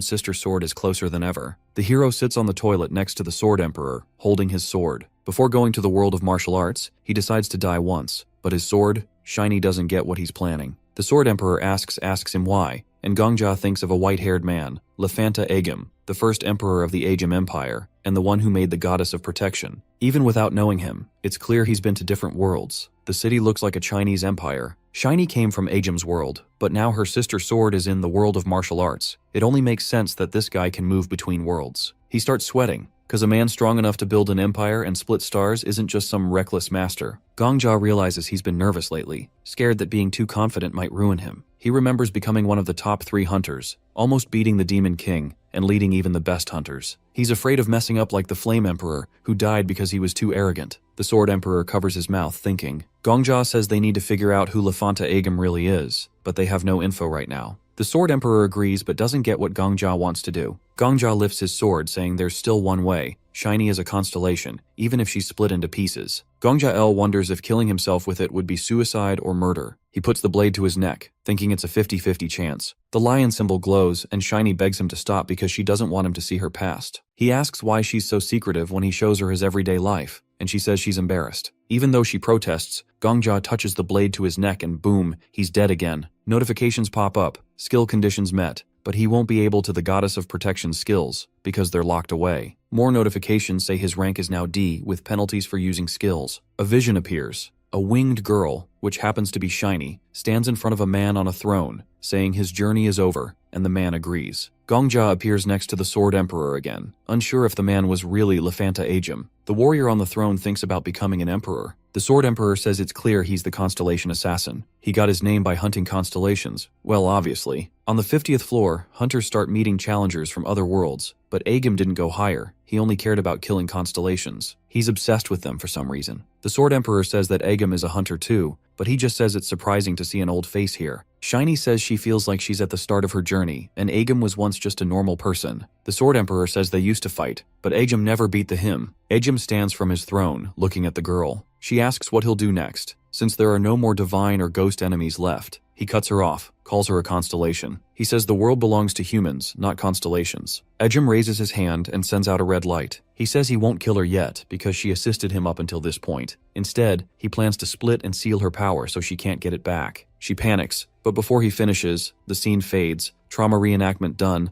and penalty gone. Gongjia is back in the booth, holding his sword. He still doesn't fully understand what he saw. He asks Shiny why Agum sealed her, but she doesn't know, says Agum was fair, but she doesn't get why he betrayed her. The Sword Emperor waves his hand and says strong hunters eventually lose their minds. Gongjia lowers his head. A spirit tells him not to waste time trying to understand such people. Just get stronger and beat everyone, then it's over. Gongjia agrees. He looks in the mirror, thinking the constellation assassin would see him as a threat since he carries part of a constellation. The Sword Saint holds a paper, 21st floor cleared. Hunters move to the 22nd, picking Annals of the Heavenly Demon, as Sword Saint suggested. The boy in white appears, asking if they chose the world of martial arts as the first genre. He says this version is different but still full of martial arts. Depending on the path, hunters might face ironic fates. The boy says powerful skills cost a lot, and dying in the apocalypse means real death. Gongja stands in the crowd. Only 4 can join this apocalypse. He tilts his head, saying he's in. The Sword Saint also joins. Those who recommend can't stay back. 2 spots left, and Sword Saint shows why this apocalypse was stopped. A super infection wiped out the world. The disease killed the heavenly demon and others. So, a hunter who knows about diseases is needed. He calls out an old man with white hair, the king of medicine. Sword Emperor points he knows this man. He runs the clinic which Sword Saint visits. The battle will rely on Sword Saint, with backup from Death King. If any disease hits, King of Medicine handles it. Gongja says that he wants to bring in someone as well. He points at the pharmacist who's in disbelief and asks if he means her. He confirms it, saying yes, that he needs her. The pharmacist protests. She just got her alias like a week ago and is weak. Gongja takes her hand, says she's the best alchemist he knows. She stares at him, speechless. Using his SSS-ranked skill of gaslighting, he reminds her she once promised to help. Holding her hand, he asks again. She nervously smiles, sweating. The hunters are surprised that all 4 spots are taken and can't figure out who the pharmacist girl is. The Sword Saint says he's met her before, but the pharmacist hides behind Gongja. The Sword Saint tells her not to be afraid because he and the King of Death have cleared up any misunderstandings. But he warns that they're going to a very dangerous place. The constellation reminds them that dying in the apocalypse means dying in real life. Gongja agrees and says she's the best pharmacist he knows. The protagonist looks at the Medicine King doubtfully, saying he makes good potions but isn't the best, especially compared to the pharmacist. The Sword Saint repeats Gongja's words, calling her the best pharmacist he knows. He starts thinking she must be special since the King of Death recommended her. The Sword Saint decides to let the 2 young men connect with the King of Medicine. Gongja is surprised because the Sword Saint usually insists on using his connections, but his arrogant attitude stays the same. Gongja thinks Sword Saint's Sword Emperor is judging the pharmacist by her looks, just like his Sword Emperor previously did. The Medicine King frowns, unhappy that Gongja called the alchemist chick the best he knows. He calls Gongja a scoundrel and says it's funny how he acts like he's climbed a mountain after just getting over a small bump. He scratches his beard and says Gongja reminds him of his younger self, and he doesn't like it. Sword Saint asks him to understand that the King of Death is an exceptional person. Suddenly, the Medicine King turns and starts yelling that Gongja acts like he knows everything but lacks experience. He compares Gongja to himself when he made nearly $1 billion in Silicon Valley, saying Gongja has the same flawed plan. Gongja is shocked and speechless. He thinks about the old man's strength, which even made the invincible Sword Saint retreat. The Medicine King says he's put up with Gongja's nonsense and actions, constantly looking at the Sword Saint. He's annoyed that Gongja brought along a girl who seems to come out of nowhere. Gongja thinks about how the old man is being overshadowed by an even bigger old man, like the ecosystem of the world of elders. Meanwhile, the alchemist hesitantly says that the King of Death is not a joke. She's annoyed that the old man is talking about rotten plans. The Medicine King laughs and says she's acting like she's defending her husband, which of course gets her all flustered. Miss Paladin steps in and says the girl is indeed an outstanding pharmacist, recommended by the King of Death. She says the Vigilante Corps relies on her excellent medicines. The Medicine King stares at her and says that for the Vigilante Squad's level, that might be true. He mocks her, saying she doesn't know good quality, which is why she is yet to visit his shop. He asks where her guild would go for his level of medicine. The Sword Emperor asks Gongja why he's just taking these insults, asking if he is holding back. Gongja denies it, saying this is all being broadcast live. He asks if this isn't the perfect timing, with everyone watching. He thinks this is the best moment for both a debut and a retirement. Suddenly, Gongja asks what they think about a competition. The Medicine King laughs and says Gongja can't win with words and suggests they fight instead. But Gongja takes out a flask and says he's not talking about himself, and it's certainly not a fight. He says they should each brew a potion using the ingredients he provides, and they can compare the results to see who's better. The alchemist complains to Gongja, upset that the old man insults him but is still called the Medicine King. Gongja puts his hands on her shoulders and says he believes in her, so she should believe in herself too. The alchemist tightens her fists and says she'll try, then says she'll win. The competition begins. People around them talk about how the King of Death has gone too far, since the Medicine King's pharmaceutical skills are so elite that people book appointments a month in advance. The alchemist continues brewing her potion. Someone says that even though both are kings, the age difference matters. The Countess takes the opportunity to start taking bets on the winner. The Black Witch asks our hero if he's sure of what he's doing, since the betting ratio is now 1-47. Gongja says that's good, and asks if she wants to make some pocket money by betting on the alchemist to keep the ratio from dropping too much. The Black Witch replies that Gongja is the one who said they're live. She warns that if his recommended pharmacist loses badly, his reputation will suffer. Gongja agrees and adds that the broadcast isn't just in Babylon but worldwide. He says he feels a little sorry for the old man called the Medicine King. Suddenly, the Medicine King shouts that his potion is ready. He holds it up and tells Gongja to bow before his great creation. He's made a special restorative potion, a sign of true mastery. People are amazed and start cheering him on, saying this is what they expect from the Medicine King. He stands with his arms crossed, head held high, as people fight to buy his potion. Then, the alchemist finishes her potion. It shocks everyone because it produces an unimaginable light, so bright it blinds people. The great library is filled with light as the pharmacist girl creates a potion near divine level. If stored right, it could even help regrow a lost body part without any problems. The king of medicine and the pharmacist girl stand facing each other. The pharmacist girl now has this overconfident evil smile, checks the potion, and hands it back to the king of medicine, asking if that's all he's got. Gongja watches nervously, wondering if she's one of those people who gets more cocky with success. The pharmacist girl calls the king of medicine an old man, and he calls her a lucky brat. She asks if he thinks his skills are bad. The king of medicine, holding his beard, jokes about his past, saying when he made $17 million in 10 minutes on Wall Street, he thought it was all because of his skills. The pharmacist girl challenges him to another round. He warns her that the goddess of luck doesn't smile twice. After several rounds of making potions, the king of medicine, though amazed, keeps saying it's her luck, not her skill. The sword saint, embarrassed, tells the king of medicine to stop and admits that the pharmacist girl is the best pharmacist. The king of medicine yells that his experience will beat her luck. The sword saint apologizes, admitting he was wrong and praising the pharmacist girl's skills. The pharmacist girl crosses her arms and says it must be hard for the sword saint to have such a dumbass senile friend. The sword saint agrees, saying while the king of medicine isn't as skilled, he's at least useful as an assistant. At that moment, the countess sees a chance and rushes immediately to offer the pharmacist girl an exclusive contract, promising the best terms. The pharmacist girl, overwhelmed by the attention, says anyone who wants to make a deal with her must first talk to the king of death. Miss Paladin, who already has agreements with her, is the only exception. The countess isn't happy, but Miss Paladin and Gongja smile behind her. Gongja gives a thumbs up, suggesting they talk about it after finishing the annals of the heavenly demon. The library manager confirms that the team has been chosen. He repeats that if they die in the apocalypse, they die in real life. The only way out is to avoid stopping the release and bring everything to a proper ending. Gongja asks what a proper ending means. The manager explains there are many possibilities, but they can either stop the disease and save Wolson Boo, or use the disease to capture Wolson Boo. Gongja agrees and asks to be sent to the Heavenly Demon Chronicle. The manager interrupts, asking if Viper, the head of the gate, will join them. Viper stands quietly, arms crossed. Everyone expects him to join, but he reluctantly agrees, questioning why his students want to send him there. He says while Maham is the homeland of his soul, it lacks basic comforts, which annoys him. Still, he won't go without complaining. The sword saint apologizes, saying the head of the guild should lead. Viper is tense but agrees to go, though he's not happy about it. Miss Paladin tries to reason with the sword saint, explaining he's already helped clear floors with the King of Death and the Black Witch, and starting the 22nd floor would be unfair. Viper's disciples are thrilled, and Miss Paladin says the head of the guild should take the lead, while the sword saint, a loner, doesn't have the same reputation to worry about. The sword saint straightens his tie and thinks about the situation. He says he doesn't care about the reputation of the 5 guilds, but thinks it's worth considering his conscience. He agrees to let Viper take over, though Viper, despite being satisfied, stays annoyed. The cult interrogator, impressed by Miss Paladin's ability to persuade the sword saint, suggests the sword saint should hug her, but the sword saint says no. Meanwhile, the Black Witch notices that everyone seems to be growing.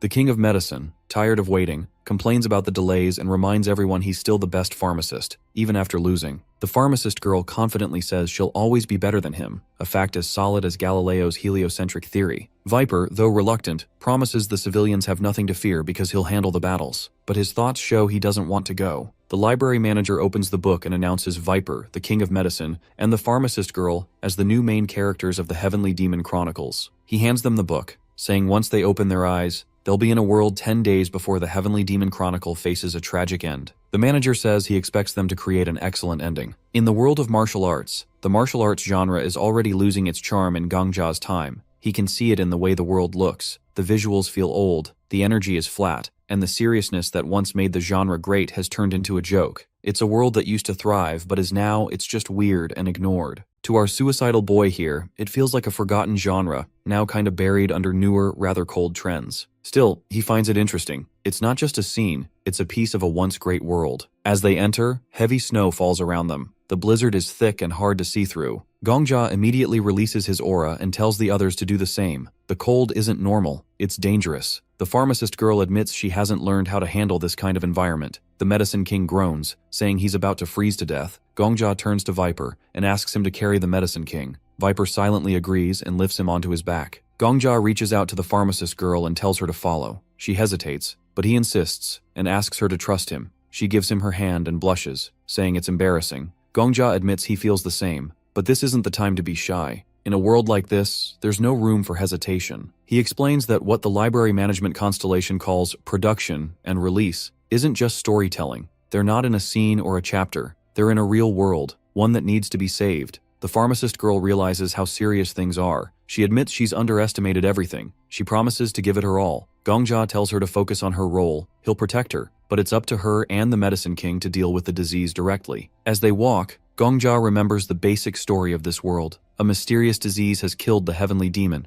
After that, the whole world starts falling apart. The story is vague. It doesn't even mention snow or the extreme cold they're facing now. Gongjia suspects there's more to it. The heavenly demon's death is just the start. He needs to figure out what really happened. Suddenly, the pharmacist girl points ahead. There are people visible in the distance. Gongjia grows more worried. What kind of disease could bring down an entire martial arts world like this? As they move toward the figures, the Swordmaster says something feels off. It's too quiet. The Sword Emperor agrees. It's not just silence. It's the absence of any movement, any life. As they get closer, they realize the figures aren't just still. They're frozen, not by cold, but by something else. They stand as if caught mid-motion, stuck in place. The medicine king is surprised. He asks why they're standing instead of lying down, as sick people usually would. The pharmacist girl checks one of the bodies. She removes a piece of glove and uses her diagnosis skill to check his condition. The man has died 2 years and 3 months ago. The cause of death: infection. But the disease is unknown, something not in the mobile hospital's records. The medicine king says that it really doesn't make sense. No one froze to death, and no one seems to have died naturally. He says that if it were a normal infection, the bodies would be lying down. Instead, they're upright, mid-action, as if frozen at the moment of death. The pharmacist girl suggests someone has placed them like this on purpose. The timeline of deaths is inconsistent. Some died 2 years ago, others 3. Someone has dragged the bodies here and arranged them. Gongjia opens the character window of one of the corpses. The screen shows the status of a dead person. He stares at it, and the only thing in its mind is light. He's wondering if this is some kind of monument. Maybe the light in the character window is the last thought the zombie dude had when it was alive. But why are they placed like this? As if in formation, Viper says they look like terracotta soldiers. Before they could think more, they hear some voices through the snow. A man and a woman are arguing nearby. The man shouts that he'll end the reign of the demonic path. The woman laughs and mocks him. A black-haired girl in dark clothes stands her ground. She says the demonic path will rule the celestial world as long as she lives. She turns to the man, Wolson Bu, and tells him his faction is finished. Wolson Bu refuses to back down. He claims the demonic cult is already destroyed, that he's killed their elders himself. He boasts of having 500 masters with him. She tells him to stop lying.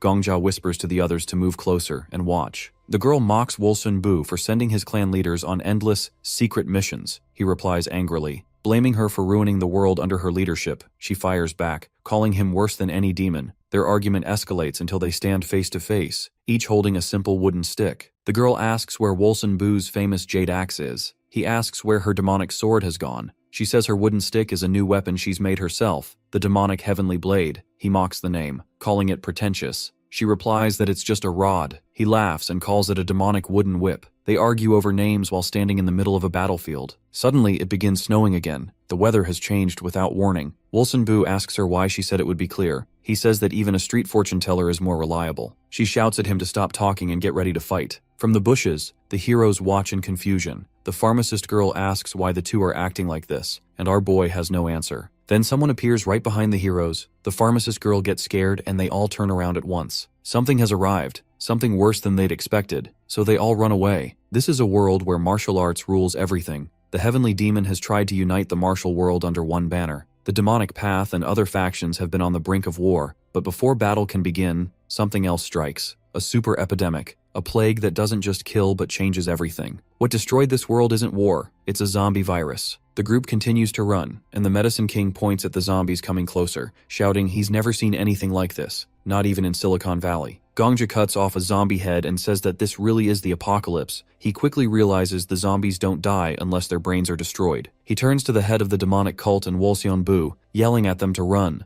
The demonic cult leader squints, unsure if her eyes are tricking her. She sees 4 people running and asks if they're real. Wolseon-bu frowns, also seeing them clearly, and feels strangely embarrassed by her earlier teasing. Our boy shouts again, telling them to run and give directions while doing it. The 2 martial leaders look at each other, surprised. They thought they were dead, either in hell or heaven, but now realize the newcomers are really alive. As the heroes run, Wolseon-bu says he doesn't believe he belongs in hell anyway. He fought for a good cause as the head of the military alliance. When they catch up to the 2, Viper grabs Wolseon-bu and keeps running. The old man is stunned and says, "This must be real." He can't believe living people have appeared in this ruined world. Gongja picks up the demonic cult leader and carries her. She touches his chest and feels the warmth. This isn't a corpse. She asks where they came from. Guessing they aren't locals because of their strange tech, Gongja is about to answer when more zombies appear above them. He freezes. Viper looks up and shouts in disbelief, "Zombies are flying!" The demonic cult leader corrects him. That's her personal movement technique, one she borrowed and improved from another martial artist. These are her real demonic sect members,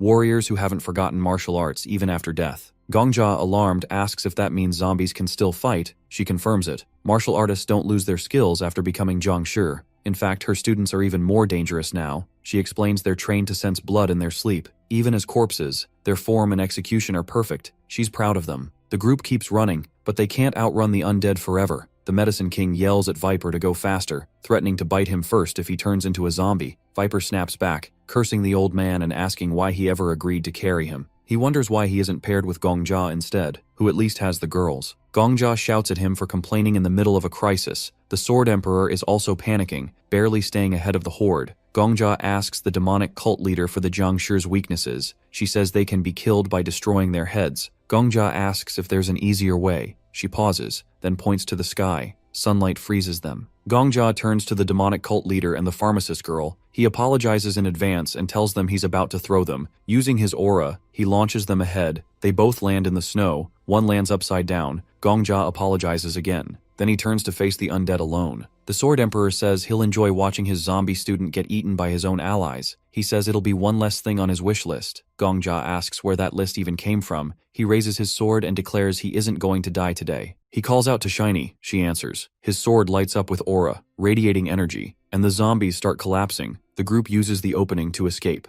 The Medicine King looks around, surprised he survived. He says he'd never have entered the tower if not for the Sword Saint's request. Gongja, holding his sword high, asks if everyone is safe. The pharmacist girl says her face stings from the impact, but she's fine. Viper drops the Medicine King and says he's done carrying old men. Gongja turns to the Heavenly Order Guild leader and asks him to protect the others while he handles the zombies. Viper asks what Gongja plans to do. Gongja points his sword at the horde. He's going to finish them. But the demonic cult leader steps in. She thanks him for saving her, but says she'll have to stop him if he plans to harm the Zhangshi. And Gongja asks why. He thinks there might be a curse tied to killing them, maybe something that would pass to him. But she says that's not the reason. They're her subordinates, her students, her sect members. She explains the Great War to wipe out Wolseon-bu's faction is almost over. Every warrior matters. The demonic sect has already lost too many. She can't afford to kill more of her own. Gongja stands silently, thinking. The world of the Heavenly Demon Chronicles is already falling apart. Where do they still find the strength to fight? He remembers the library manager's words.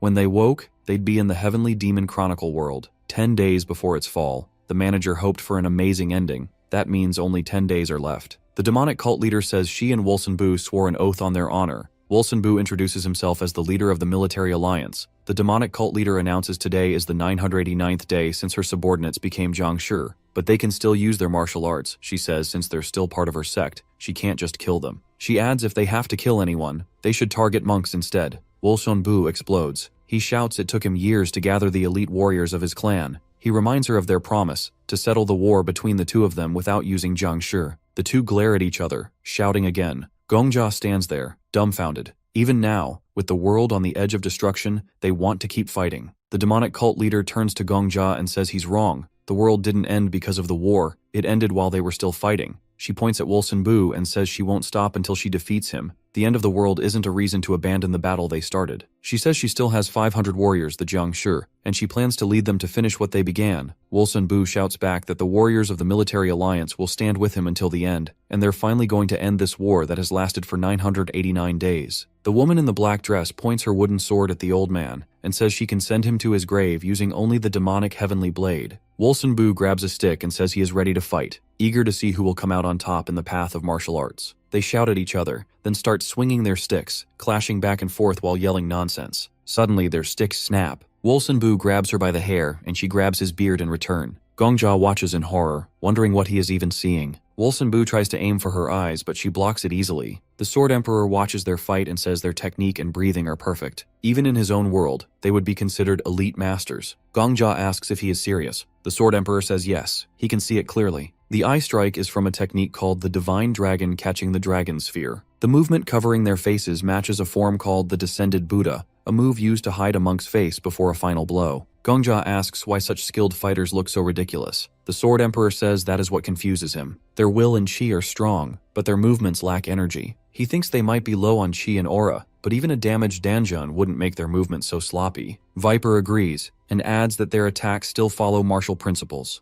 The old man's stance is like the earth-cleaving lords, and the woman's hand technique is like a quiet floating dragon. The Sword Emperor confirms it and teases Gongjia, saying even Viper has a sharper eye than him. Gongjia opens Viper's character window. He is using his analysis skill as an unrivaled warrior. Gongjia sees the breakdown. Wolsun Bu is trying to use the Jade Dog guarding the palace of the Demon King, but the woman keeps disrupting him with her counterattacks. She, on the other hand, is modeled after a legendary dragon warrior. Watching it all, Gongjia feels secondhand embarrassment. Viper says it looks like a game but asks the pharmacist what separates true masters from beginners if everyone can see their forms. Still, Viper is impressed. He feels like he is learning martial insights just by watching. Gongjia closes the window and says, "So this is how Viper sees martial arts." The Sword Emperor agrees. Then the Medicine King shouts that he is freezing to death and demands the two stop fighting. He curses at them and asks how long they plan to keep this up. Wolsun Bu says it is rude to treat guests this way and offers to lead them to his cave. Eventually the sun rises. The heroes walk ahead while Wolsun Bu and the demonic cult leader follow behind, tired and out of breath. Gongjia turns and offers to carry her. She admits she can't control her breathing technique today. Gongjia steps forward, but Viper says this isn't appropriate. In the end, Gongjia carries Wolsun Bu, and Viper carries the demonic cult leader. As they walk, Wolsun Bu says body warmth is the best heater on a cold day. The Sword Emperor says that he is a complete eccentric. They finally reach Wolsun Bu's cave. Inside, the pharmacist is excited. There is a hot spring. The demonic cult leader says she found this place long ago, but didn't expect guests from another world to end up here. She tells the group to bathe while she and Wolsun Bu look for food. He asks if there is anything besides roots and fruit. She reminds him that's why they are going out to search. As they walk off, still arguing, Gongjia and the pharmacist look at each other. The pharmacist says it is strange. These two were trying to kill each other moments ago.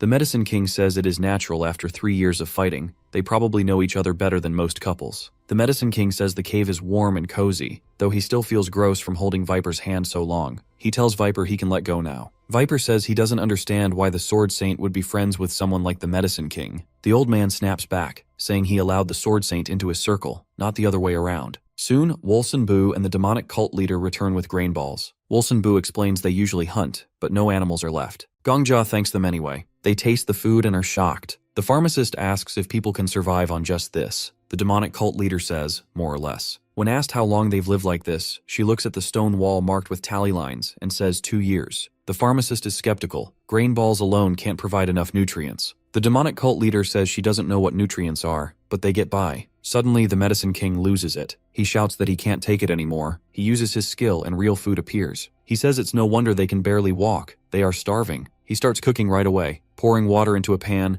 adding ingredients, and preparing a full meal. He says it isn't fancy, but it's enough. Wolsun Bu says they are old, but the Medicine King replies that old age is even more reason to eat well. Gongjia tastes the food and is stunned. It's better than anything he's eaten, even with lottery money. He thinks, this is what makes life worth living. The pharmacist says the food is amazing. The demonic cult leader asks if the Medicine King is secretly a royal chef. Wolsun Bu says he's tasted a lot as the head of the military alliance, but never anything this good. The Medicine King proudly says he earned 3 Michelin stars after age 50. He adds that if they'd had a proper stove, their stomachs might have exploded. The Viper asks how a man like him ended up in Babylon. The Medicine King replies, why not? Even the Sword Saint came here. Viper asks if they know each other from the outside world. Wilson Bu folds his arms and says the Sword Saint is just a corporate heir. The Medicine King adds that anyone making it to Silicon Valley is just lucky, but then says the Sword Saint came here by choice, after failing in the real world. After the meal, the demonic cult leader asks where the group came from and why they are here. She also asks if they've found a cure for the Jiangshi disease. The pharmacist looks at Gongjia. She admits they haven't found a cure yet, but they are trying. The demonic cult leader sighs and says doctors and Taoist monks have tried everything but failed. Even Wilson Bu's allies gave up.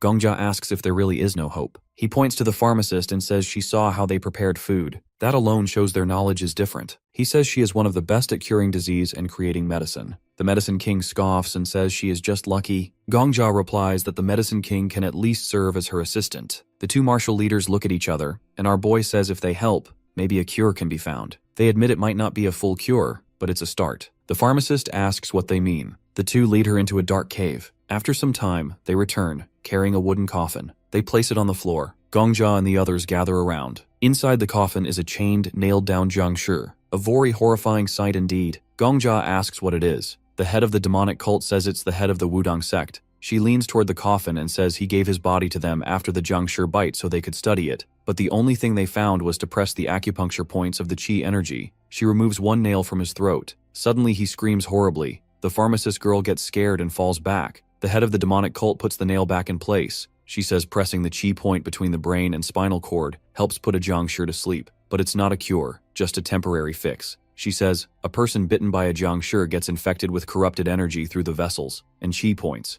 She closes the coffin lid and says no matter how much a person meditates, they can't fight it. Whether it's a cultist with demonic qi or a monk with righteous qi, nothing helps against a Jiangshi bite. While Wilson Bu stands quietly, looking away, the head of the demonic cult says the body feels like it's on fire, as if the person is burning, and soon they turn into a Jiangshi. She also says the Shane monk lasted the longest. He stayed sane for a year after his hand was bitten, but that's 1 in a million. Even the best martial artists can't last more than 2 weeks. She asks if the strangers are sure they can find a cure, but the Medicine King and pharmacist lady look tense. The head of the demonic cult stands up and says, meeting strangers when you think there are only 2 of you left on Earth is a blessing. Wilson Bu says he'll prepare a place for them to sleep so they can rest. He suggests they discuss the rest tomorrow. Then night comes. All the heroes are sleeping, but even in his sleep, the Medicine King curses the Sword Saint. Meanwhile, Gongjia can't sleep. The Sword Emperor asks why he's awake. Gongjia says he needs to check something. Gongjia then covers himself completely with the blanket. 2 shadows appear above Gongjia.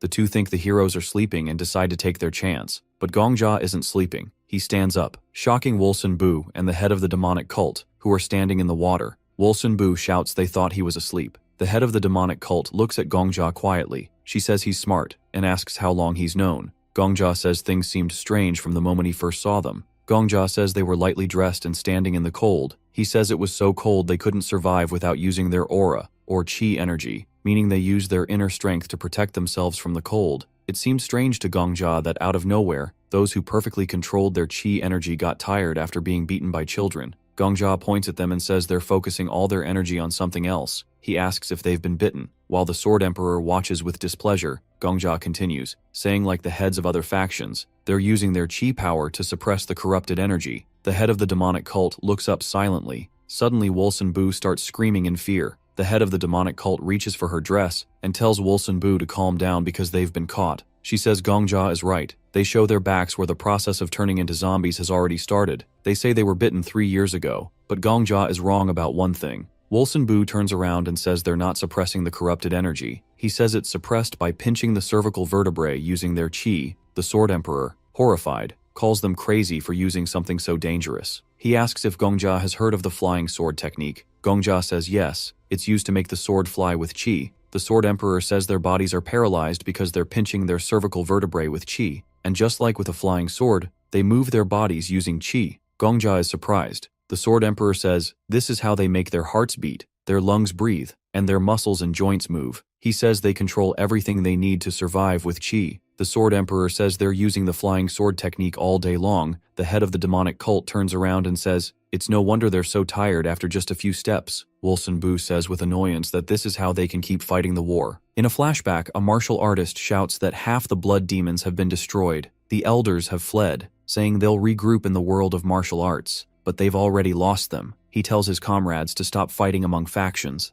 The whole world is changing, and unity matters more than ever. Bowing, he says they've set up an independent pharmacy outside the sects. They plan to capture a Jiangshi for research and hope to deliver results soon. Time passes. 2 warriors, kneeling, talk about how 1,000 more Jiangshi will appear by tomorrow, no matter how many they kill today. Later, another warrior begs the heavenly demon to flee, saying the Jiangshi won't be able to cross the sea. He pleads for her to give up her oath to Wolsun Bu. The world has changed, he says. Heaven's law and human duty have shifted. That promise belonged to a time before everything fell apart. Eventually, that same warrior gets bitten. As the infection takes over, he still calls out to the heavenly demon, refusing to abandon his last duty. Back in the present, Gongjia asks the 2 martial leaders how they've endured all this. The demonic cult leader and Wolsun Bu look at each other, then walk out of the cave, telling Gongjia to follow. Outside, they say that all people die. The demonic cult leader starts a story. There was once a master, invulnerable, immune to all poisons. His body as hard as stone. No weapon could pierce him. No poison could kill him. In every way, he was nearly indestructible. Then she asks how he died, and our hero asks her to explain. She smiles and says he was killed by a succubus. She says pleasure, the unity of yin and yang, isn't a poison or a sword, but something more dangerous. The succubus was clever. She didn't overwhelm him with pleasure from the start. She waited, slowly, gently. She lured him in. In the end, the master was consumed by it. During their final moments together, he didn't even feel the pain. The succubus's whip felt like bliss. Everything brought him joy. At the final moment, she wrapped her hands around his throat and strangled him. His face, even in death, was smiling. Invulnerability meant nothing when happiness itself became the weapon. The demonic cult leader turns back to Gongjia and says that that's the lesson. Wolsun Bu suddenly shouts that this isn't just a story, it happened. They approach a group of frozen Jiangshi. The demonic cult leader explains the man was once a respected martial master, raised in luxury, but sent to his death by seduction. She says young martial artists misunderstand the path. They think mastery is about immortality or invincibility, but it's not. Even someone immune to poison or swords can die in another way. Dragging a zombie by the arm, she says, martial artists don't just choose techniques. They choose what kind of warrior they want to be, and what kind of death they'll accept. Everyone dies. The only choice is how. She doesn't want a death like this. Not by Jiangshi. Wolsun Bu, dragging zombies too, doesn't argue. The demonic cult leader goes on. Death by poison is acceptable. Death in battle? Fine. Even being betrayed by a comrade is tolerable. But not this. Not eaten alive by soulless corpses. That's unworthy. Gongjia silently watches them. He remembers the pharmacist girl's earlier words. The cause of death is the same, but the dates are different. The 2 martial leaders stand facing each other again. The demonic cult leader says few have lasted this long. The moon the night before stopped a Jiangshi, dim light, but enough to slow death. Gongjia realizes this is their great war. A war not just for survival, but for control over how their story will end. Wolsun Bu shouts that his faction will never fall to the Jiangshi. The demonic cult leader yells that her sect will never be brought down by corpses. He says if his faction dies, it will be by her sword alone. She responds if the demonic sect vanishes, it will be by his. Gongjia thinks that even if all the great schools disappear, even if martial arts scrolls turn to dust, the spirit of martial arts is still alive in this standoff. The 2 bow to each other in respect, and Gongjia says there are billions in this world, but all have died, except them. And if even one person can choose their end, then the collapse of this world won't be due to disease, but choice. Years pass and only 2 remain. The heavenly demon says they fought all this time to decide how the world should end. Wolsun Bu enters their 99th duel. She asks if they'll fight until surrender or death. He chooses death. They clash again, and our boy watches. Their movements are slow, childish even, but they keep fighting. Gongjia says that this can't go on. He calls it absurd, meaningless. The 2 fighters rise again and continue. Sword Emperor says, while it might seem noble, what can Gongjia do? Kill them both. He says maybe that would be a fitting end, a gift even. But Gongjia disagrees. These 2 aren't asking to be saved. They simply want to die by someone's hand, not as zombies. Gongjia stands and says he'll end this world his own way. Later, the heavenly demon tells Wolsun Bu it's dark already. They return to the cave. She promises she'll beat him tomorrow. Viper asks where they've been. The pharmacist girl tells Gongjia they've been dealing with infected ones. Gongjia asks if there's any progress. The medicine king answers flatly, none yet. The heavenly demon sighs and goes to rest. Gongjia turns to the pharmacist girl and asks how long a cure will take. She removes her glasses, hesitates, and says at least 120 days, maybe more. The medicine king says it could take 300. They lack equipment, proper conditions, and time. There are no guarantees. Gongjia thinks of the library manager's warning. Only 10 days remain before this world's story ends. A cure can't be made in time. But Gongjia draws his sword and says it's enough. He smiles and tells them to keep researching. He'll take care of the time issue. He reminds them of their promise when they first entered this world. If they fail, they'll stay here forever. The pharmacist chick promises to repay him. Gongja extends his hand, she shakes it, and promises the problem will be solved. Gongja asks them to trust him and keep working. The pharmacist tells Gongja that if it weren't for him, she would still be stuck in the slums, living in the back alleys. Her equipment had been taken, and she couldn't even imagine what her life would have been like. She looks at Gongja and says she'll repay him by throwing herself into creating medicine. She adds that when she's focused on her work, she feels completely disconnected from everything else. Gongja tells her it doesn't matter and to just do her best. She adjusts her glasses and agrees. She walks over to the Medicine King, calls him an old man, and says she needs his help. The Medicine King scowls, hits a rock, and says there has to be order in everything. He says an inexperienced girl shouldn't talk to the King of Medicines like that. In response, she pulls out a skill card. The Medicine King looks at her in disbelief, complaining that young people only care about skills these days. She tells him to just look. She explains her skills. The mobile hospital skill lets her do real-time procedures, from blood tests to imaging, and grab pre-stocked medicine with a low error rate. She also has the Life Witness skill, which lets her check patient conditions down to the genetic level. Together, they make misdiagnosis almost impossible. The Medicine King gets annoyed and warns her he could report her to the Alchemist Guild. She calmly says she's not competing. She just wants his help to make a cure. He still doesn't get it, so she repeats that she needs his cooperation.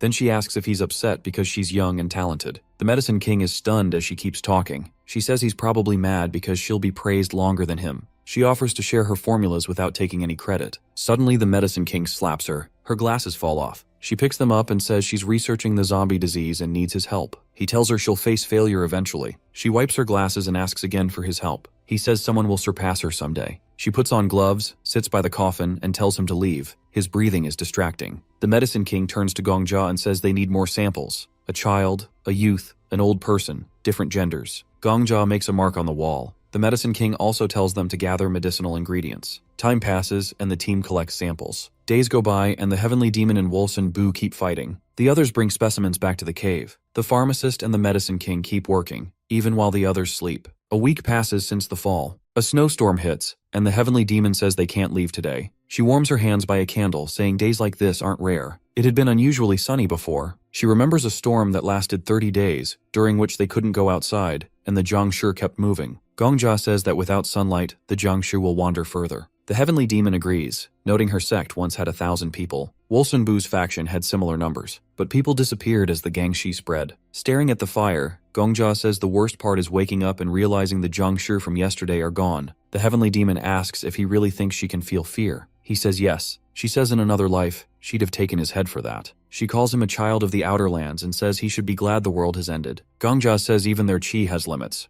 Chi powers everything, movement, breath, strength, and it will run out eventually. He asks when that day will come. The Heavenly Demon smiles faintly and says he's smart. Then she says it's unfortunate that he is. Gongja thinks the end of the Heavenly Demon Chronicle is simple. It comes when the chi ends. The Heavenly Demon confirms this. When it happens, the body will rot, with only the heart, lungs, and upper danjian preserved. The rest will decay. She says they already know it. The monk lasted a year. He died sitting in lotus position. Only his face remained untouched. The Heavenly Demon admits she fears that moment. She fears losing chi, fears being powerless, fears her subordinates fading away. She fears not killing Wolson Boo or him not killing her. She fears a silent, unfinished end. One night, they're both sleeping. The old man turns toward her, and she turns too. He says he's sorry, but he can't move anymore. Tears fill his eyes immediately. The Heavenly Demon says she's scared. The old man, lying with his back to her, repeats that he's sorry. The Heavenly Demon looks up, really troubled by the idea of dying without meaning. The thought of fading away quietly, while others disappear after their last fights, bothers her a lot. Nearby, the pharmacist girl checks Wolson Boo's lungs. After taking off her stethoscope, she quietly admits what everyone already knows. His condition is too far gone to fix. The Heavenly Demon walks over to Wolson Boo and tells him to get up,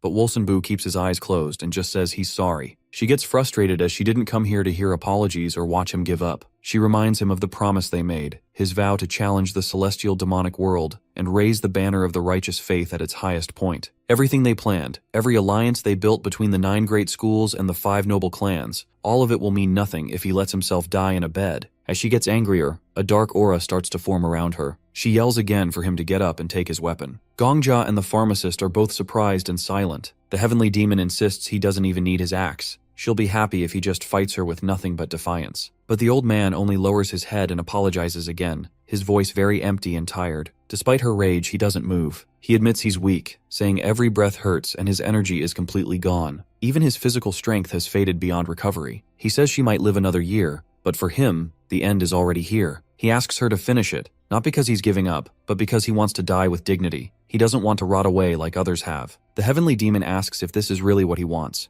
A quiet end, alone in bed, far from any battle. Her aura grows darker, and she demands to know if this is the end of the fight he promised. If he can't keep fighting, she wishes he would have at least taken her to death with him. The old man admits he tried to rally the members of the righteous faith and told them to self-destruct. She sits beside him, and she gets less angrier as she thinks back. She remembers how many people admired him, his rare talent for martial arts, his quick rise to leadership, his role as head of his family before he was 30, his position as ruler of Wolsun-Bu as the demonic sect grew. He once stood at the very top, but now he lies still and fading, unmoved by the memories of his past glory. The heavenly demon tries to wake something in him, saying the ideals of the righteous faith still live in him, that the memory of those who fell is still in his heart. But he still chooses this end. She says that she'll give him death, but it won't be an honorable one. Even the protagonist, the king of Dea, had to look away as the heavenly demon pulls out an axe for this. She holds it in front of him, a reminder of his past, a symbol of what he used to be. She tells him to admit his failure, to say that the warrior has lost his skill, that the skill itself is gone forever. Gongja realizes she wants more than just his death. She wants him to accept that the righteous faith is over, to say the words himself so she can kill him without regret. But Wolsun-Bu refuses. He starts to shed tears as he says he can't bring himself to say it. Once more, he apologizes again. The heavenly demon strikes him, not to kill, but to provoke. Her sword lands near his head, kind of more of a warning than an attack. She reminds him he's already said he's not really alive anymore, just existing,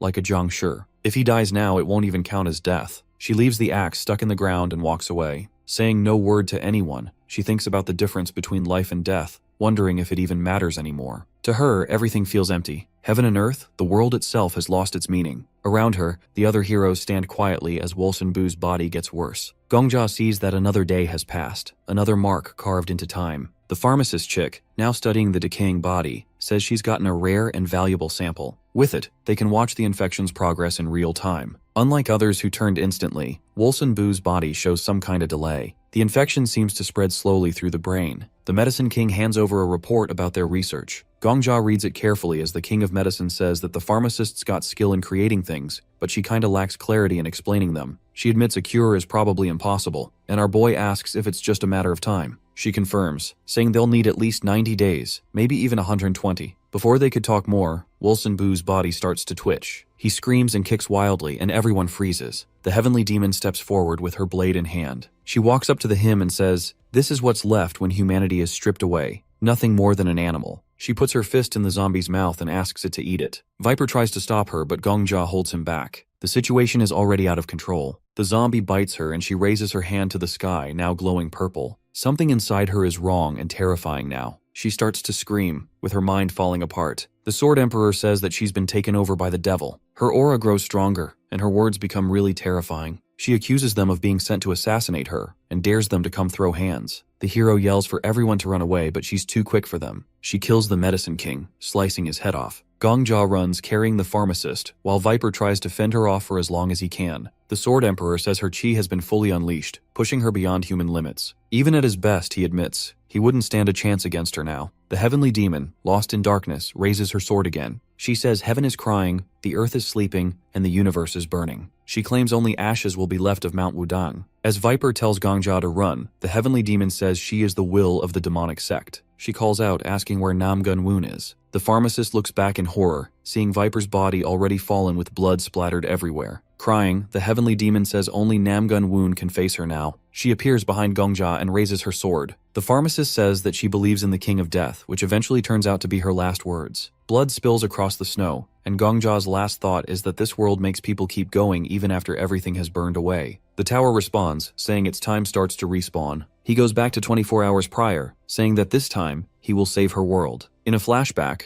a little girl walks through a heavy snowstorm. She calls out for her mother, and a woman ahead turns to look at her but then walks away without a word. The girl stands there, surrounded by snow, watching her mother disappear. Her eyes are filled with sadness and confusion. This girl is Baekhyang, who will later become the heavenly demon. At that moment, she doesn't know if her mother has abandoned her, said goodbye in the storm, or simply vanished forever. The truth remains a mystery to her. Meanwhile, our boy's on the floor in his psyche again. The Sword Emperor stands nearby, holding his head, and Gongjia asks if the Sword Emperor remembers anything that Miss Pharmacist writes in her documents. The Sword Emperor admits he remembers a little, and Gongjia scratches his head, saying that if they combine their memories, everything fits together like a puzzle, but they need to act fast before they forget anything. The Sword Emperor picks up one of the silver cards, and its glow lights up his face as he reads the title, Demonic Heavens, rank A+.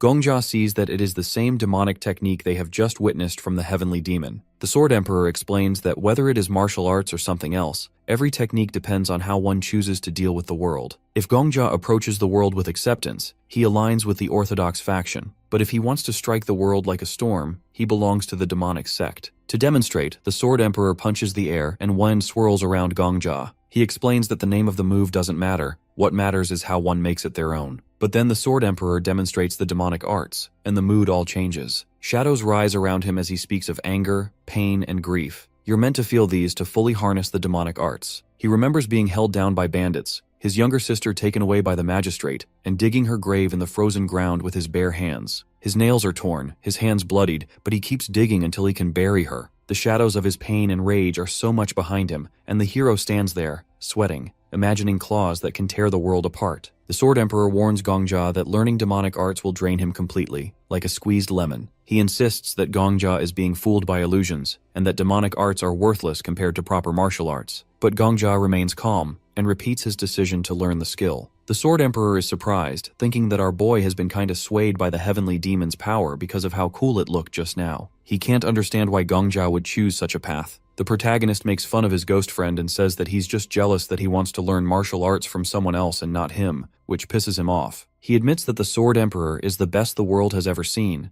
but he wants to learn the demonic arts to clear this food perfectly. Even if they create a cure, only 2 people can be saved. The others have been dead for over 2 years and won't survive, even with treatment. Gongjia raises his hand, asking what the real ending will be. Will Lord Wolson Bu and the heavenly demon become like Adam and Eve? The Sword Emperor rubs his chin, finding even the idea of the two of them being head over heels for each other disgusting. Gongjia picks up the skill card, saying that he wants to give Wolson Bu and the heavenly demon an ending they can be happy with. The skill is copied, but a penalty is applied, and he is now a rank D. He has to endure the same trauma the heavenly demon has faced, though the penalty level is medium. He is then sent to the hungry ghost realm. Back to the past, they're walking through the thick blizzard again. The old man and the viper walk through the snowstorm, shivering from the cold. The pharmacist smiles at Gongjia, thanking him, and Gongjia asks Viper to care for the medicine king. Miss Pharmacist points ahead again to spot the shadow she can see. Gongjia points out the dirt in one of the frozen zombie man's teeth, bits of meat, as if he has been biting someone. The pharmacist girl summons a screen, revealing that the DNA from the body doesn't match the flesh in its mouth. The man dies 3 years ago, but the flesh is from someone who dies 2 years ago. The pharmacist chick says that despite the corpse dying like 3 years ago, it has been moving for a while now. The old man shivers, saying that he hates all these monsters from horror movies. He can't understand how Gongjia remains so calm. The pharmacist and medicine king turn, noting that progress is faster than before, and Gongjia tells them he has an amazing skill. He remembers when he and the Sword Emperor sit together, discussing the second page of the research. It contains the results of cell experiments, and Gongjia's skill analysis matches it perfectly. The pharmacist lady is impressed by the research method, saying it's without flaws and she can't criticize it. Our boy smiles, proud of how she is asserting herself now with more confidence. The old man pats his head, relieved that the research time is shorter, and says that it seems the research time won't be as long as he thinks, though for now he wants to stay away from zombies.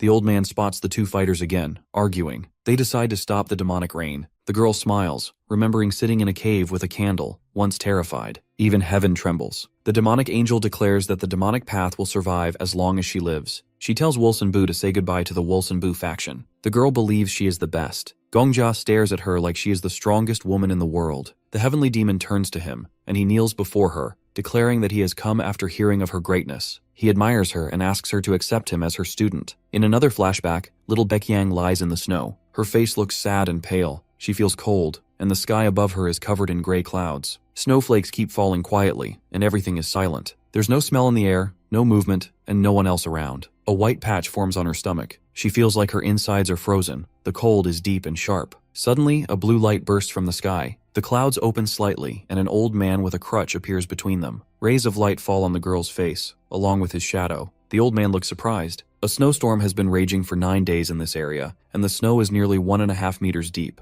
Yet the child is still breathing. The old man takes the girl's hand and helps her up. He looks at her closely, feeling heavy-hearted. He thinks there's something special about this child. The little girl places her hand on his. Her body is icy, and soon all the cold inside her will turn into internal chi energy. It's remarkable. The girl has survived 10 days in the snow with her eyes open. When the old man asks her name, she says she doesn't know. She follows him through the snow, leaving a trail behind them. She doesn't know how old she is, or how she ended up in the snowfield. The old man looks at her from the side. She remembers nothing but has already been touched by the cruel laws of earth and sky. He feels that her body is perfect for learning martial arts. The ruler of the Northern Sea would pay a fortune to get a talent like this. He gently pats her head, and he doesn't know if his sect will shape her fate or if she will shape the sect's fate. Still, he invites her to follow him. He promises her food and shelter, and she agrees. She takes his hand and walks beside him. A butterfly flies above them. She feels nothing, has no name, and comes from nowhere. The old man believes she is born from snow itself. He gives her his last name, and because of her icy scent, gives her a name. The girl holds his finger as he tells her she is now part of the demonic sect. She asks where they are going. He leads her to a place where other children like her have gathered. Later, the heavenly demon says she will never take a student. Gongja kneels in a cave, hoping she will accept him. She says she has never trained anyone and doesn't plan to start. The world's rules won't change, and discipleship means nothing to her. An old man in a white kimono strokes his beard, confused by her answer. He thinks it strange that a boy like Gongja, who came through such a hard world, is being rejected so easily. The heavenly demon sits in a lotus position. The old man says Gongja's efforts deserve some praise. She replies that maybe they do. The man sits down too, and the girl says their sect has strict rules. Only abandoned children can join. People think the demonic sect is selective, but in truth, they are more careful about who they allow in. The old man offers to take Gongja as his own student instead. He says he is Namgun Woon, ruler of Wolsun Bu and head of a noble family. But before he finishes, Gongja turns to the heavenly demon and asks why she can't take him in.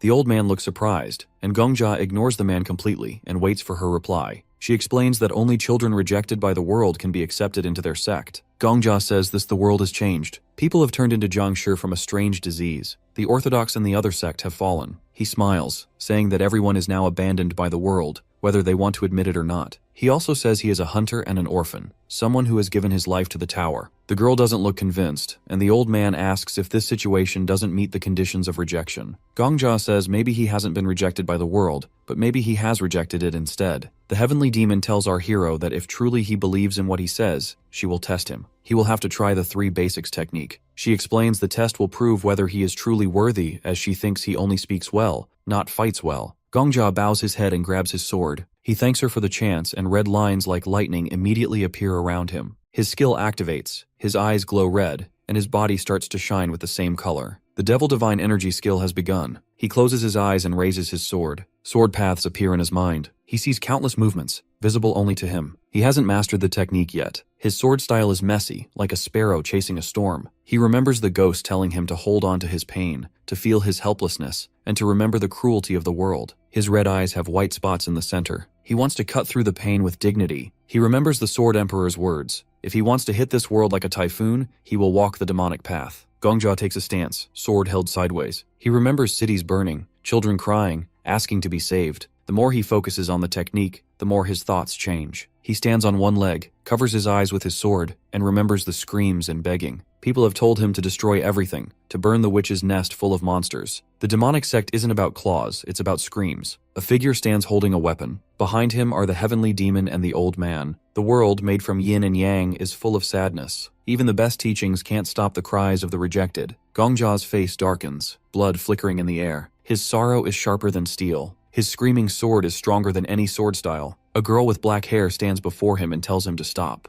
Gongja thinks the stronger the pain, the louder the scream, the stronger the sword. Only the strongest can survive. That is the demonic sect's truth. The mountains stand behind them, and his sword moves like a cry to the world. The girl warns him again to stop. His face is hidden in shadow, sword in hand. He sees a girl in a snowstorm. At the last moment, even the sky screams. The sky demon screams in rage and orders him to stop. She blocks his sword with her wand. Black smoke rises from it. She looks at him in surprise and asks where he has learned their sex technique. His eyes are white and his body drips with sweat. The girl says she isn't fooled. His technique is sloppy but clearly the Devil Divine Energy. No outsider should know it. He bows his head before her and she orders him to explain where he has stolen it from. Gongja starts sweating and asks if he is worthy of her. The woman in black looks heartbroken. Gongja collapses to the ground. The girl turns away. Someone shouts his name. Other hunters gather near his body. They realize he has used too much aura. The girl begins to perform a vascular flush. The heavenly demon is already walking out of the cave. The Sword Emperor stands with arms crossed. He says Gongjia has pushed his body too far with a skill that exceeds his level. That is why building a strong foundation is so important. Gongjia lies face down. The Sword Emperor adds one more thing. He didn't do badly, so he's proud of him. In a snowy ancient city, the old man and little Baekyang walk through the streets. He tells her this place is now a children's home. A resident waves at the girl. She is told she can eat, sleep, and play whenever she wants. The girl with black eyes silently looks ahead. The old man says she should live the way she wants. In the dining room, children are eating. One girl says the adults are kind and don't force them to do anything. Two girls talk at the table. One suspects the adults will turn them into slaves. The other says they've been here for a year, and nothing like that has happened. A black-haired girl sits alone. The children note she is the only new one so far, but more children will arrive today. A spoon lies next to a rice plate. Many new orphans have arrived recently due to a bad harvest year, but still, everyone who comes here is considered lucky. The children look toward the black-haired girl as she asks how they ended up here. One child looks surprised, another annoyed, and others just stare silently. Then their silhouettes turn red, each remembering their past. One has a mother working in a brothel. Another comes from a village with poor crops. One has seen his village attacked at night. Another's village falls to illness. One child runs from his abusive father. Baekyang's silhouette turns red too.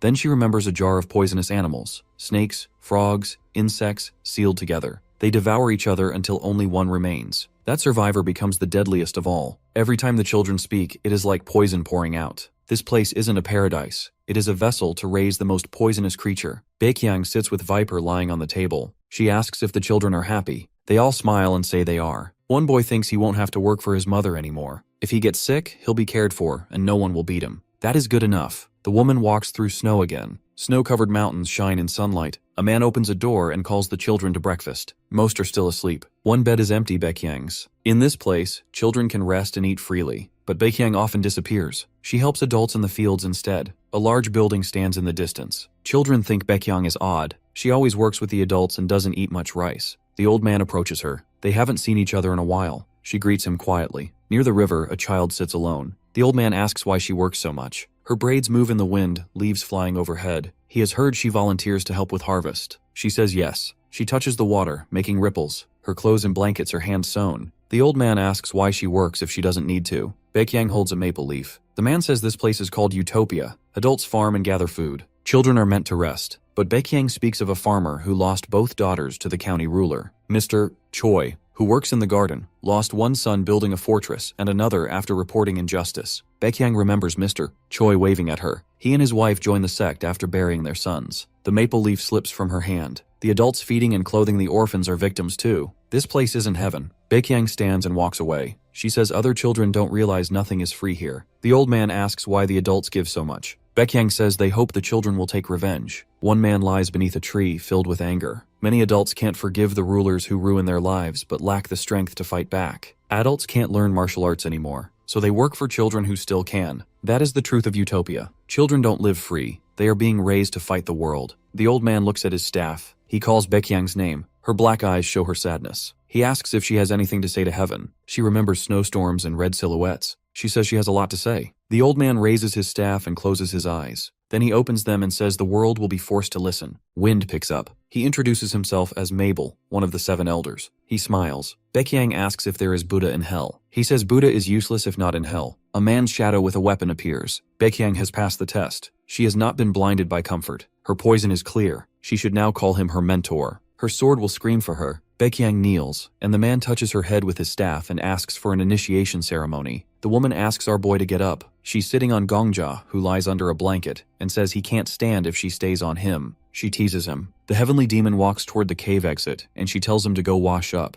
Gongjia removes his shirt and he wonders what dreams they are having. The old man dreams of his 100th win. The pharmacist girl dreams of explaining things. The viper just laughs in his sleep, and Gongjia sees they won't wake up. Heavenly demon and Gongjia stand outside in the snow. She asks if he washed properly, and he says yes. She doesn't like how much he talks and thinks he is a smooth talker. She thinks he is clever but clumsy, like someone drawn by a bad artist. Gongjia doesn't understand the reference. She says he still needs to pass tests before wearing demonic sect robes. He has shown ability, but he hasn't passed the exam. Gongjia says the first test is comfort. Those who settle into comfort become workers, not warriors. True disciples study martial arts and formally join the sect. She asks how he knows that, and he says he just knows things. She sighs, thinking heaven has sent her a tricky man. She doesn't believe his story, but doesn't think he is a bad person either. They walk together, and she isn't sure if he will belong to the sect or shape its destiny. She points to the side. Gongja asks what his test will be. She shows him a frozen man, a former master. She says Gongja has to defeat him. Gongja looks to the side surprised. She tells him to fight. He thinks being called a student doesn't matter. It is just words. Blue particles float behind her. She says he must fight with hunger and pain. Only then will the devil divine energy awaken. Gongja draws his sword and asks what happens if hunger controls the sword. Her face appears beside a broken house. A person who has never starved can be cut down in one strike. Half of the righteous faith faction is already gone. Red silhouettes scream. Gongja remembers. First comes hunger, then thirst for death. One must use a sword born from both. He will learn all 9 swords. They can change the world. He raises his sword and says it is interesting, and the heavenly demon smiles and asks what he is waiting for, and that he should jump right in. The Jiangshi blasts our boy to space with an air bust. It's a wind wave, formed by its palm strike. The Jiangshi pushes him upward, and does this super cool flip in the air. The heavenly demon watches the fight and yells at him to show his hunger, not just swing his sword around. She reminds him that if he doesn't carry the pain of those who died from hunger, his sword stays hollow. Without that feeling, the devil's divine energy means nothing. The frozen Jiangshi nearly bites him. Gongja says he's not starving right now, but the heavenly demon scolds him, calling him a fool. She says just because there's no red rice ball in front of him doesn't mean he can't imagine hunger. He's supposed to bring that feeling out, even if his stomach's full. The Jiangshi tries to strike again, but something invisible blocks the hit. White spots flicker around Gongja. He still can't bring out the feeling of hunger, and that's the problem. Students of Devil's divine energy must use their imagination and summon emotion freely. The heavenly demon folds her arms and keeps watching. She tells Gongja to remember the last time he was truly hungry, what he wanted to eat most, how long he fasted. Red lightning crackles around him. He admits the longest he's ever gone without food is 3 or 4 days. She looks at him with pure disdain. She can't believe someone not from a noble family has only fasted for 4 days. In the Celestial Empire, hunger is a way of life. One bad year just follows another. His answer means nothing to her. Gongja leans back to dodge another strike. She questions how he, supposedly a commoner, has barely starved. He explains his homeland is slightly better off than the central Middle Kingdom regions. The heavenly demon says that hunger is one of the sharpest pains. People live just to feed that hunger. It doesn't care if you're rich or poor, it eats at everyone. Red sparks fly around Gongja. She asks how he plans to awaken Devil's divine energy if he doesn't even understand what hunger really is. Then, something clicks in him. He remembers his life as an F-rank hunter, 10 years scraping by, living off scraps, chasing dumpling stalls for extra helpings. The girl turns away. She thinks she overestimated him. To her, he has no real core. There's nothing left on the cliff. Gongja calls out to her, but she doesn't respond. He looks up.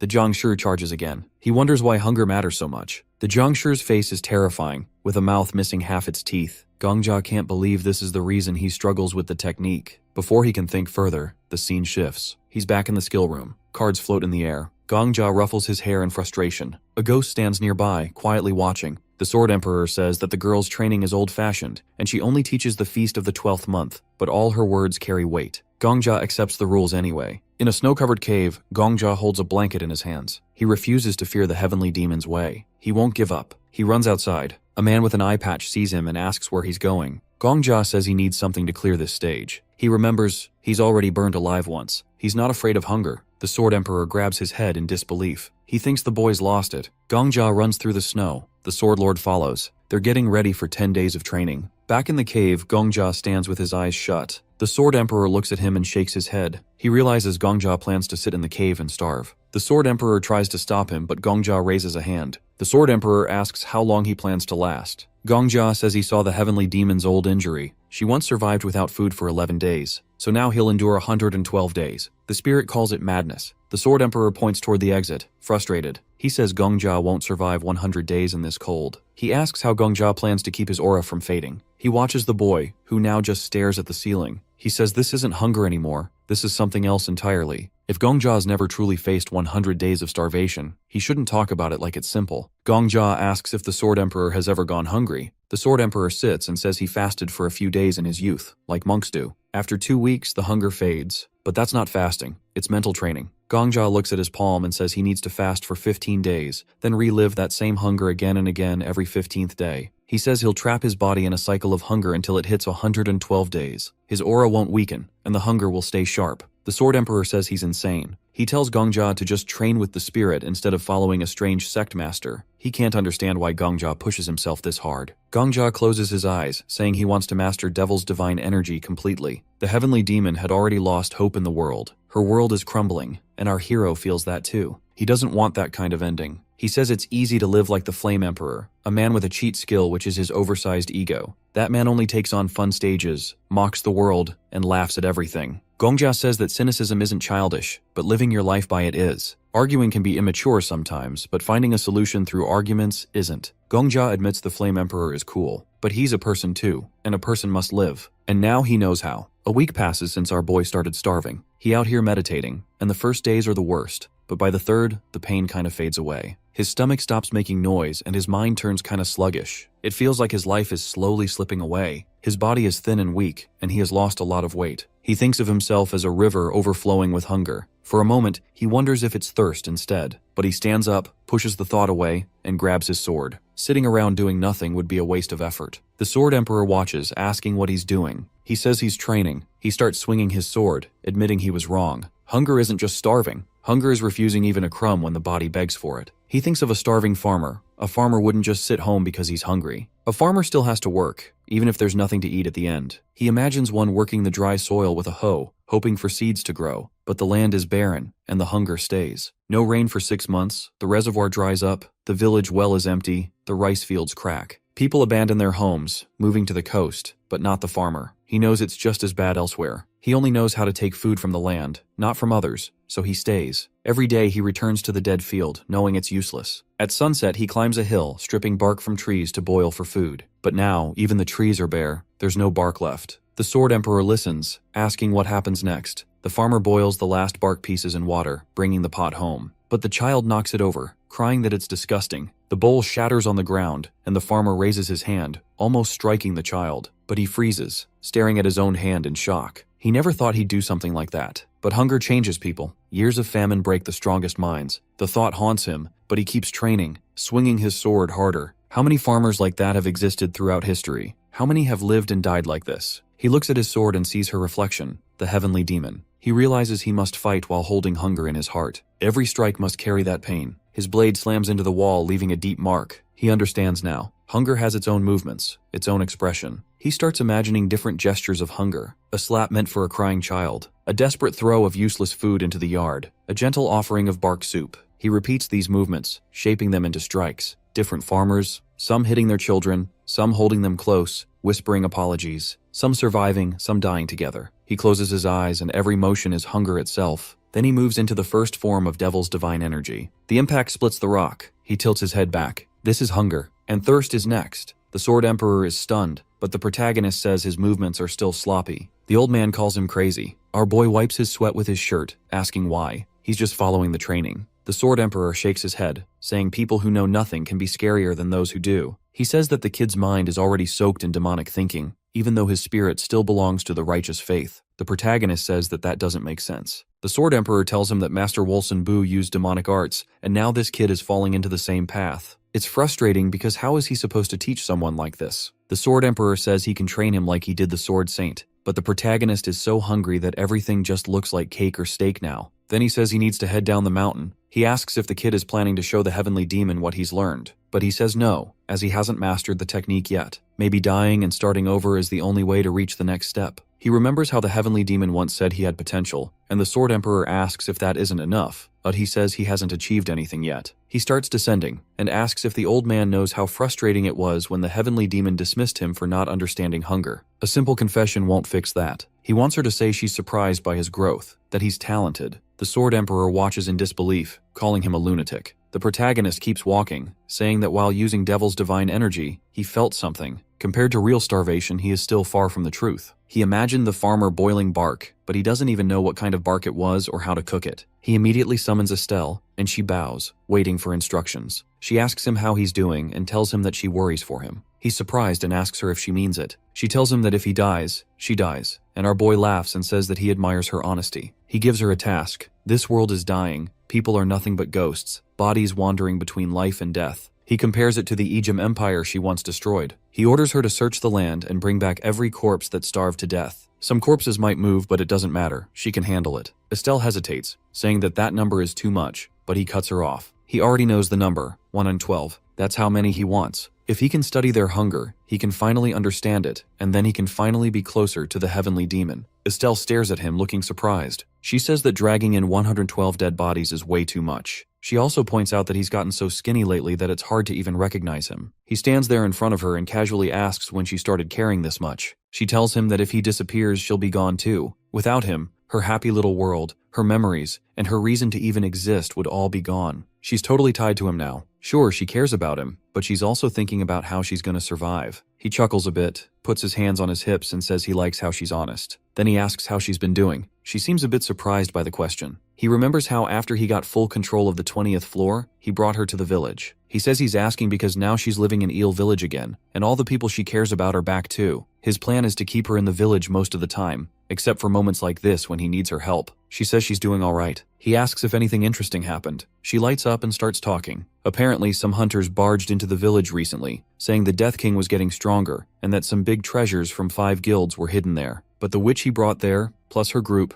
stood their ground and blocked the whole mess. He thinks, yep, that's what he expected from the Black Dragon Guild. They did a solid job. Estelle also says that the nearby kingdoms aren't getting involved, so everything's pretty chill right now. Then she suddenly says she lost her powers. He touches his chin, thinking about it. She says she's not sure what to do now because rumors about miracles keep pulling more and more people to her. He remembers that pharmacist girl and tells Estelle not to stress. He's got a plan. He wants to build a new pharmacy for her on the 20th floor. That pharmacist girl said she'll only take new patients through him anyway, so he'll have to manage how people come in. She can't handle it all alone, so he's thinking of bringing in Estelle to help her out. This new pharmacy will be a branch of the castle, and later, it'll be the main spot for everything. He asks if there's anything else going on. Estelle holds her head and starts talking about a girl named Dane, who's been loving all the food hunters bring in. She also talks about an old guy, Gisoff, who works in the garden and keeps handing out fruit to the Black Dragon hunters on guard duty. He chuckles again and says everything sounds fine. He tells her to hurry up and gather those corpses. She used to be this scary demon king called Autumn Rain, a fallen star who once wrecked the world. Estelle reaches out and says they first need to find a town or village that has a government office. He figures out she knows how to do corpse collection properly. She sends out skeletons to dig up maps from the old records. She says if they piece together all the maps, they can find even the tiniest fishing or farming village. She also tells the skeletons to find kids crying next to their dead moms, and to carry the bodies of prisoners who were stuck and couldn't run. She wants every person who starved, or got sick, or cursed their fate to be brought back. Not long after, Estelle shows up with 112 selected corpses for him. He takes off his shirt and tells them to drop the bodies. He tosses his shirt away and gets ready for action. Then suddenly a corpse bites him. He yells in pain while more of the dead start attacking. He ends up dying. Then all the pain from those who killed him starts playing in his mind. First, an old man is riding a boat on a quiet river. He says he's ready to die alone. His hands are freezing. He grew up in a fishing village and worked there all his life. Now he just floats quietly under the moon, waiting for the end.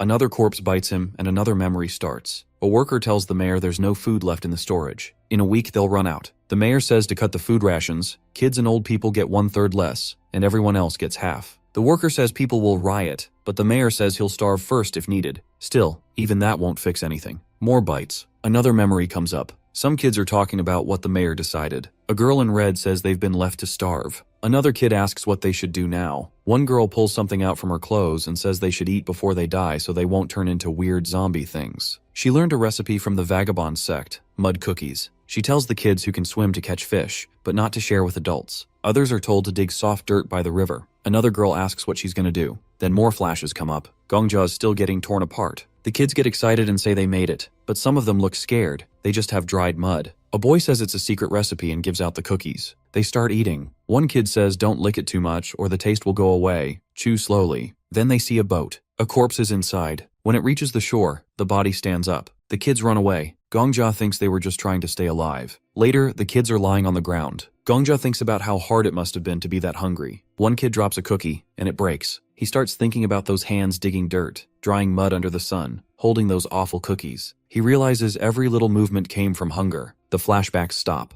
Gongja is on the ground. The system checks his condition. He opens his eyes and sees snow. He stands up and says maybe now he'll figure out how to cook tree bark. Then he starts digging. He digs like crazy, thinking real life is worse than any story. Tree bark sounds like a luxury. People even ate dirt when things got bad. He reaches the soil and makes mud cookies. He picks one up, takes a bite, and tells himself to enjoy it. It tastes awful, no, even worse than awful. He wonders how something like dirt, which grows everything, tastes so nasty. He grabs some snow and wonders why it smells and tastes so weird. He looks half insane, face covered in dirt and snow. He scrapes more snow, then thinks that sometimes you can't say things out loud, but your hands can show it. He thinks martial arts is about using what your hands can do. He picks up his sword and says he's going back. He's gonna face the heavenly demon and show her what he learned. Then he meets her. She says she just threw a jiangshi at him. If he can beat it while staying hungry, she'll train him. Our boy knows he doesn't know much about martial arts. He doesn't understand all that yin-yang stuff or 5 elements. But she told him his strength should come from pain and hunger, not feelings or thoughts. He remembers the starving kids and thinks maybe real martial arts is hidden in their pain. He jumps down with energy swirling around him. He thinks if swords carry heaven's power, then his sword carries all the pain from people heaven ignored. His sword turns red. He believes anger and sadness bring out the true power of demons. He charges the enemy, still tasting dirt in his mouth. He mixes 2 energies, one from heaven, one from darkness, because he's looking at the sky full of rage and pain. He swings the first move of the devil's divine energy, Hungry Sword, and the heavenly demon looks surprised.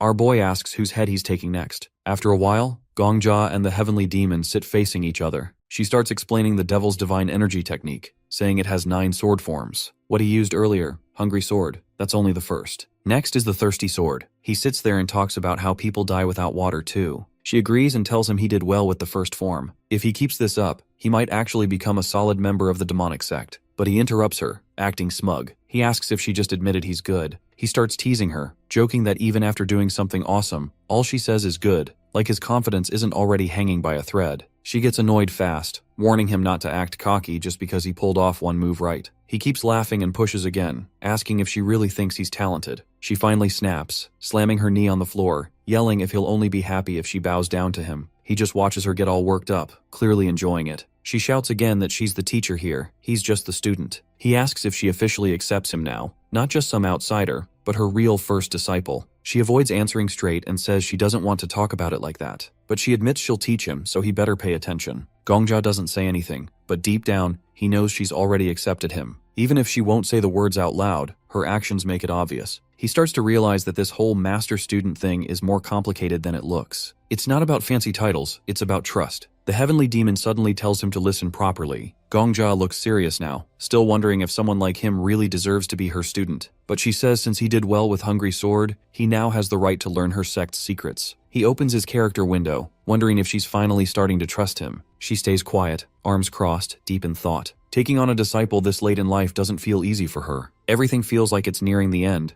and yet here he is. Gongja silently hopes she's nervous. He wonders if that old fight between her and the Lord of Wolsunbu will go on forever, or if maybe she's finally ready to pass her legacy on. He feels she shouldn't disappear from the world without leaving something behind. Even if everything crumbles, she should live. He wants her to keep going. They both stay silent, and Gongja understands why she didn't say the words. Sometimes words can't carry all the weight people feel. She feels the same. It's not time yet, not for big statements, but they both know what's in their hearts. She suddenly complains that his eyes are drifting again. He lowers his head a little and says he's paying attention, and they stare at each other in silence again. Then she gets up and says he looks too confident. She tells him to come to the next test, but not to follow her just yet. She walks away. Gongja notices something weird. No footprints in the snow, not even a single one. Then out of nowhere, the Sword Emperor shows up. He says he wants a duel with her, but our boy is hella confused. The Sword Emperor says he always wanted to fight a real demonic sect master. In his world, the demonic sect was weak, and he always dreamed of crushing them. Gongja stares at him. The Sword Emperor keeps talking, saying that back in his world, he ruined the names of over 100 masters from Wolsunbu. He even says he envies this world's Lord of Wolsunbu, because if it were him, he'd have fought to the death without hesitation. He sighs, wishing he wasn't just a ghost now. Gongja stays quiet for a moment, thinking. Then he finally says something. He talks about how the pharmacist girl is working on a cure, how the heavenly demon accepted him, but still, something feels off. The Sword Emperor steps back a little when Gongja reaches out his hand, saying the old man's words just completed everything. The Sword Emperor calls it a bad omen.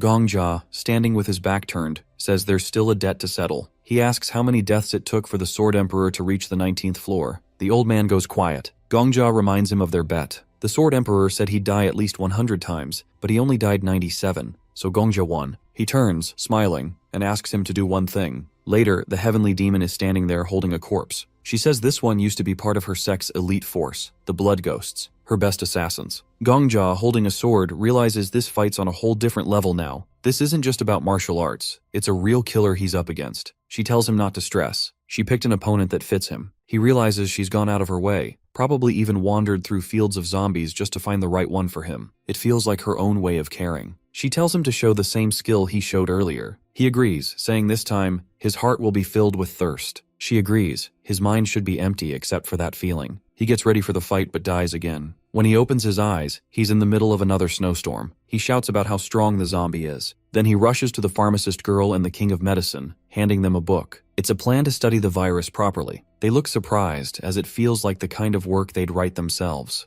After some time, our boy is now inside a cave. He raises his hand and calls for Estelle. She shows up, and he orders her to start collecting corpses of everyone who died from hunger. Estelle agrees, but Gongja says there's another job. Zombies are out there using martial arts. He wants her to find them. He says if they wear black, they're from the demonic sect. If they wear white, they're from the righteous forces. He doesn't care if it's 100 or 300, he wants them all. Estelle asks why he's doing this, trying to save lives. Gongja says it's because in this dying world, there are still two people trying to fight for a real ending. But everything he sees now just looks like a sad little play. So he decides it's time to create a real war. He looks at her, smiling, and says he'll start a proper orthodox versus demonic war from here on out.